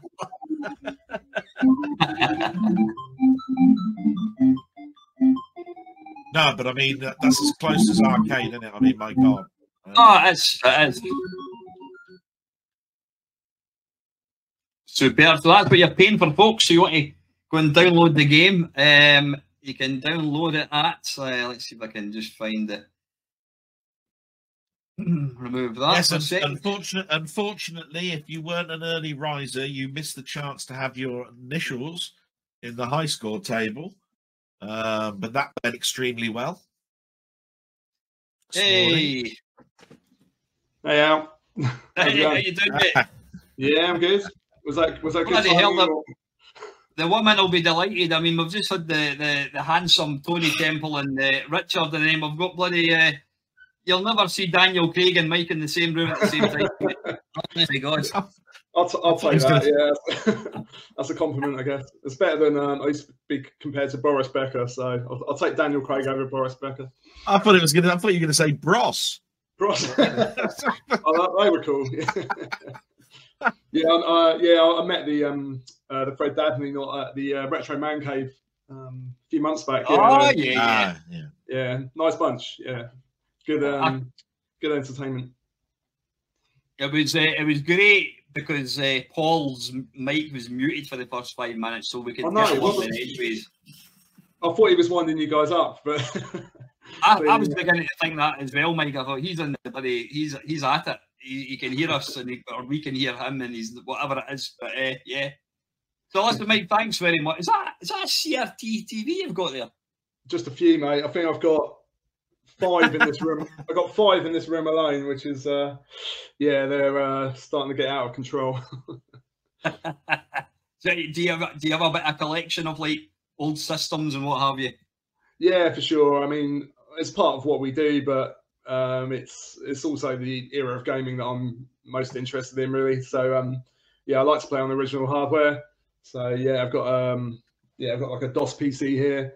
I've got a Blast City cabinet right next to me. I've got a BVM over there, a Sony BVM, and yeah, I've got a Mega Drive set up and a Super Famicom and a PlayStation 1. That's generally what I play on, but not that I get much time to play stuff these days. Have you got a Mister? Is it something that you've seen? Is it something that you're interested in? Yeah, the Mister's fantastic, really, because emulation never quite did it for me.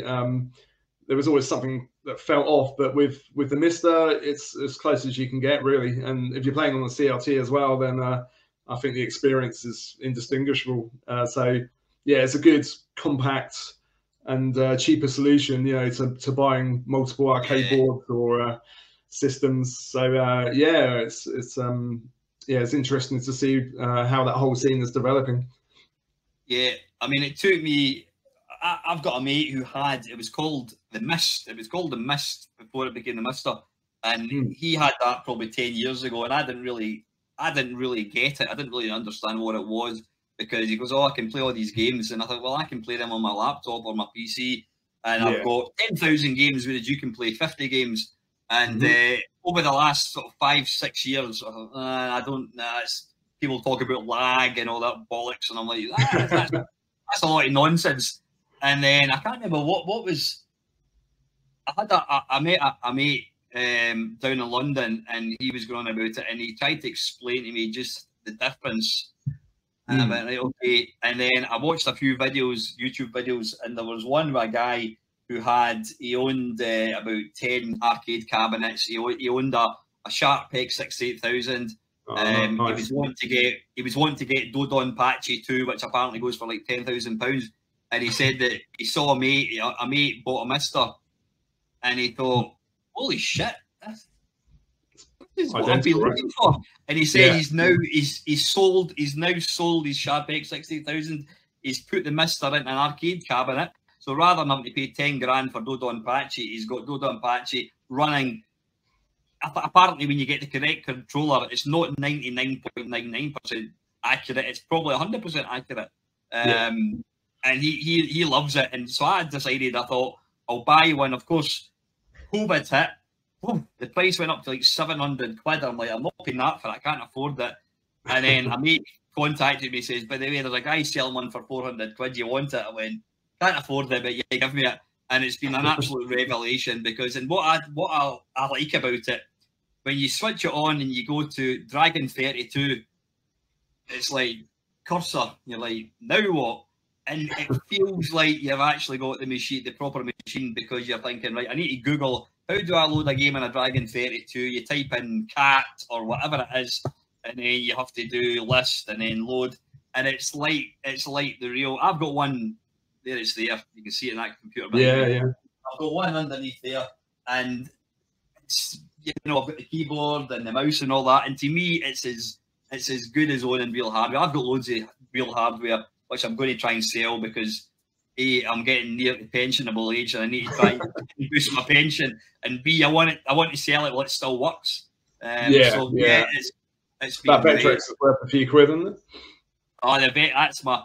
There's 3 machines that I'm going to keep: Vectrex, Commodore 64, and Atari. The rest of them we go, not interested. Oh, right, okay. Wow, that's quite a commitment.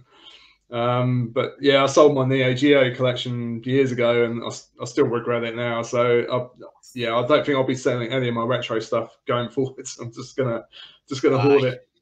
The thing is, what will happen is when we kick the bucket, your kids will be like, "What's this? What the hell is that?" You know, and probably sell it at a car boot sale, won't they, or give it away for nothing to a charity shop. And then the Vectrex will be sold as like a small portable blue TV. Don't know what it does. No idea. Take it away. Take it away. No, lucky my daughter. I think she understands the value of a lot of what I've got, and I've played quite a lot of Mega Drive and PC games with her. So yeah, she's quite into the retro stuff. But yeah. So from that interesting segue, Sega Mega Drive, Xeno Crisis. Wow, what a game! How could you just talk a wee bit? I know you and I caught up at Blackpool, but obviously you were sharing the stage with 4 other people, and I have to kind of keep the comments quite generic. How did Bitmap Bureau come about then, Mike? It largely came about because myself and one of my ex-colleagues, Matt Cope, we decided to form a new studio. Matt had been out of the gaming scene for a while, but he's an incredible coder, and his speciality is cross-platform development and cross-compilation. So he's able to take a game written in one language and then port it to another language, or just about any system you can imagine. So yeah, he really loves the challenge of getting games onto different systems such as the Mega Drive or the Dreamcast. So yeah, I mean, initially we were just making retro style games for Switch and PC and the Xbox, PlayStation, all the rest of it. But yeah, we noticed Matt Phillips had some success with Tanglewood. He did a Kickstarter for that, and yeah, we thought we'd give it a go as well, because I think Matt was really keen to do some proper coding. You know, he really wanted to have a go at the Mega Drive, and there was this SGDK, which is a software development kit specifically for the Mega Drive, written by Stefan de Longueville. So that gave us a good jump off point. But yeah, we had a quick go at the Global Game Jam, which was, I think it's a 48-hour event. And yeah, in that time, we managed to knock out a quick horizontal shoot 'em up, which was, yeah, it was fine, nothing special, but it just made us think, yeah, I think now is the time to have a go at making a full Mega Drive game and putting it onto cartridge and distributing it ourselves. So yeah, that's now become the studio's focus, really, developing for the old systems, but also getting those games onto new systems as well. And in the meantime, we've taken on another programmer who's also helping us hit other platforms as well. So yeah, there's more platforms lined up. So how many? So I'm sitting here talking. I've had to laugh. Got to share this. Obviously, he won a spelling, and then Paul said, "Glad you mistyped the F at the end of that." Thank you. So yeah, I mean, Xeno Crisis. What was the whose idea? How do you come up with games when you say, right, we're going to write a new game, lads? whose idea is it? Is it a brainstorming session, or did people just throw something into the ring? Or? It's generally me, really. Matt's an incredible coder, but he's not terribly interested in game design. But I'm more of a designer and coder, kind of a hybrid, I guess. So I'm not an amazing coder by any means, but I can put together a game, no problem.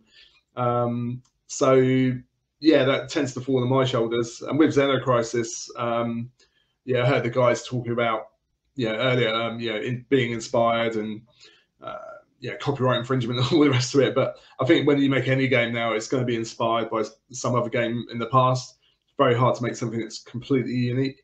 Also quite risky, I think, as well. So with Xenocrisis, it felt like there was no great arena shooter on the system.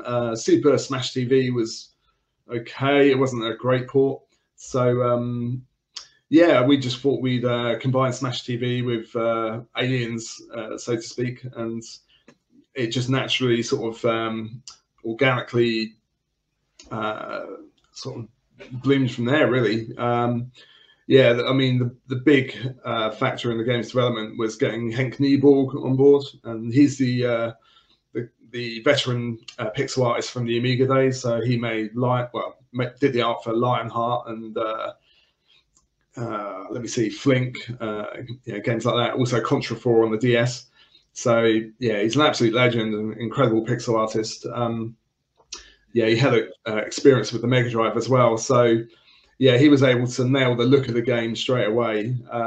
We just told him what we wanted, and I think I might have sent him a prototype or some prototype footage. And from there, he just, he instantly came up with this amazing looking mock-up. And yeah, we knew we were on to something big straight away.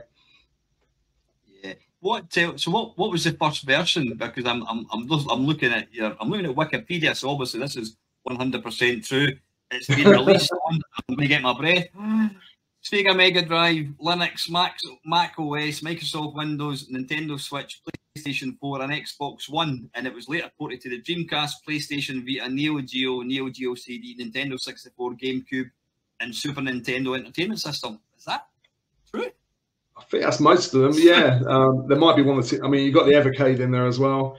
And yeah, we've got a PlayStation 1 port on the way, Game Boy Advance, and others as well, which I can't reveal just yet. But yeah, we're not done yet. But yeah, the first version, I mean, I think Matt Phillips, when he made Tanglewood, he made it purely as a Mega Drive game. He went hardcore, just developed it purely for the Mega Drive from the start. But with my design process, I like to prototype in Flash, which you might remember. It's almost completely dead now, isn't it? I certainly don't think any websites allow Flash anymore. But yeah, prototyping games in Flash is extremely quick. So yeah, that just gave us, within a few days, I had something up and running, which felt great. And we knew, we felt should be okay on the Mega Drive. So really, yeah, I think the PC version led the way. Also, my colleague Matt had an accident where he received a real serious head injury. So that put him out of action for a long time. And we weren't even sure if the Mega Drive version was going to happen after that. So luckily he recovered, but it meant that the modern versions came out first. And then I think a few months later, the Mega Drive version finally followed. Yeah, I mean, it's how you were. I mean, you very kindly gave me a copy of the Mega Drive one, and it's beautiful. Quite literally, it's beautiful. And I think this, we're all old enough to remember, saving up your pocket money or getting paid at the end of the month, and you would look at the Zzap or Super Play magazine, you would think, I'm going to buy that game, and you would rush to the shop and you'd buy it. And you'd be on the bus and you'd be sitting poring over the instruction booklet and all that. And that's something that's just been completely lost nowadays. My daughter, she buys a game, she'll download it on the internet. I mean, I bought a game for the Nintendo Switch recently, and I didn't even realise it. And I opened it up, there was nothing in it.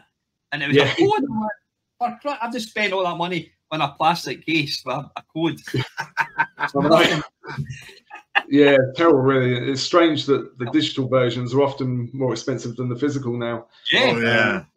Which seems bizarre to me, especially when they have no resale value either. So there's a lot to be said for physical, and yeah, hopefully it'll be around for some time yet. I mean, certainly with what we're doing, we're all about the physical. So yeah, we'll be continuing to put games into boxes with proper manual and often some other physical goodies as well. But yeah, I miss those days as well. You have to probably save up your money, get on the bus, go into town, and yeah, I think the shops I used to go to, there was one called Ultima in Southampton. That was probably my favourite. They had quite a few imports as well in there as well. You grab your game and jump on the bus straight away, and you read the manual on the way home. So I love those times, and yeah, it's not quite the same anymore. Kids just well, yeah, they're probably downloading games on their phones, really, aren't they? But yeah, times change. I mean, the Neo Geo, that's a behemoth to a cartridge, isn't it? The box for that is huge. Yeah, I mean, that's the biggest of the lot, and it's it's got a double PCB as well, so it's quite an expensive game to manufacture for us. But yeah, it's something about having a Neo Geo game on your shelf. It's quite an intimidating thing, and yeah, interesting system to collect for. Very expensive as well. Yeah. So what have you got companies that you go to? I mean, I didn't even know that we could make a new Mega Drive game. Is there companies there that will flash the EPROMs and all this kind of stuff? We actually do that ourselves, but although when you get the PCB manufactured, you can ask them to burn the ROM onto it.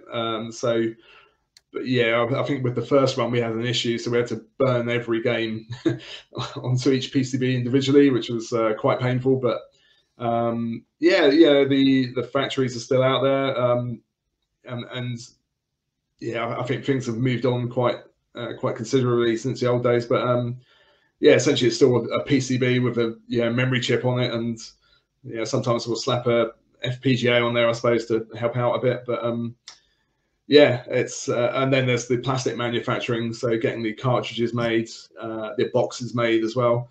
There are still people willing to do, well, if you can find a factory with a plastic injection mold system, then they can do anything for you, really, as long as you're willing to pay for it. Yeah. So out of all the ones, the sort of platforms that's available for, and what's your best selling one? Would you say, is it digital or is it physical copies? Or? I'm not too sure these days. I think the Switch did really well, and certainly the physical version sold out straight away. But then it was quite a small run. But yeah, the Mega Drive's done well. I think with the Mega Drive being the focus for the game, I think people really got on board with that. And the visuals, the soundtrack, the design and the controls are all about the Mega Drive. So yeah, I think it feels most at home on the Mega Drive. So yeah, I think that's probably our best retro seller, at least. Yeah, I think the Mega Drive controller with the 3 buttons just feels the most fluid sort of version, I think. Good, yeah, that's it. And we had to make it work with a 3-button controller, of course, because that's what Mega Drives generally come with. But yeah, you can play with a 6-button controller. So yeah, we had to make some interesting design decisions, but yeah, I think it works great on a 3-button controller. A lot of people don't get on with it, and that's understandable. But yeah, we're going to see what we can do about improving things in the sequel. So the problem is the young team, they expect a controller with force feedback and about 50 billion buttons, whereas the old school guys like ourselves was 1 button or 3, Oh, that's it. I mean, yeah, I grew up playing like Specky and BBC Micro, come on the 64, and yeah, you had 1 button really, didn't you? So when I got my Mega Drive when I was 12, 13, and it had 3 buttons, it just felt like a whole new world, really. And then yeah, things moved on with the Super Nintendo controller, which is probably still my favorite. And yeah, now things are very different, of course. But I think yeah, Nintendo did some crazy stuff with controllers, but I think the Sony and Xbox layout as it is now is, that's about as far as controllers need to go, really.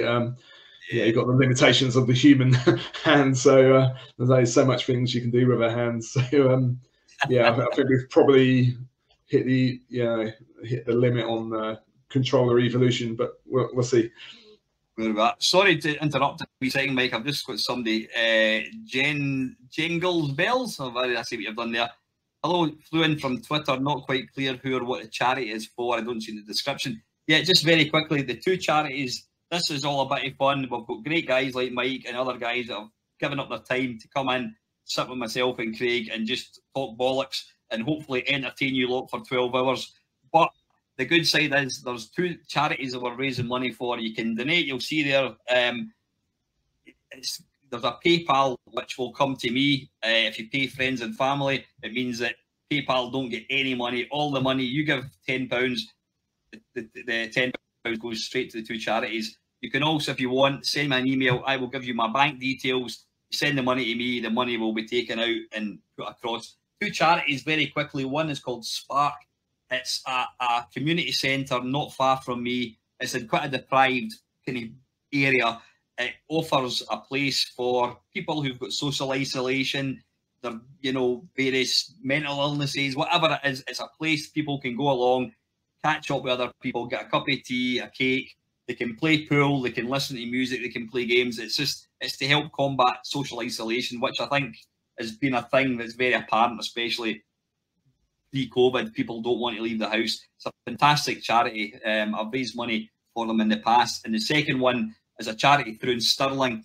It's for money. It's to help women that have been subject to physical and mental abusive relationships. They can pay for counsellors, and they have all kinds of little craft and activities for people to come along. So it's two brilliant charities. So hopefully that'll answer your question in Jingle Bell. So thanks for that. So Mike, obviously, I'm just conscious of time. The problem with these is I've got so many people coming into such a short, I'm saying short, bloody 12 hours. I'm feeling cracker, but I've only been going 4.5 hours.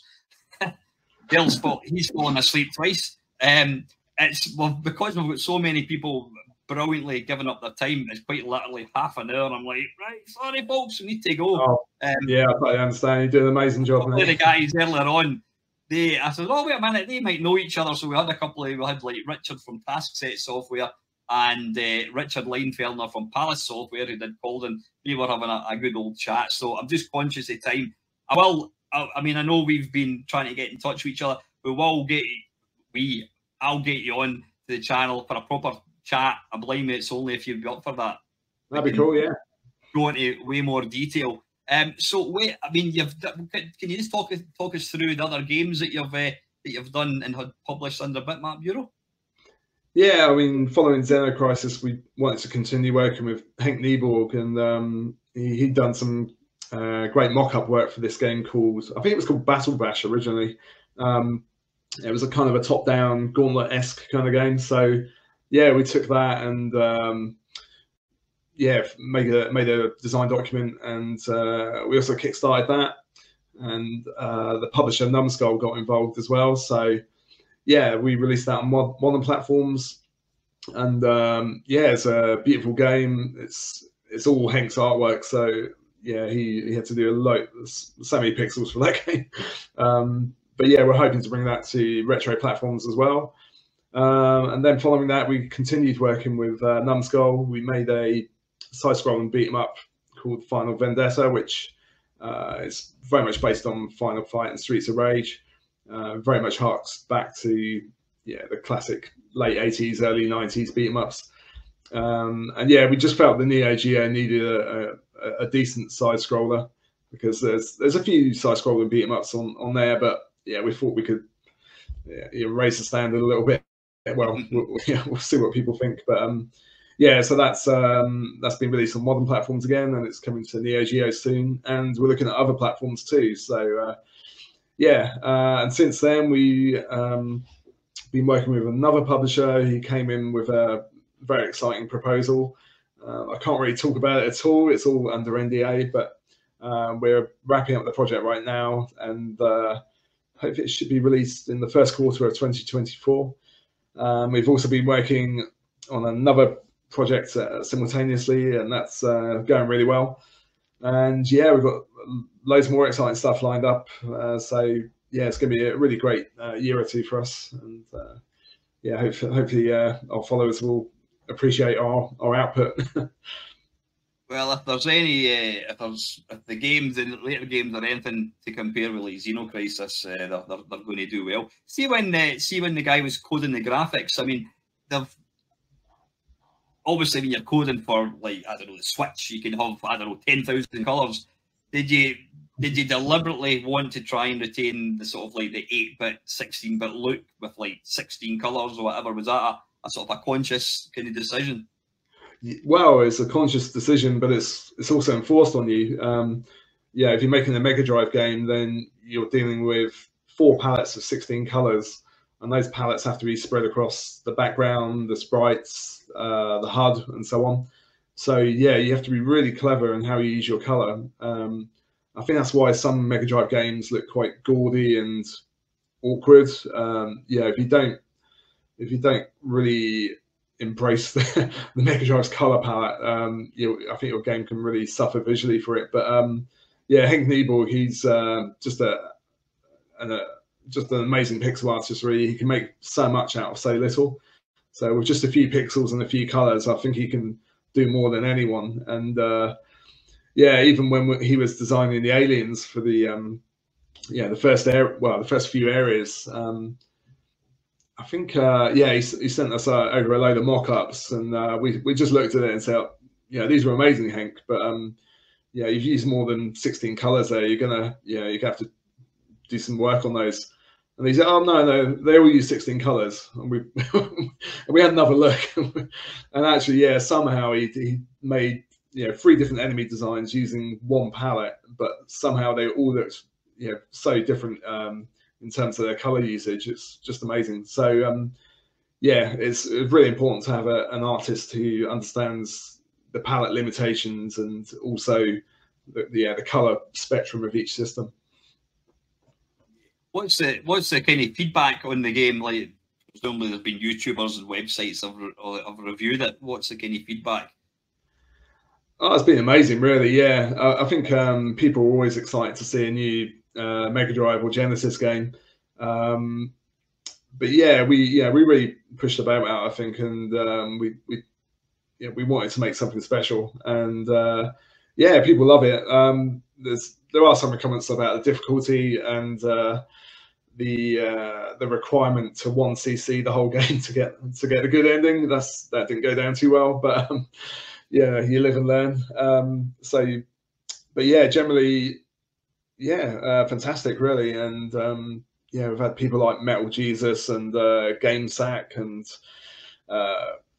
yeah, you got people like Slopes and Kim Justice, yeah, covering your game. It's really nice to see, and really encouraging, and it's inspired us to keep making these games for the new games for old systems. Yeah. Oh, that's awesome. So what plans have you got for the future? How do you decide? Well, you've already answered that.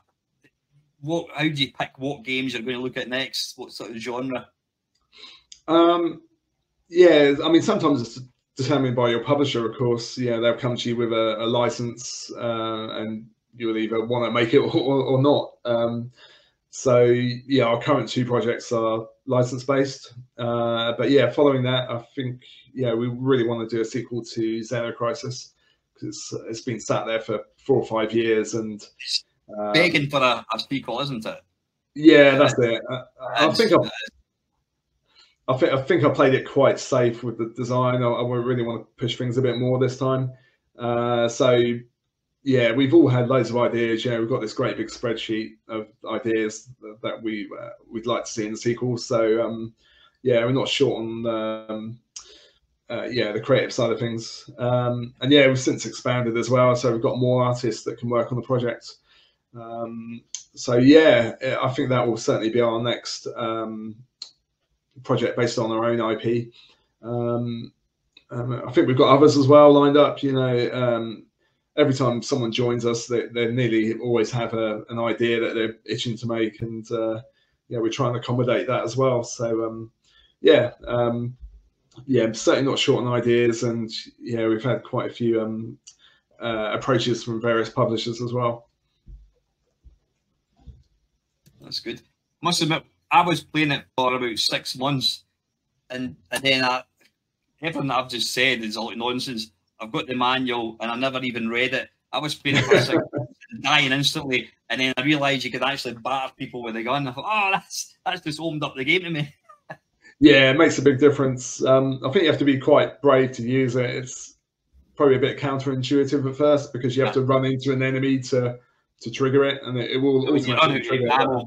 It's your only real kind of option. It's interesting you're touching on difficulty because, you know, I think it's fair to say that kids nowadays, you can most modern games, you can kind of there's no pain. You don't feel any pain. You can play a Call of Duty and go up, die, reload, up, die, reload, up, get past him, save, up, die, reload, and you complete the game and whatever. Whereas old school games, they were brutal. I mean, something like Mamemeister, you die, you go back to the start of the game. You want to complete that game, you've got to complete that with 3 lives. And it's like games like Zero Crisis, they were rock hard. And it's probably because, I think a big part of the reason was the games were pretty small. You have Mamemeister and you make it easy, you can complete it in, 10 minutes. I mean, Richard Leinfellner from Palace, he was there was a game called. You could do Antiria in 90 seconds, couldn't you? That's nuts. Yeah, I can't believe that, but yeah, I'd love to see that.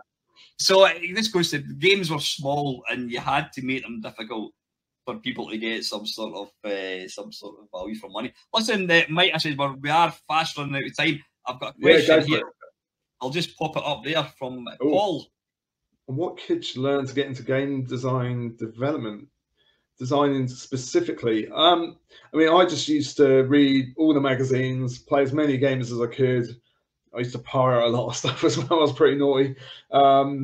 Yeah, just I don't know. Inspiration though is not something you can really teach. I think you either have it or you don't. And sometimes you can find it in strange places. It can be a piece of music. It can be a book, a film, someone else's game. But yeah, I think just start prototyping as well. Give maybe Scratch a go, or even Flash if you can. There's so many demos and tutorials out there to help you along your way. Programming is much easier than it used to be, and it's much more accessible now. So yeah, just have a tinker and make something that you would enjoy playing yourself, hopefully, and just have fun with it and see where it goes. Have you seen the? Sorry. It's all right. I was just going to ask just one question. Is there any possibility of a follow-up to 88 Games, being as that got quite a good reception when it came out? Oh, 88 Heroes, you mean? 88 Heroes. Sorry, 88 Heroes. Maybe one day. I kind of burnt myself out on that project. It was. I believe so. I mean, there's a hell of a lot in it, but it's just that those sort of like sideways scrolling sort of like things are quite popular, those and I just I think everybody just gets a kick out of them, and I believe that got a good positive reaction on Steam. So I just thought, I'll ask the question, like, is there any possibility, or is there any thought possible that there might be something that comes out? Yeah. I mean, I'd like to revisit it. I don't feel like I really did the concept justice. We were under a lot of pressure at the time, and I think the game spanned 3 different studios in the end. It was crazy. Most games you just have one playable character, or maybe 2 or 3 or 4. But to have 88 was just nuts. Yeah. Testing the game was just a nightmare. You had to make sure. I'm not even sure it's still the case. Every level had to be completed with each character, and. I'd love to go back to it. So, I learned a lot making that game, and I think I could do a better job. So, perhaps one day. Yeah, got it for 44 heroes and 44 baddies, and then it's still the same game, 88 hero, 88 characters.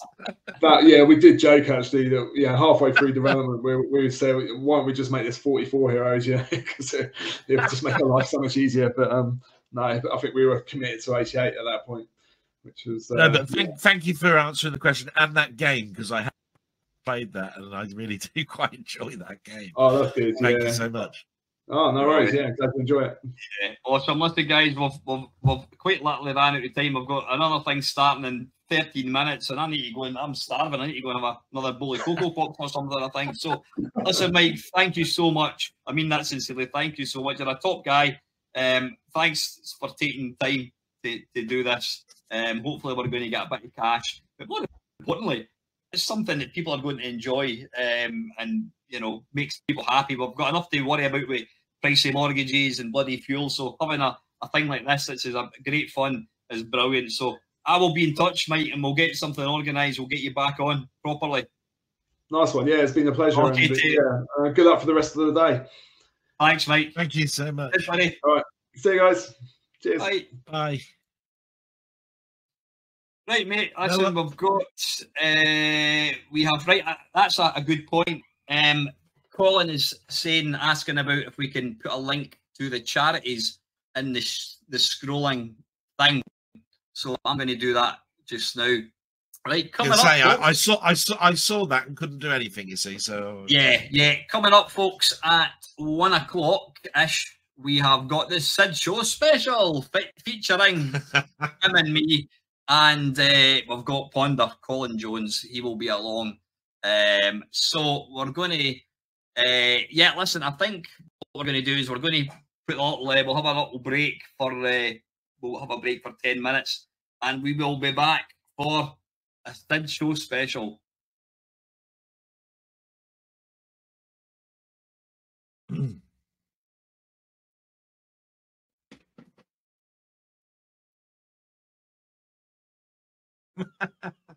So unmute my bloody self.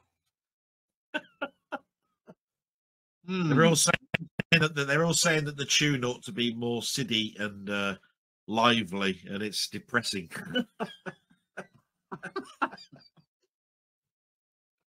Yeah, I'm not time to render another video. But how's the right? Hopefully you can see the a minute. I don't know if I can. A minute. I don't know if I can put another space. Am I going to put a space in? I don't know. I'm trying to just get the charity thing so it looks all right. I've just got some twirls. Microwave bloody burger. Hopefully you can get the gist of the charity from that. Yeah. Yeah. You can't put a space or anything in for, unfortunately, or you can't put like because it's a scrolling message. It's just one continual thing. Yeah, that's the problem with how we're doing so far with the bids. You know, I keep putting it up, but it is a bit just what's that supposed to mean type thing. But you get the gist of it, right? I'm just looking there. Discard that. Let's have a quick. Oh, awesome! Right, listen, I've just had a. Can Dale, if you can update the link. Tony Temple of the Ted Dabney Experience, he has offered up a signed copy of his book, and it's bloody brilliant. He's going to sign it. What he's saying, if you want to randomly draw a name out of the hat and send their address, whatever. Yeah, I mean, I don't know. Can we have a? What do we think? I'd certainly think of what you want to do before the next break, because I can put it at the bottom, but of course I'd also have to split it into two because I'm already at 200 characters with those 5 that you've got there. If you see what I mean. What Tony's said, he says if you want to randomly draw a name out of the hat of somebody that's donated, so that's what we're going to do. There's no need to, but if you want to be in it to win it, you need to donate. But after the stream's finished, I will pick a name from random. We'll generate something, And whoever yeah, gets so all I have to do then is just put some names down, and you can put that in a spinning wheel or something that's off the internet. Yeah. We can do that before we finish. Remind me to do that before we finish. Yeah. I'm just going to message Tony just now. Because I think that one should be different from an auction. I think that one should be a yeah. You know what I mean? Oh, and Arlasoft's just said it's £47 in sales now for Burger Time. Wow. That was awesome. I've not. Like I said, I am constantly putting up the link to that as often as I can. Right, I'm just trying to see where are we. Right, we've got the SID show. It's not like Colin to be late, is it? Isn't it? No, I'm only joking. Right, we've got Gary Penn. Gary will be along at 2:30, so we've got a bit of time.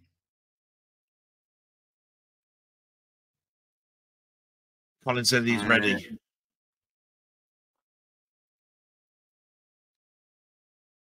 Right, well, Colin, you need to click on the link to join the stream. Oh, he's waiting for the link. He said he's waiting for the link to join. I sent him a link earlier on. Wait a minute, I'll invite him. No, I can't invite him. I can't post it in that. Colin, I sent you in the I sent you in the chat, Facebook chat, mate. Oh, look, Steve's feeling hungry. What a bloody shame. Look, Steve, look. Lovely. Oh. Bastard. I posted it in the chat, Colin. Facebook chat, the little group with I'll just double check I did. Yeah, if you go into the Facebook chat and you commented saying I'm getting the stream set up. If you go in there, you'll see the link. Yeah, I was going to say my Facebook is still open. I think the link's there. Yeah, the link is in there. Oh, there we go. Hang on. Hey. Right, that is quite scary. It's a floating head. Yeah, honestly. So they get all set up properly. Do you want to scare people? Bloody hell. He's full on steampunk as well. Decapitated heads. Bloody hell. You notice it's the Norbrook? Yeah, but we all have nightmares about that place. It is Halloween, so we'll let him off with that. Brilliant. Right, I've added the links down below, Colin. I've updated it to show the charity things. Lovely jubbly. Lovely jubbly. So right, have you guys got your your tunes? I haven't done them in any order though, mine. No, that's fine. Is that all right? That's absolutely fine. Right, welcome. I should have had a little intro, but it doesn't matter. I'll tell you what, yeah, I'm going to, I was talking about I'm going to play a tune, if I can find it. Let's see, hang on a second.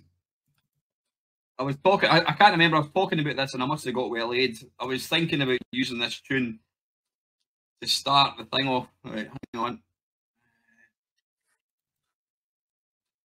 And I did check to see that it wouldn't give me any copyright strikes or anything. Right, where are we? Colin, you look like Boy George. I'm a a little bit different for Boy George. You gotta put some lipstick on or something. No.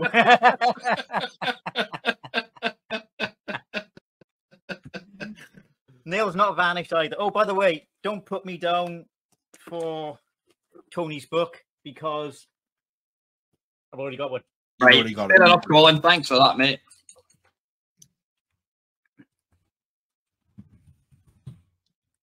Right, hang on. I'm just. I like what LFC said. He said, "I'm not sure what's more scary than Albrook or seeing Colin's head levitating." Yeah, I know what you mean. It's like, what?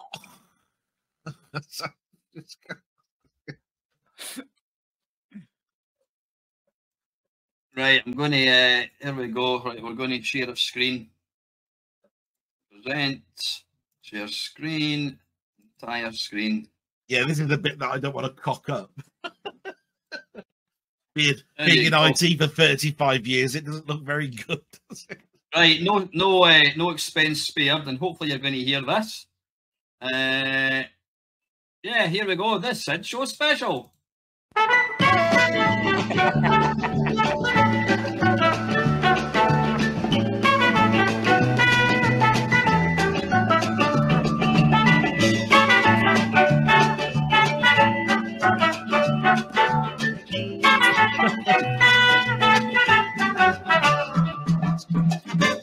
Right, that's enough of that bollocks. Right. That's a bloody good SID. Jesus Christ, the samples I know. in there. It was. Right, bonus question. Can anybody give me the proper name of that tune? I only know the TV program. I wouldn't know what the tune was called. I can't remember. I do know it, but I can't remember. I know it, and I don't know what it is either. But anyway, right, you both failed. Right, right. This SID Show special is anyone that's watched my channel at all over the years. They'll the SID Show was a thing that we did where I was joined with Llamasoft and Panther, and we picked 3 or 5 songs, 5 SID tunes, and we basically picked some fantastic pieces of music. This one has got a slight downturn to go along with the scary picture of Colin in the Norbeck Hotel. We're going to pick the 5 or 15, I should say, worst SID tunes ever. This is not a complete collection because obviously there's a lot of worse stuff out there. But we've both the 3 of us have picked 5 tunes that are quite frankly pitch. So right, I'm going to let Dale go first. Have you got your deep SID? Well, by the way, I apologise now about sound quality because StreamYard doesn't really do sound that well. But when you hear these tunes, you're probably going to be quite glad that it's not very good. So, Dale, have you got your deep SID all ready to go? Believe so. I just need to load up mine. Can you see it? Right, I can. Let me just give me 2 seconds so I can get my ones brought up. Beanbag is the name of the tune. Beanbag, that's it. Beanbag, yeah. Right, Dale, I'll let you. Don't talk about it first. Let just you introduce what your first tune is going to be.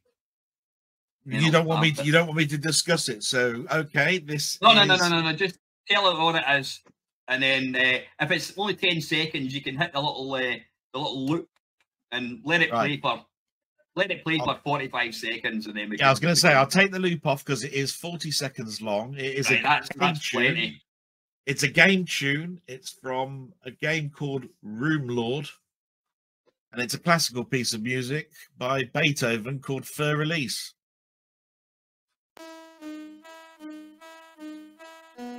Can you hear it? Can you hear that? I can hear it. Okay.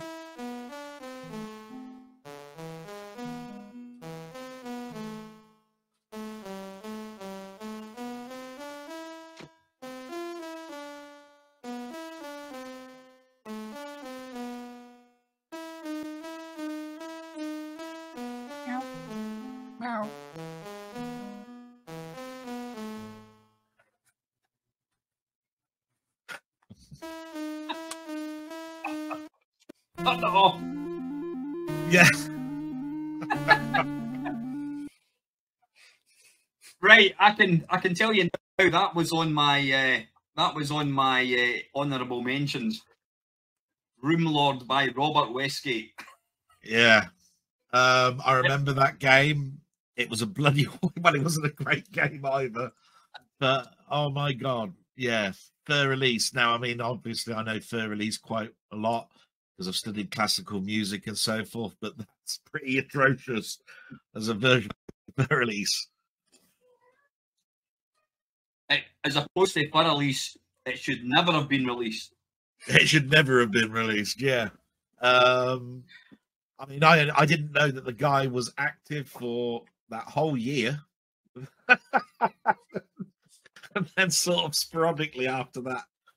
The problem with that is he's picked a classical piece of music and it's getting played at completely the wrong tempo. I think there was a couple of bits that was completely retuned, but it was going. Yeah. Yep, tempo is a big thing. And then it was speeding up again. I mean, exactly. It was just all over the place, and I just went. Who wrote that? Who wrote the original? Do you know? Or at least it's Beethoven. Beethoven. Yeah. If he was dead, he would be turning in his bloody grave. Well, roll over. roll over Beethoven. He'd be rolling over, yeah, for God's sake. Anyway, that is pish. Yeah. Right, Colin, over to you, son. You got one teed up? Okay, yep. I've got one keyed up, and this is from a game that I used to love the music on in the arcade. Here we go. It's Rolling Thunder. Well, man, you need to... Right, here we go. Add to, right.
Now, hopefully you guys can... Well, sorry, for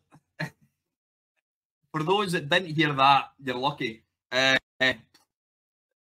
Rolling Thunder is one of my favourite arcade games, and part of the reason, in fact, a huge part of the reason, is because it's got an absolute stonking soundtrack. That is everything that is not. It was fucking awful. It sounded like Rolf Harris playing his whatever it was called, stylophone or something. that can be taken two ways these days, can't it? I mean that game was a full price. You need to remember that game was a full price game. It came out probably, I think, 1988. It came out about 5 years after Monty and the Run, and Whizball, and it was absolutely diabolical. Yeah. Yep. Still, it lasts longer than the Amiga version, which is just a loop sample. The thing about it is I was going to say, the thing about it is it's you can just about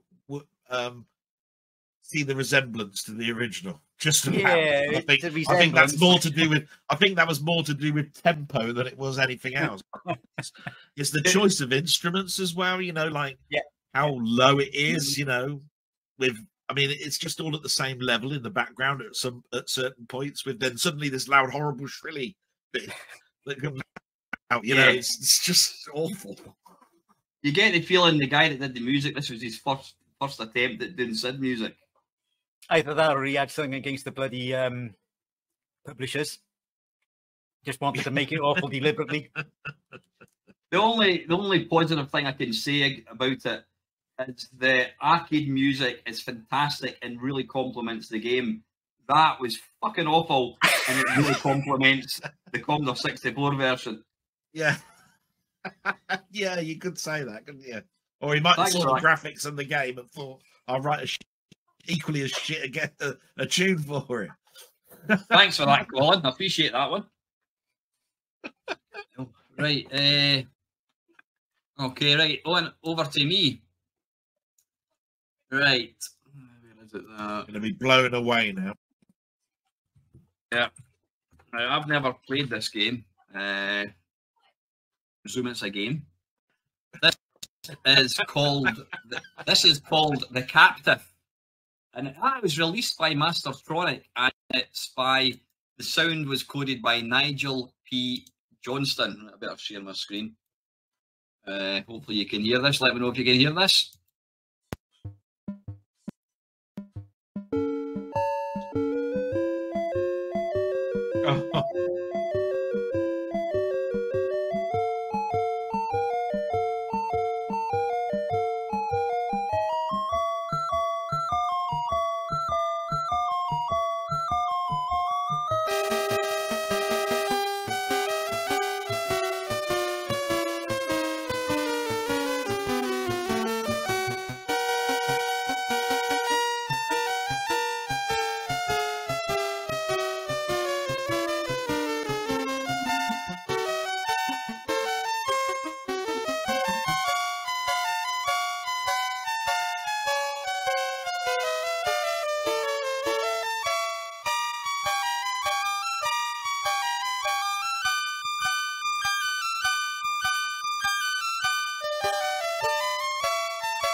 Well, at least it ends on a bang. Fucking hell.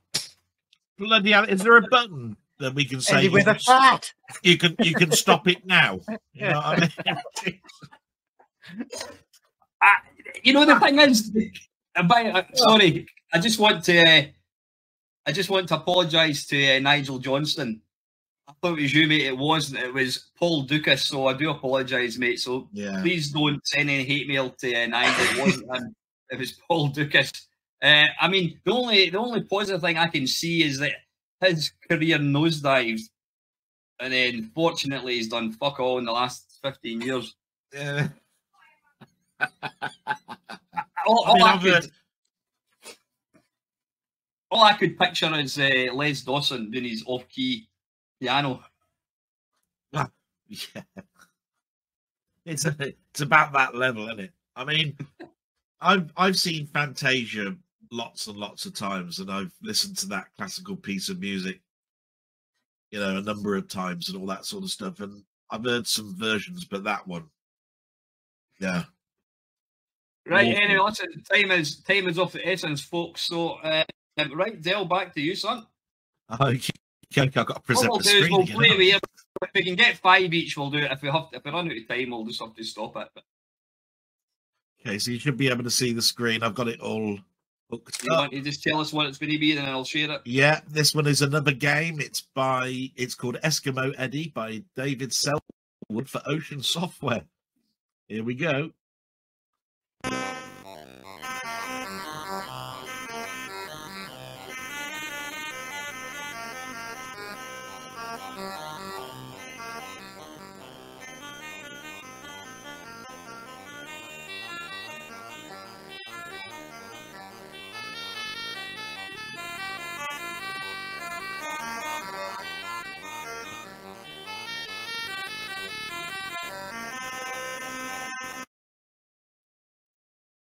There we go. Did you hear that all right? Yep. Oh, dear. Yeah, pretty terrible version of popcorn. Now, believe it or not, I mean, you should know by now that that was Popcorn, which is like a very nice track for me because I really like that. That says the original tune channels are out of sync and this rip has been repaired. I hate to think what it was like before the repair, but that was bloody awful in itself. Again, this is a guy that was active in 1983 and he ended his career in the same year and he did 2 tunes. This is one of them. That made me laugh as well. I went, thank God for that. The thing is, it was an early game. I think it was by Ocean actually. Yeah, it was a short little excerpt of music. Presumably, it would have looped, and it would have driven you insane. Yeah. That almost made my honourable mentions. It just fell off at the last minute. But yeah, okay, right, brilliant. Right, over yourself, Colin. Okay, well, I noticed that my next one is actually already in your list. So without further ado, I'm ready for this when you are. So if you put the screen up, I'll put the play. Demons of Topaz. Oh, God.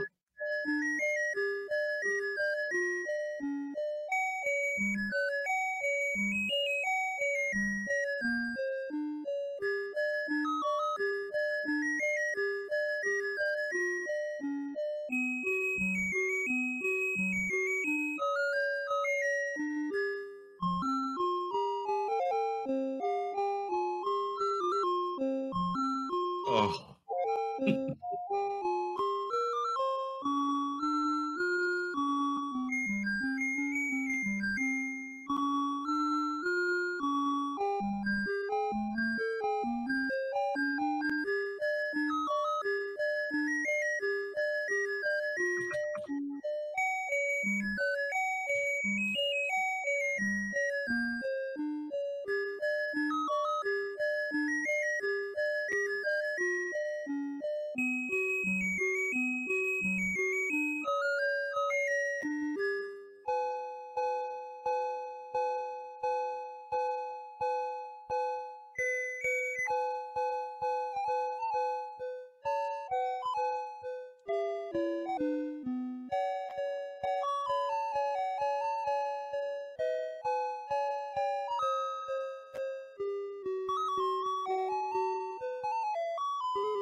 Yeah. Well, there we go. Yeah, as you, but I didn't realise that everybody saw my choices there. I must have left it on the screen. That was one of my choices. I mean, I'm not going to say anything good about it. There's a lot worse, but it's just I don't know, was it an early game? But again, there was a lot of notes that were just completely out of tune. I presume the guy was just doing it from. He was doing it someone's just summed it up. Late now to make it stop.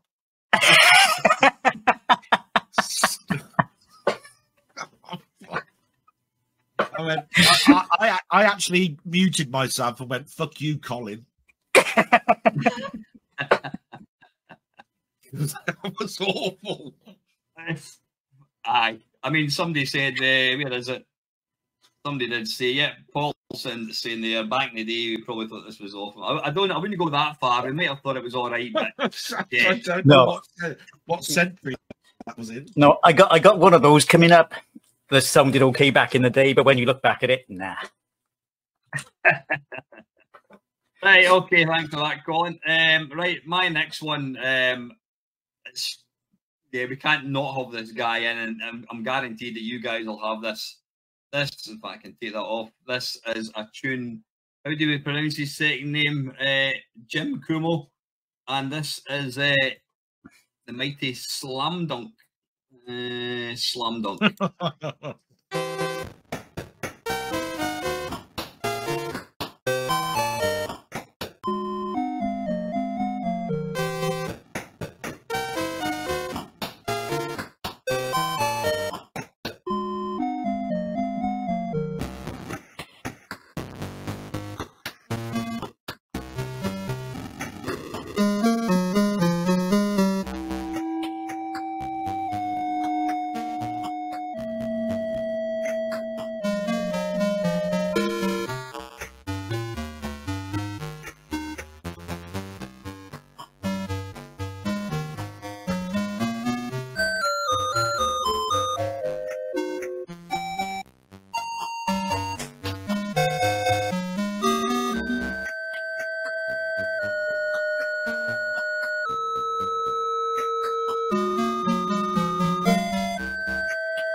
Can I have my minute and 25 seconds back, please?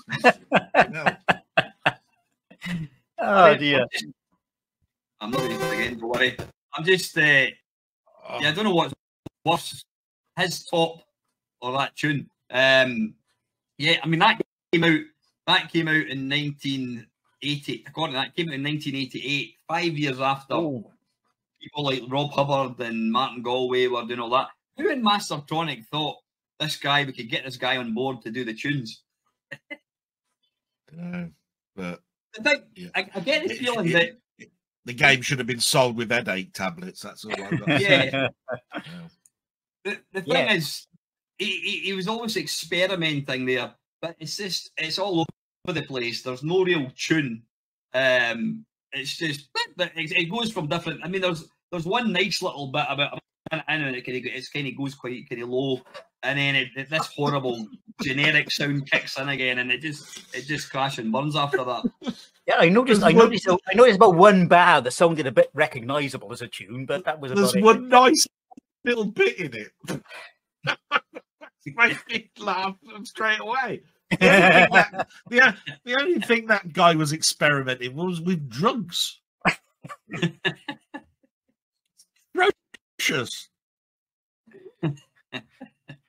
That's a contender. We are. We're time is the enemy. So back to yourself, Dale. I think it is. Right, I've shared the screen. Is that okay? Yeah. This one I was incredibly disappointed. This one I was terribly disappointed with. It's a game called Conan by Datasoft, and this guy has done Bruce Lee and a number of them. John A. Fitzpatrick. I hope you enjoy this 40 seconds of tune.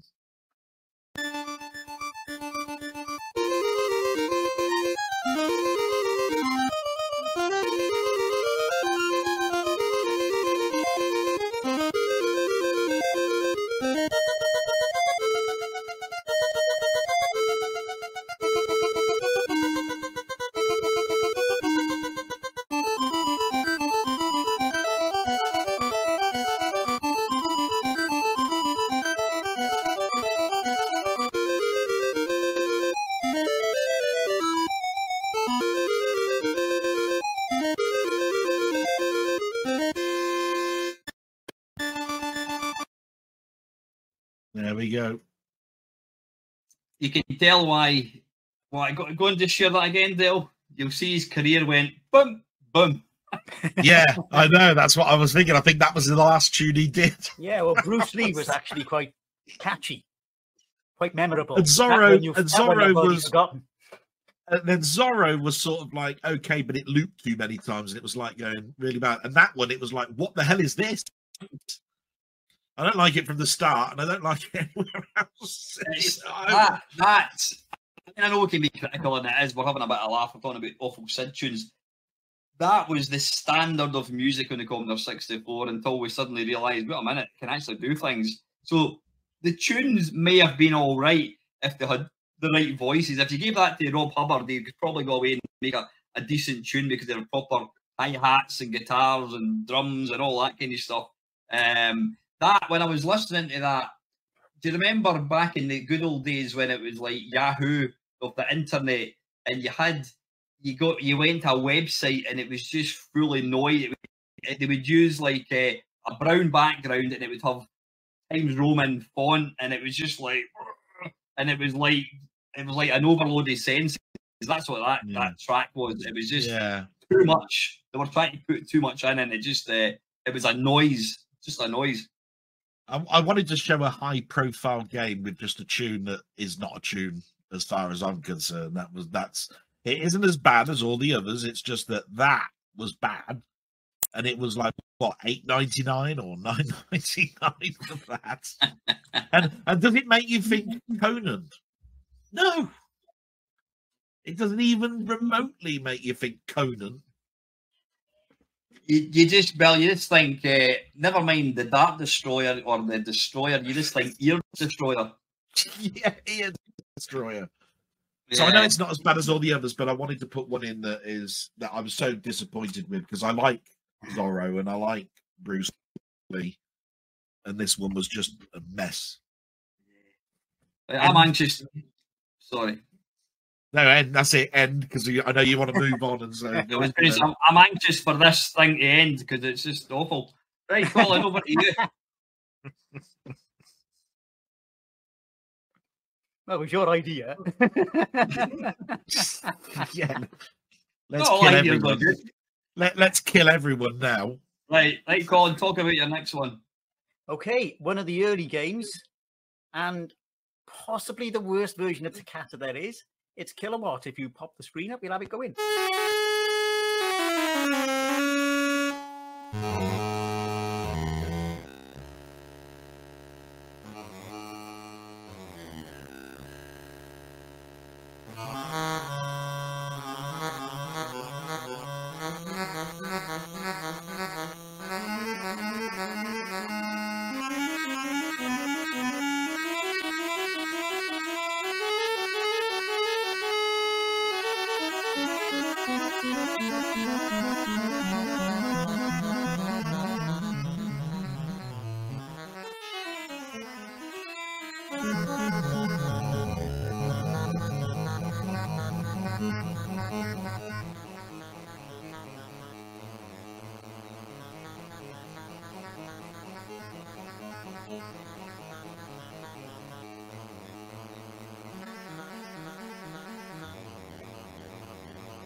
Oh, do you mind if we?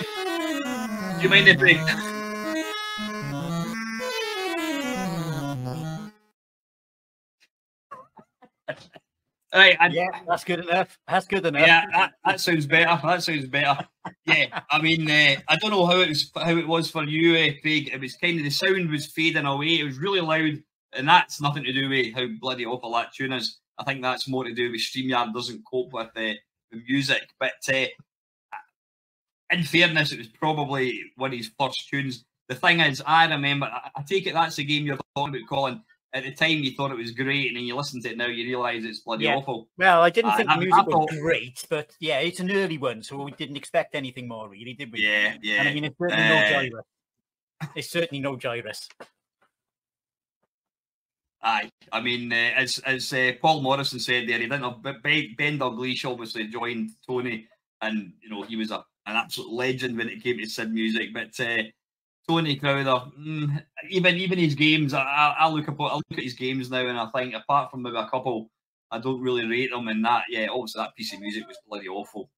It was all this. Was it like maybe one or two voices tops? I don't know if there was any 3 voices going on, but it was very. I think there were 2 voices because he left one for sound effects.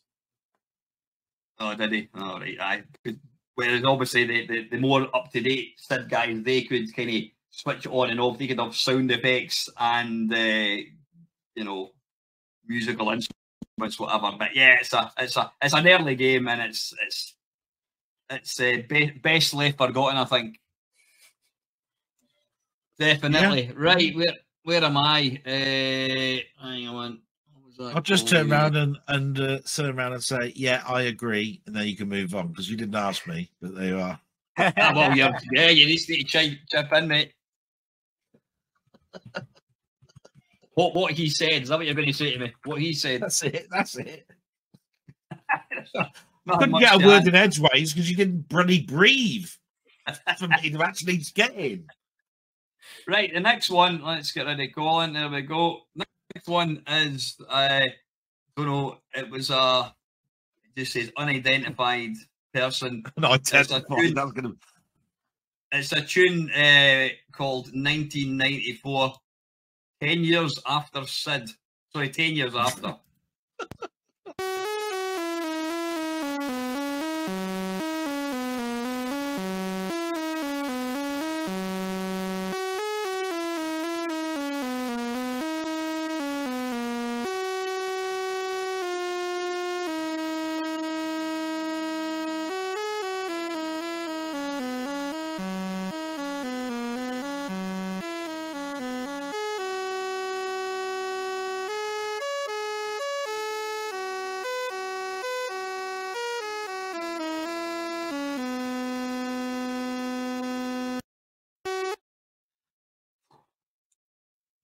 Yeah, again, I think it was done better in Quango. What is that? Quango was a game, I think, used that music, but he actually did a good job of it. It actually sounded like a ragtime song. Is that in that? I take it that's not the original piece. It's the ragtime. I think Scott Joplin. Yeah, Scott Joplin, and it's all right as a type-in version. Yeah, you know. Yeah. If you were typing that in from a magazine and that was the tune that was coming out, I'd go, yeah, that's right. Yeah, you're absolutely. It's a typing, one voice, but and that was what the early Commodore 64 had. We never knew it was capable of what it was. Again, came out in 1984, and it's easy to say, well, you know, being a bit critical, but there was tunes, you know, there was tunes out there that were doing it, but. Yeah, bloody awful. It's no wonder the guy's faceless. He obviously doesn't want to put his name to that. So I think we've got time. I think we've got time for one more tune each. Oh, then I'll have to change my one. Hang on, then. Yeah, we're starting to. Yeah, we'll see. Let's see how we get on. I know. I'm changing it now. Hang on, I've got to search for it. There it is. That it? No. Just give me a minute, guys. Oh, it's buying. There it is. Right, stop.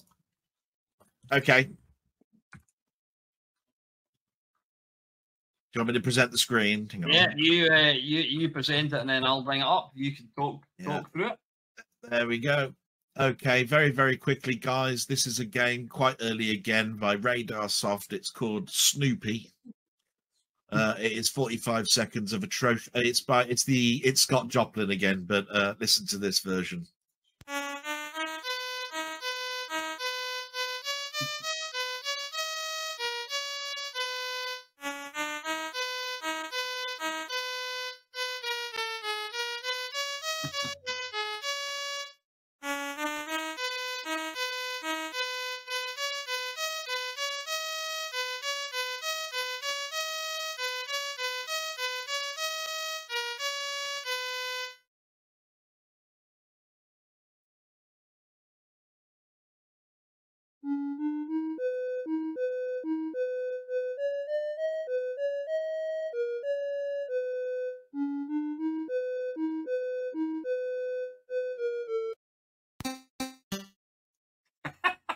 There you go. Yeah, yeah. It's meant to be a piano tune.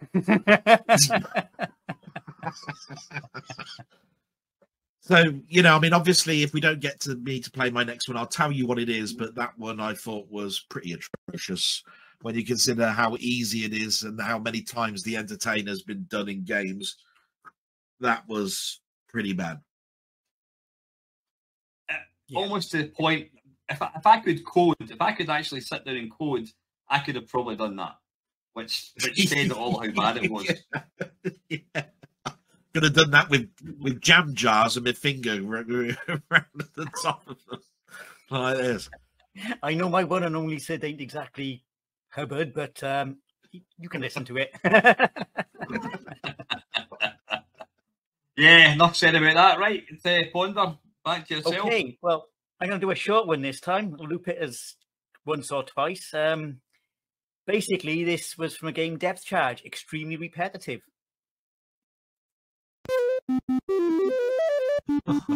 Oh.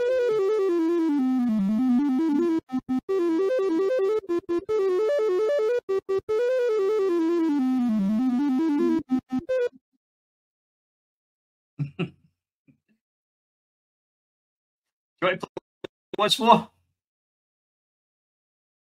What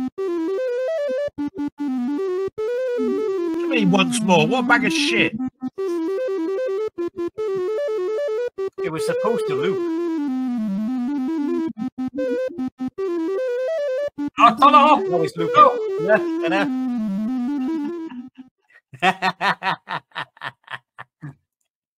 Yeah. That was a commercial release, obviously. It was released in a Firebird game. You know the thing is... A game I actually bought back in the day. Yeah, cartridge, wasn't it? Yeah. The game itself is okay for a depth charge, but yeah. And it's Sailor Sword. I mean, it was... I mean, Adam's saying there, and I agree with him. It was in tune, at least. But it was just way too fast, and ultimately it would you would just reach for the volume button. Could you turn that tune off when you're playing the game? I don't know. I think that was just the intro tune. It wasn't playing while you were playing the game. So at least there's that small mercy for it. It's actually using all three channels. It's not just one channel. Yeah. I mean, it was. I've heard a lot worse, but it would get in your nerves really quickly. Yeah, it's the repetitiveness of the I don't think the programmer know what stop meant. This thing, Colin, are you trying to look like Max Headroom? Yeah. Well, I do normally in my streams, but you can't animate the background in the. You need to glitch. You need to go. Yeah. Right. Anyway, time is marching on. I think we'll see. Right. Anyway, my next one is a game called Car Chase. Sorry, 007 Car Chase. All right, that was an honourable mention. There you go. Right, there we go. This is only 38 seconds, and we'll only play it once. Well, that's the wrong one. Hang on.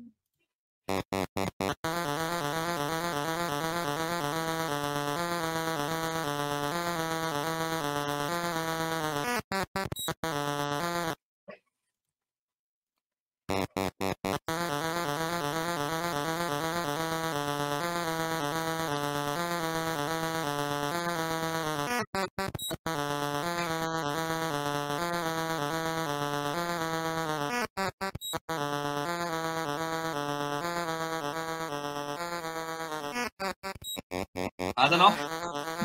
Yeah. I did that the first time round. Once more. Oh. If there was a prize for writing the most annoying piece of sound, then that would have been it.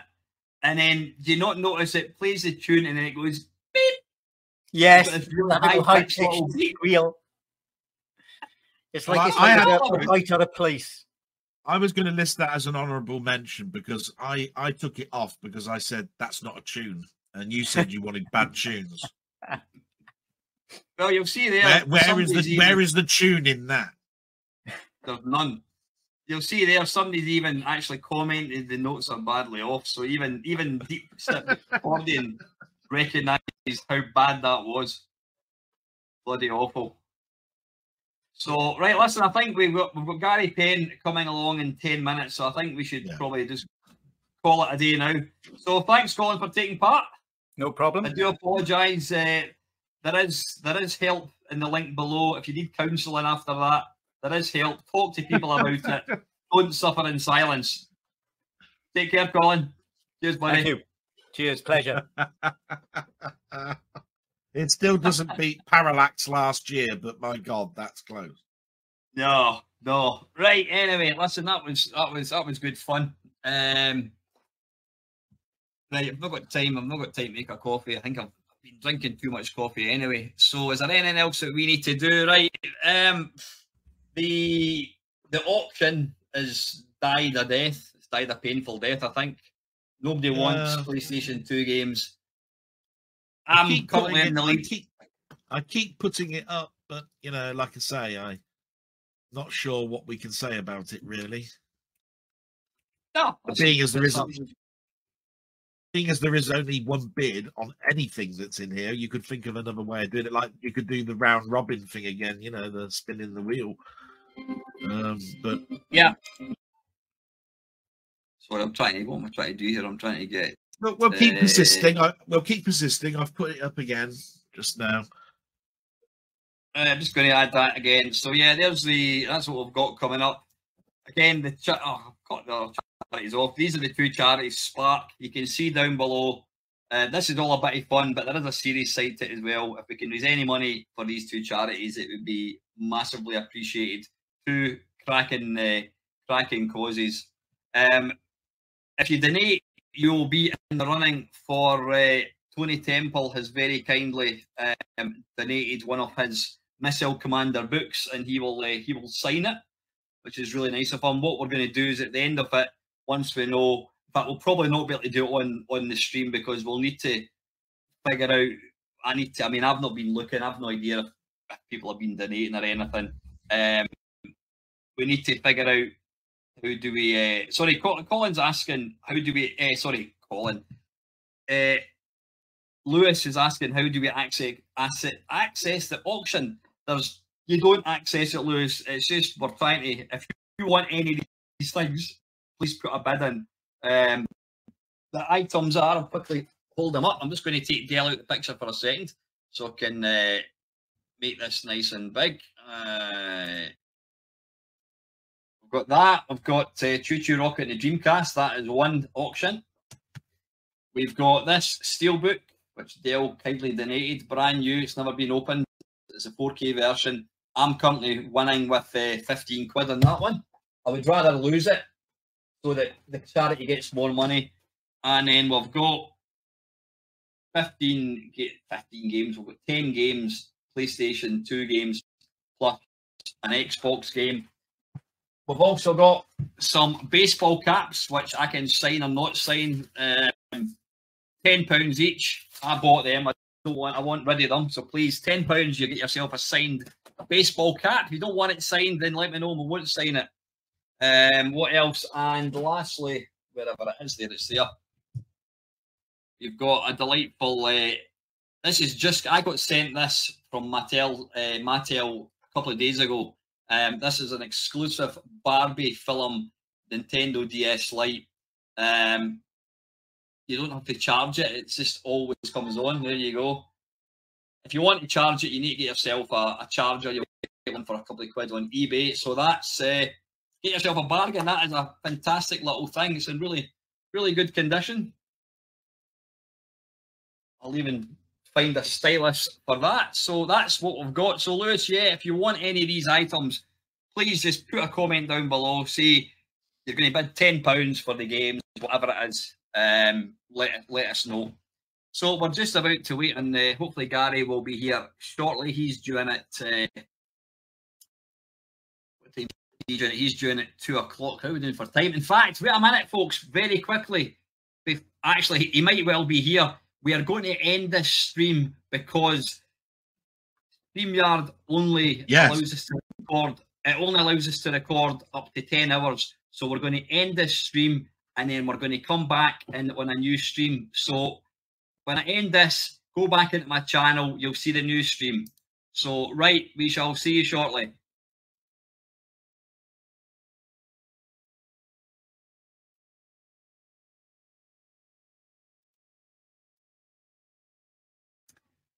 Right, we are back.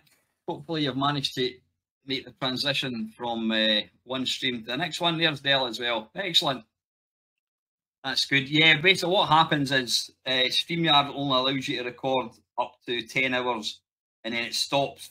So if we'd continued with this for another 4 hours, it would mean that we weren't actually recording it. So what we decided to do is chop it in half of 6 hours and then 6 or 7 hours in the next one. So you hear me all right, Craig? Yeah. Yeah. Right, that's good. That's good. Aye, so we're just waiting on people to join. We're waiting on Gary to turn up. He should hopefully be here soon. Comments. There we go. Yeah, people are back in again. That went fairly well. I thought that was going to be, that could potentially be a disaster. I'm conscious we've not had Nick giving us any updates yet. I don't know whether we can you... Oh, bloody hell, Alex. Wow. Thank you so much, mate. Brilliant. Every penny. Now, I know the only slight thing that I don't like about gifting using this is YouTube does take a small percentage of the money. So that's the only, I would try and, if you're going to make a donation, either do it to my bank account or do it to PayPal. But that is so kind. Thank you very much, Alex. That is brilliant. Dale, if you can keep a wee note of that, or do you... In fact, man, we don't need to. I was going to say, I haven't taken note of all the little no, we don't need to bother with that. So, yeah, let's just have a quick look who we've got coming up. Just, if nothing else, to remind myself. Share screen. What a wonderful gesture that is. My God. That's lovely. I know. Thank you so much, mate. That's really kind. So, yeah, we've got Gary Penn. Now, I've been after him for a long time, trying to get a hold of him. So, that's awesome. Now, I do apologise if somebody has possibly can't make it. Presumably they'll have sent me a message, but I've not been looking at any messages as yet. Let me just quickly check.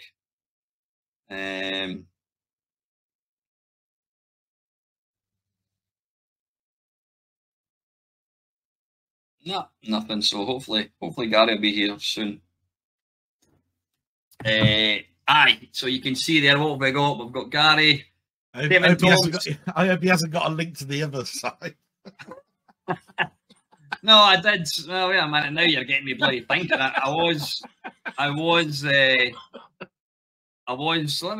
me just. Have you got the link that I sent you? Well, yeah. I mean, I've still got Facebook open with the link. Right, well, go into it just now, and I'll just read out. What do you want me to? What do you want from it? Oh, wait a minute. Sorry, that Collins just said Gary's not. Oh, you know what? That's my fault.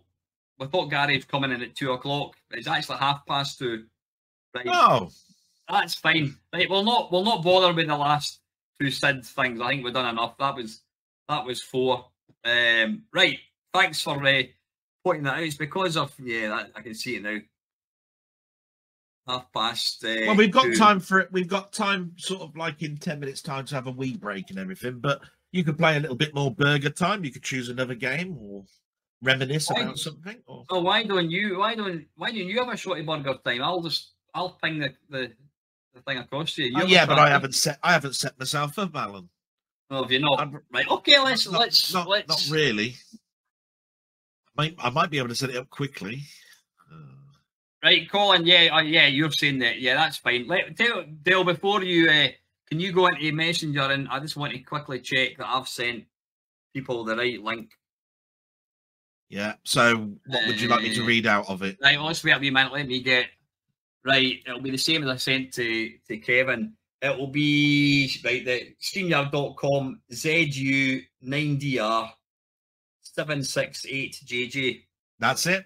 Right, that's fine. So we've got the right one. I'll just make sure, Gary. Yeah, I just wanted to make sure, because obviously it's the second part. That could have been awkward. Yeah, that could have been awkward. Tell you what, why don't I log into my PayPal and see if we can see what we've got so far. Oh, sorry, that's the alarm going off because it's 2 o'clock. Well, that's reminding us of the yeah.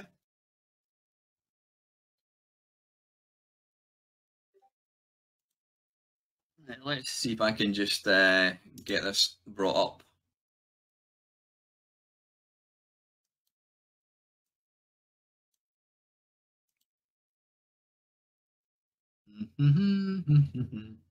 Yeah, the alarm's off now. I don't actually. That'll be a minute. I just need to go into my. Not sharing the screen. I don't want all you guys getting all my passwords. Apologise about the screaming coming from next door, but nothing I can do about that. Just give me a second.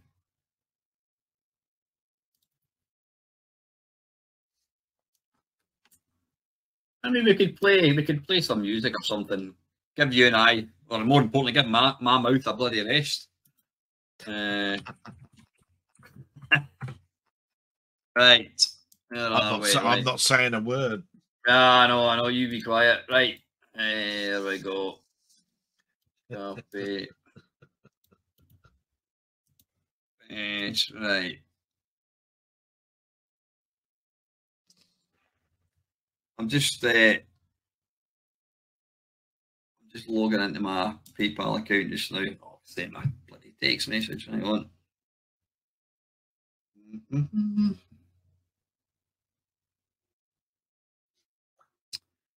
Right.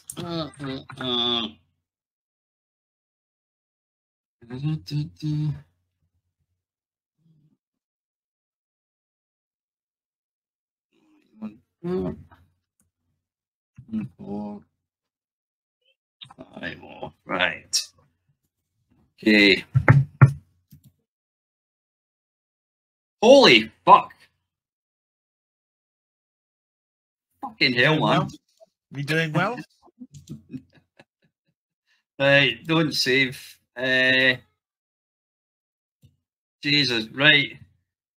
We have got, bloody hell, we've got £492.66. Wow, that's good. You haven't had mine yet. Now, we've also got the 256 quid that's been put into my bank account. So 256 plus 492, 6. We're almost at 800 quid. Wow. Bloody hell. That is right. I'm just gonna give a quick, I'm not gonna mention amounts. A massive thanks to Mark Hope, Mike Dawson, Robert Morrison, Jen Bajor sorry, I can't even say it, I apologise. Jen Bjorhager, Richard May, Paul Drury, Tony Temple, Stephen Richards, Ross Harris, Colin Jones, Stephen Thornber, Andy Walker, Paul Cook, Adam Lucas, Neil Morris, David Irwin.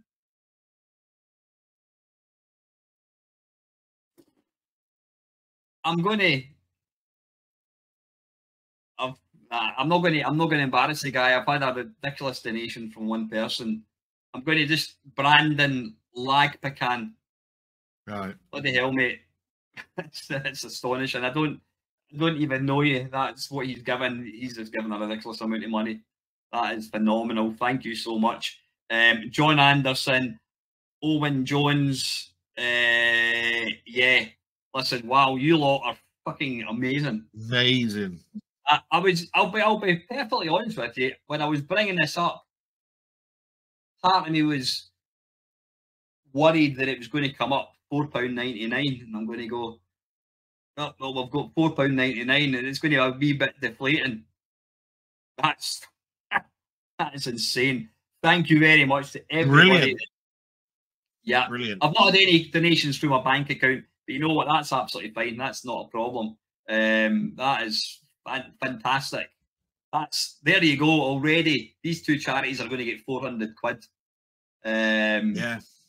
You know, I don't know if there's any other money to be paid for whatever. I mean, we've got the baseball caps. I know Stephen and whatever paid it as well. So that's great. But yeah, that is awesome. Thank you so much. You guys absolutely rock. That is phenomenal. Hey, I was going to say, should we play some SID music? The problem is it's rubbish. It's rubbish playing it through StreamYard, isn't it? Yeah. Give it a go. Well, you could try it. I'll tell you what I think. But yeah. I'm pretty sure it's all right. Right. Okay, listen. In fact, it's not going to make any difference how it's. Steve, see the intro. I'm going to play the. I'm wondering if I should. No, I was going to say if I converted it to like a file and play the file rather than just sharing the screen, but that's way too much. That's way too much hassle. We'll play some SID music. We need to get over that horrible half an hour that we had there. I mean, that's going to be ingrained in our ears for God knows how long. So let's pick some nice tunes. What do you? I'll let you pick one, Dale. Pick a SID tune. A SID tune. Pick a SID tune. Nice. I mean, any length, and you could just play part of it. Oh, whatever. Just I'm going to stop talking for 5 minutes and just enjoy my cold tea. Put Knuckle Busters on. Knuckle Busters, right? Let me just get C64 music, and that's by Rob Hubbard, isn't it? Yes. It's very long, so just basically... that'll do it. That'll do it. Rob, there we go, Rob Hubbard. And it's Knuckle Busters. Right, here we go. Hopefully you can hear. Let me know if you can hear this all right. That's fine. Oh.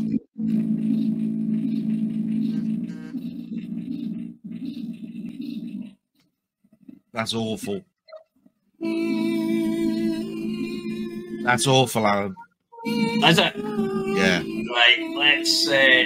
have you got Knuckle Busters on the Sidology on MP3 that you can just I don't know. Tell you what, listen, Nick has just sent a wee message. Happy to jump on for 10 minutes. Absolutely, Nick. I will... Yes, please. I will... Of course, we forgot the money that Nick's got as well. Yeah, my God. Yeah, there was... about 50 quid or something. Last count, it was getting close to that. I've still got to buy it. I've still got to buy it at the end of the stream as well. So, yeah. How did I get rid of this? How did I get rid of this infernal thing? How do you close that? Reverb. How do you get rid of this thing? You might have to bring up Taskmaster and close it down. I think so. It doesn't screw the stream up. What's it called? Daily Player, right? Because I've named it after you. There we go. Yeah, it's why it broke. Dell Player. No, I just want to. I'm going to send Nick the stream, the new stream at the moment. Right. Paul Cook has just turned around and said that he's appreciated everything we've done, and he thinks he'll have a cat to celebrate. Signed, of course. Oh, bless you. Thank you so much, Paul. I need to put Paul down. But I also, Paul, if you can hear this, I need you to put what you'd like us to sign it as, like Mamemeister 2 or just Mamemeister signature. That'd be great. I'm just looking for the stream. There we go.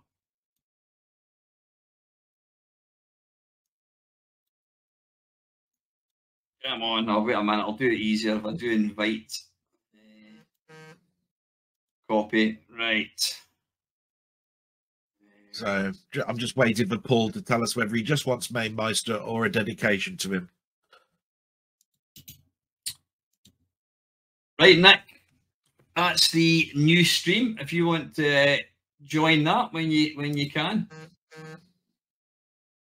Well done, Al, you're a legend. But now listen, Paul. This has been a collective thing. I couldn't have done this without this guy that's sitting over there.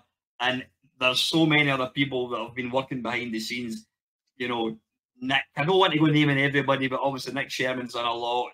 Colin Jones, there's other people have been helping me with lots of other things just to make this happen. And obviously the guys, you need to remember these guys that are taking part, like Gary Penn and all them, they don't know me, they don't know any of us.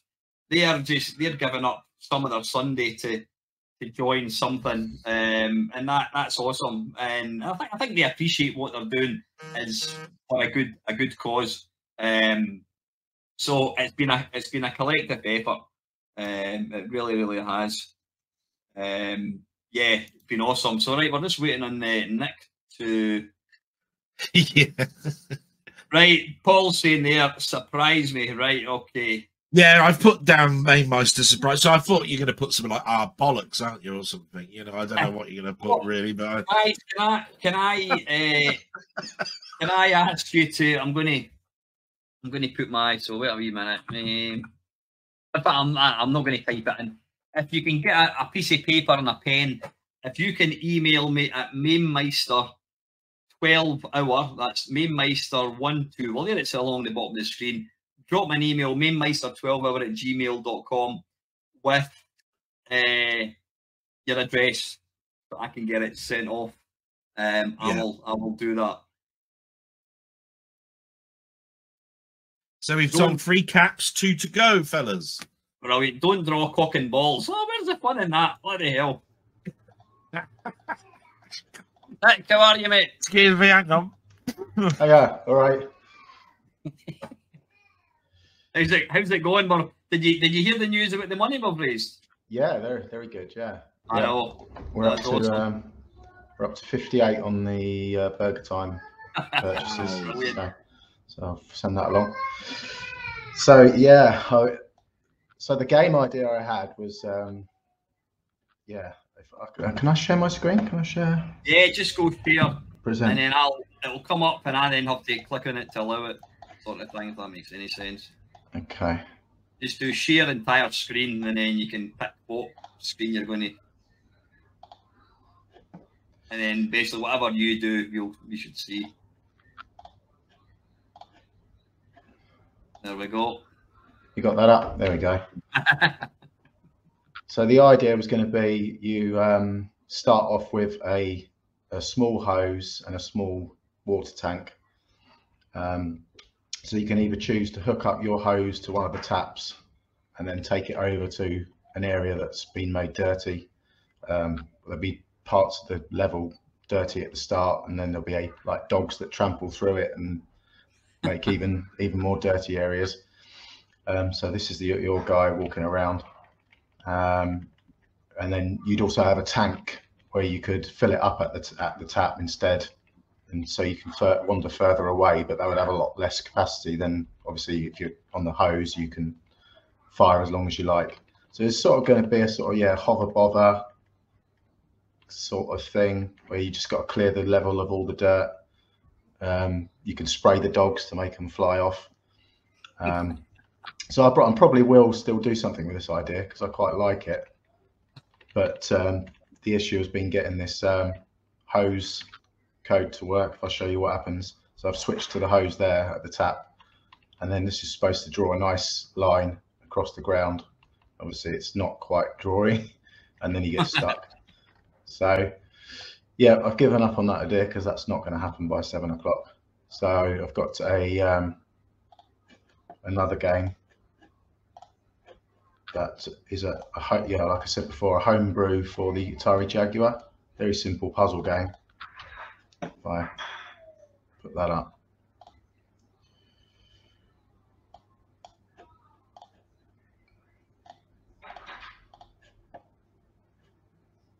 So before today, I'd drawn all the levels out already, ready to possibly do it today.